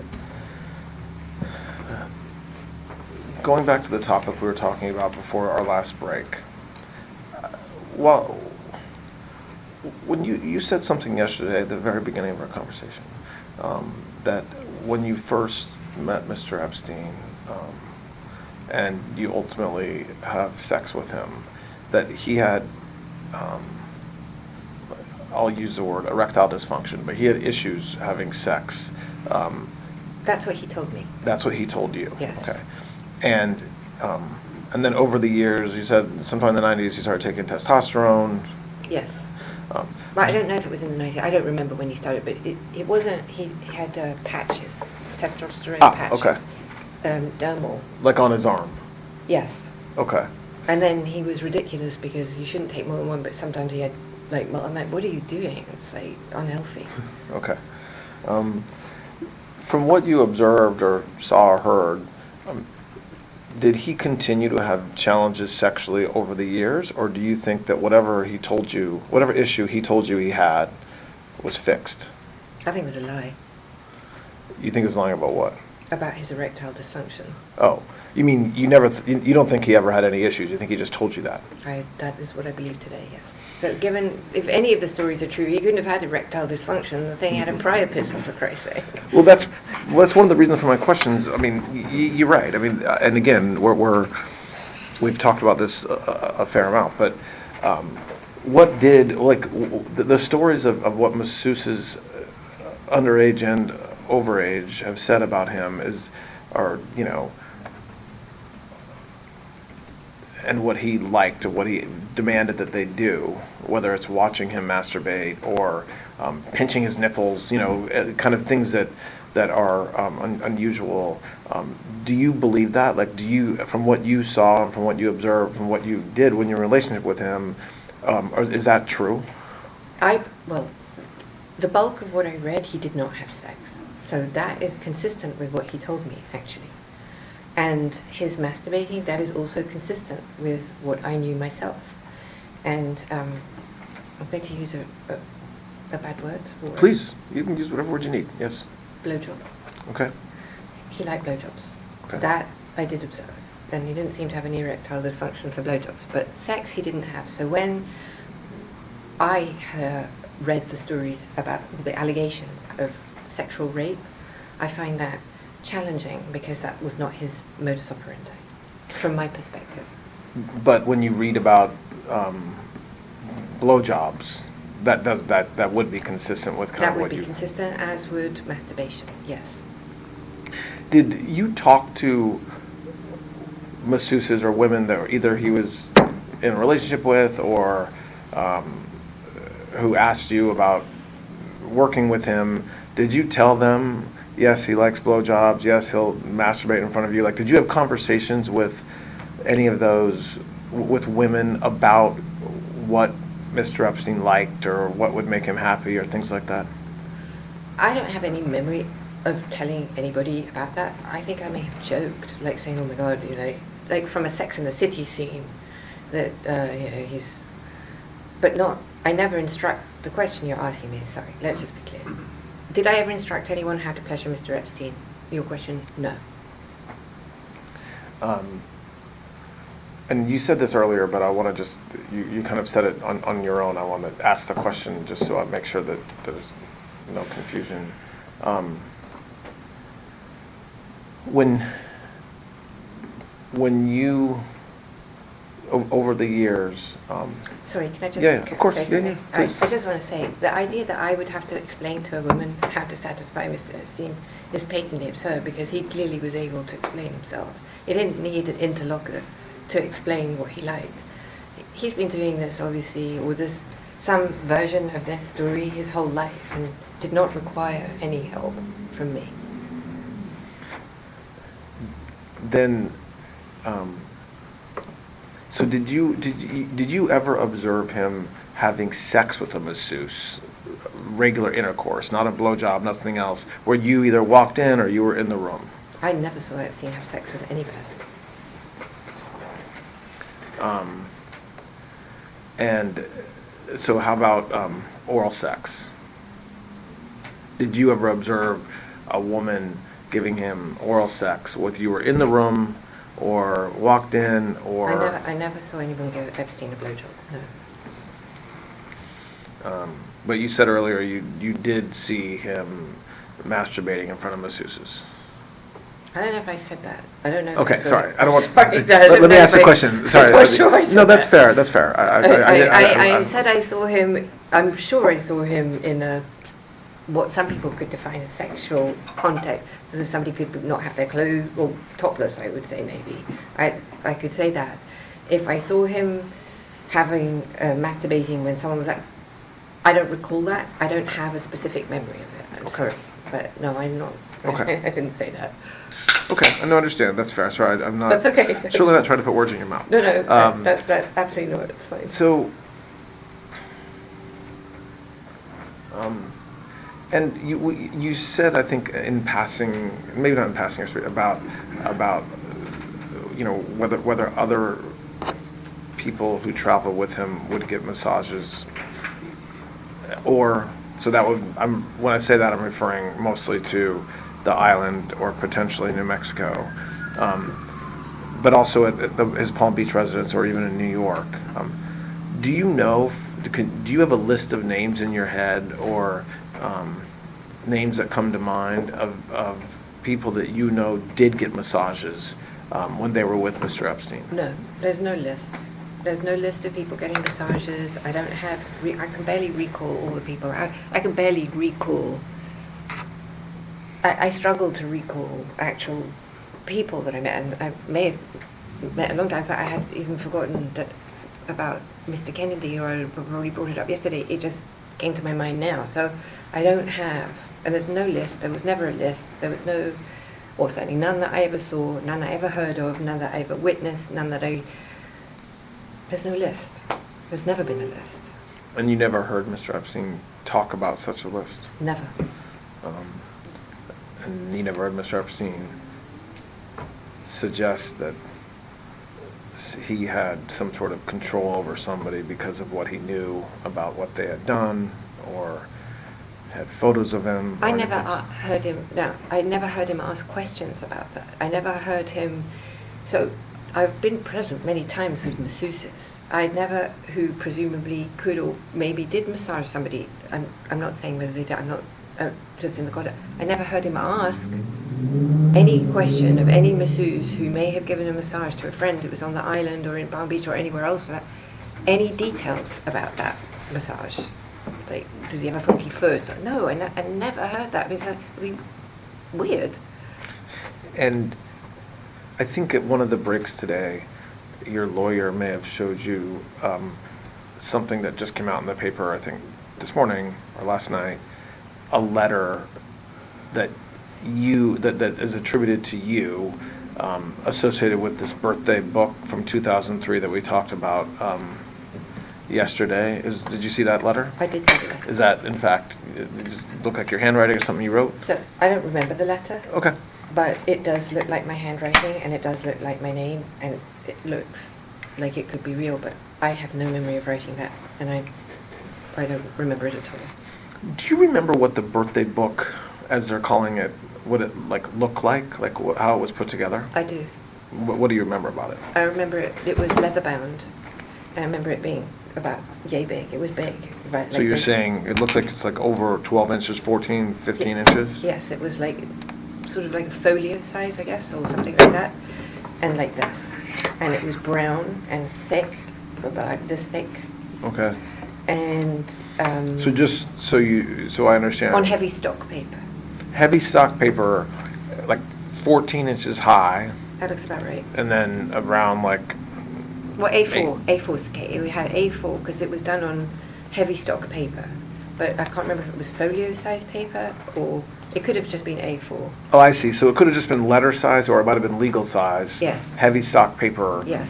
And the folks that submitted letters were given the stock paper, or how were the letters, or did you like glue or something the letters to the stock paper? Every which way. Some were given a paper and they did their own thing. Some would send me some scrap of paper and I would put it on the thing. Some I didn't get because they went straight to EPSTEIN and I was just told to put them in, like I said. And how was it bound? It went to a professional binder who did it like a book that you'd see in the library. So like the glue that keeps a regular book, a novel that you would read together, it was bound that way? I believe so. I don't think it was stitched, but I don't remember. I mean, it was professionally done by a professional bookbinder. And then after you presented it, or after it was presented to him when he turned 50, did you see the leather-bound book? Did he keep it somewhere in particular? It was in his bookcase in 71st Street. In Manhattan? In Manhattan. And did you see it over the years until you stopped going to the Brownstone? I saw it.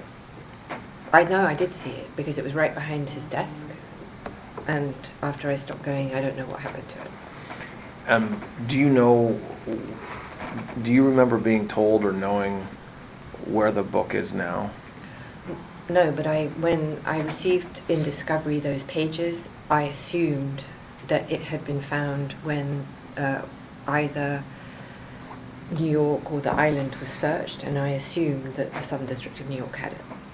But I think you said yesterday, but just to go over it again in case you remember anything differently, you recall seeing some of the letters in Discovery. I do. But you don't recall kind of seeing the leather book start to finish. No, but remember, I didn't see all of Discovery because they were very clever about, I didn't receive all Discovery, period. And in fact, very important items were not given to me at all, including witness testimony from grand jury. So you don't know one way or the other whether it was part of Discovery. You just know that you didn't get it. It wasn't part of Discovery that was given to you. Correct. But I'm absolutely sure that the Southern District of New York hid very important pieces of evidence from me. Okay. And I assumed that they leaked it, because where else would it be? If that's what it is, if it's true. Okay.